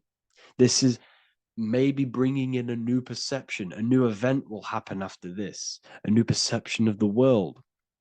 Or personally, I think this ritual was to obviously shape the collective consciousness, because your reality is an externalization of your inner consciousness. It's simply just a mirror. Your material life, your material world outside of you is simply a mirror reflecting with mathematical and geometric precision of your internal consciousness. Your consciousness is creating and causing the effect called reality, physical reality. Your life is a result of every thought you thought in the past. Therefore, with that being said, everyone who perceives this ritual of, the Pope's opening 5 spiritual portals, who's letting in demonic energy into the world, they're going to let demonic energies and demonic spirits all in the world. Well, what if I told you the only portal they're opening is a portal in your own mind for negativity? By you believing in negative forces coming into the world and going to possess everyone. That's opening up your own mind. The collective spiritual community has been brainwashed in thinking there's going to be demonic energy. Therefore, what will happen? There will be demonic energy. Not because the Pope opened up a portal to the demonic energy. It's because everyone opened up their own minds to the demonic energy. Therefore, we as a collective consciousness shape the external world on a macrocosm scale. For example, the microcosm is your personal life. Your personal life. You have created it through consciousness. Your belief system is just externalized in your world. But on a collective scale, we all believe in money, for example. And because we all believe in money, and we believe that this piece of paper holds value in our minds, okay, in the mental plane, this has an effect on the physical plane by shaping the physical plane by being ruled by this belief on a macrocosm scale. Yes, I know that money doesn't exist. It's just a belief in my mind. But that doesn't have an effect because the collective consciousness believes that money has effect, has power. When it doesn't, it's just a piece of paper with a belief behind it. If the collective consciousness stopped stopped believing in money, then the collective consciousness would have broke the spell and we would have no longer had a material plane ruled by money. You see, our beliefs is ruling and shaping our physical plane. This physical world outside of you is truly just an effect of the mind, an effect of our consciousness, our inner world. So I believe this ritual was done to change our perception, to make us think the Pope is bringing this spiritual energy and negative forces into the world. And it's just simply us creating the negativity in the world by believing in this, by thinking this. Remember, they have the power to send messages into millions of people's minds through media. And then messages are then believed, and that belief is shaping our world. What have I told you? That the New World Order is not manifested by the elite, it's manifested by you and us. We're all manifesting the New World Order. They can't manifest it. We can, because we are the ones believing it. We believe it. It is reality. It shapes our own prison. We're all shaping our own prison by believing in the prison, by believing in money. So this ritual was all to do with perception, creating a new perception, creating fear in our minds to, of course, distract us from what's really going on. This is all a ritual to implant messages in your own mind. So I hope you all understand this video, and I hope you all gain some insight, and I'll see you inside the university. Before you call the Baphomet evil, make sure that you watch this video until the end so you gain a full understanding on what the Baphomet truly is. No, I am not a Satanist. I am simply an esoteric and occult researcher. I've been looking into symbolism for a very long time, and I can reassure you that this symbol does not represent the devil, does not represent any negative figure. It's a very deep, occult, esoteric symbol. What we first need to understand about the Baphomet, it is indeed a symbol. Every symbol we see around us is neutral. The pentagram, the Baphomet is neutral. It depends how you use it, whether it is used in a good or bad way. Everything is neutral. It's your mind's perception that gives it a positive or a negative charge. First of all, let's break down the Baphomet symbol. Let's look very closely at the Baphomet. We have clearly the 4 physical elements corresponding to the Baphomet. Here we clearly have the fire element. The wings represents the air, the flapping in the air. The fish scales, which is the water. And this dome figure representing the earth. The soul is incarnated into 4 bodies. We have a mental body of consciousness, intellect. We have an emotional body of consciousness, which is all to do with intuition and energy. We have a spiritual body of consciousness, our astral body, and a physical body of consciousness for the physical earth. Earth corresponds with your body, air corresponds with your mind, fire corresponds with your spirit, water corresponds with your emotions. So the Baphomet is showing you the 4 elements of the soul, the 4 bodies of the soul that we are incarnated in. Now, let's look at this moon figure. We have the moon. The moon represents the internal world. It represents what we cannot see. The sun represents our conscious mind, what we can see, what we're aware of, the physical world. The moon represents what we are not aware of. It represents our internal world. Remember, we have 2 worlds. You're an individual. You have a dual nature. Individual. You have an internal world. When you close your eyes, you have an internal voice, an internal world of thought and emotion, and an external world of this material body. The moon represents the internal. The moon on top represents the moon controlling the mind, represents the inner world controlling you. Now, this is very symbolic in the occult world. If the inner world is controlling you, then you have no control over reality. This is the devil horns. You know the devil horns? The moon crescent? This represents you are the devil. You're being controlled by your thoughts, by your emotions, by your psyche. Then we have the moon below, which represents control over the inner world. We have control over our thoughts, our emotions, our impulses. So you're either being controlled by thought and emotions, or you're controlling them and having self-mastery. In alchemy, we always see this symbol of the man or woman on top of the moon, representing emotional control and self-mastery of the internal world. The journey of the occultist is to gain full mastery over their consciousness. They want to be conscious of every single thought that enters their mental field of consciousness. We get over 7,000 thoughts a day. It is possible to achieve a certain level of mastery where you are conscious of every single thought that enters your mind.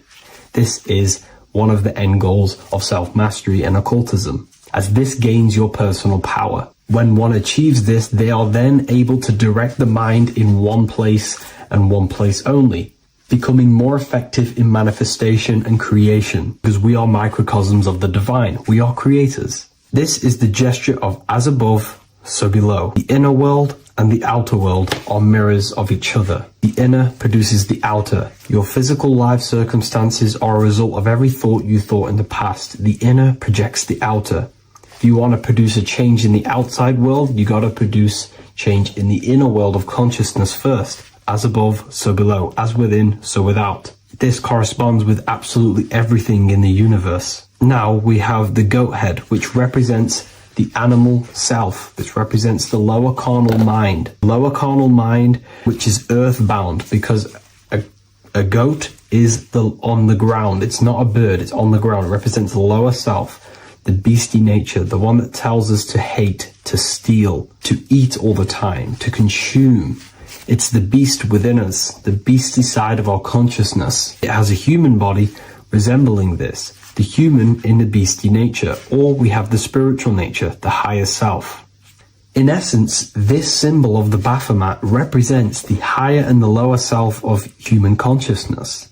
It represents the higher and the lower. To conclude all of this, the Baphomet is a symbol that represents the 2 paths that one can take.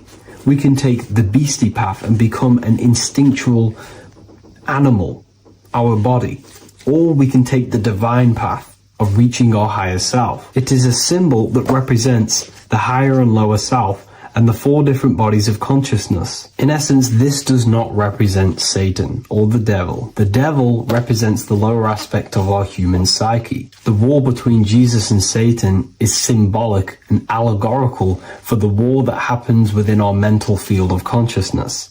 The internal war between good thoughts and bad thoughts, positive emotions and negative emotions. It is the constant war inside the battlefield of your own mind. Jesus, Satan are symbols, characters that are symbolic of aspects of your own consciousness, because the universe is mental. The only thing that truly exists is your mind.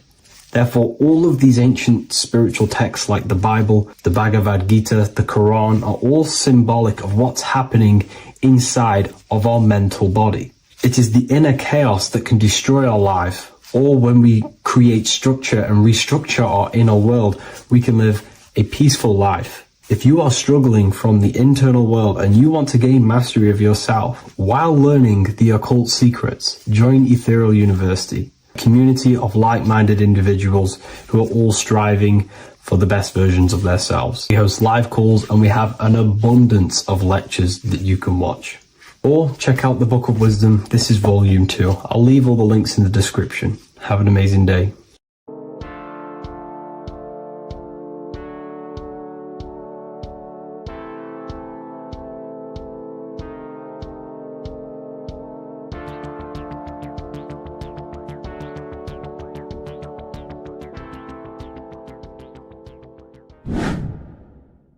Welcome back, people, to another occult lecture by Revival of Wisdom. Today we're going to be talking about magic and how it's being used on us for the New World Order. Magic has the word mag within it, which is magnetism. Magnetism is the force. Magic is influencing forces, natural or supernatural forces, and using it for a certain agenda to gain something out of it. Now, magic is not what everyone's being thought. It's not some sort of fantasy thing. It's actually very common, and we all do it, whether you believe it or not. Magic is all to do with the mind. As I said, always say in my lectures, your mind is what creates matter. Your mind is what creates your external world.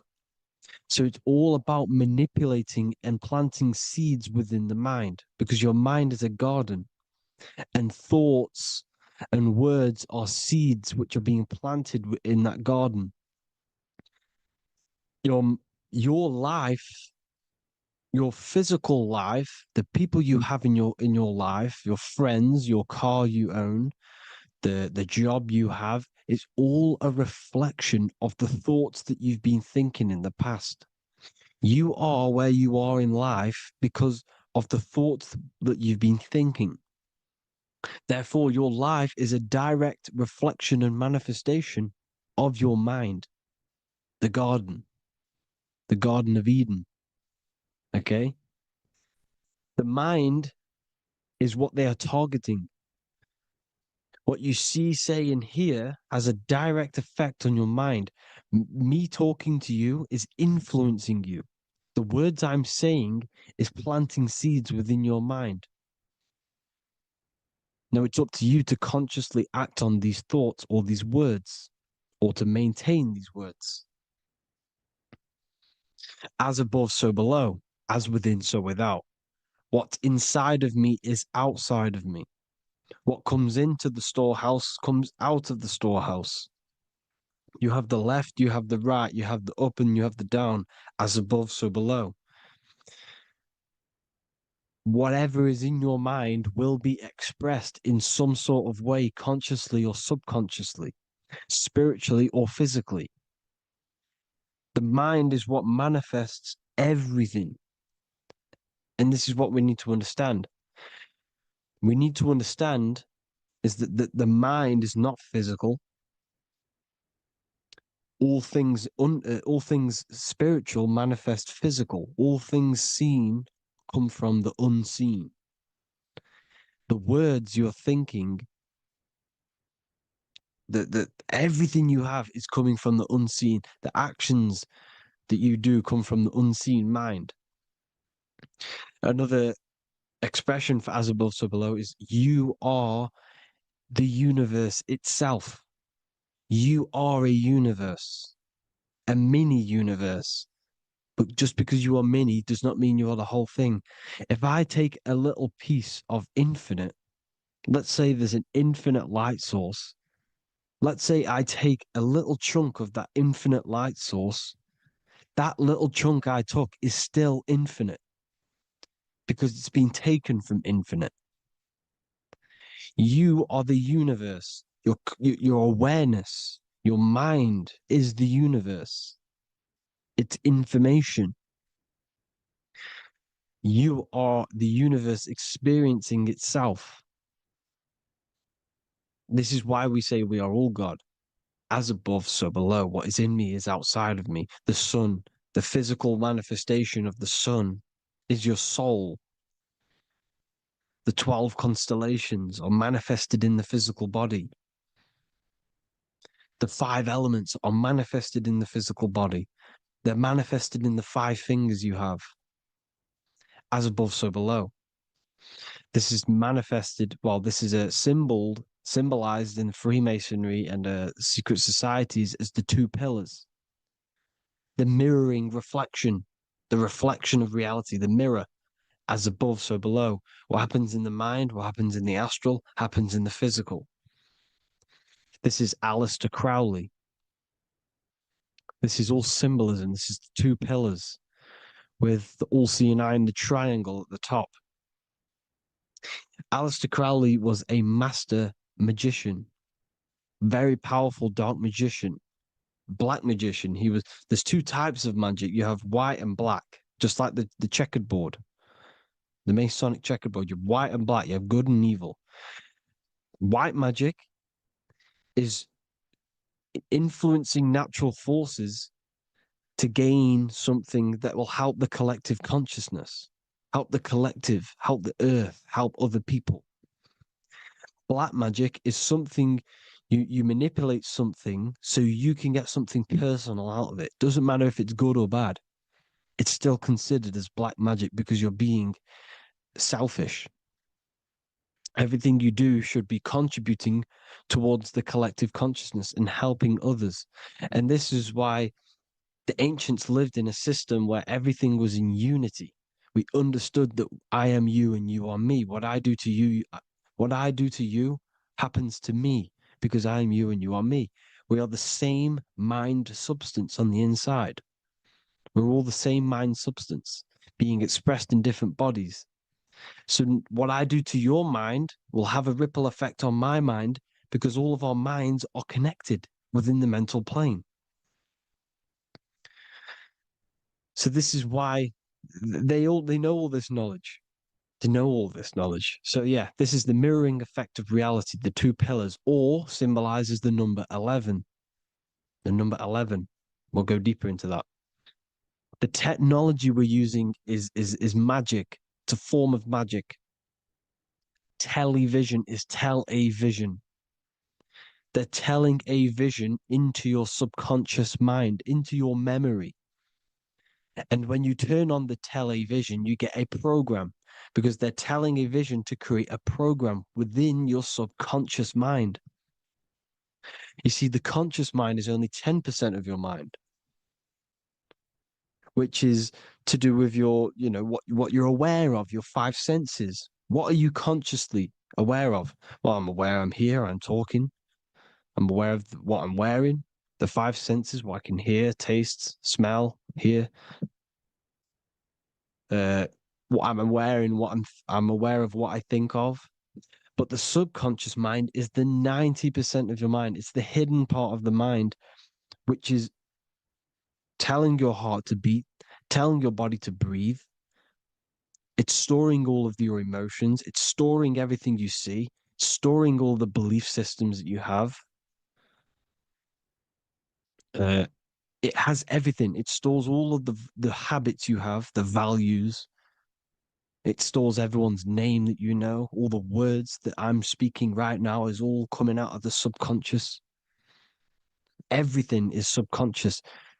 And it literally manipulates 90% of your daily basis behavior. Most people don't know this. What you did yesterday is what you will do today because of these beliefs and mental programs within the subconscious, stored within the subconscious. So the subconscious is what they're aiming at. They're trying to create programs within the subconscious because the subconscious manifests 90% of your thought patterns, 90% of your actions and words. They know all this stuff. So the subconscious mind is the most powerful part of the mind. Another way the subconscious manifests and influences your life is, let's say you were in a car crash years and years ago, 10 years ago, let's say you're in this car crash, right? And you really hurt yourself. The emotion you felt in that time when you were injured in that car crash had a great impression on your subconscious mind. You see, the stronger you feel something emotionally, the stronger impact it has on the subconscious. You can remember and recall that moment and very vividly because of the impact it had on the subconscious. For example, you become that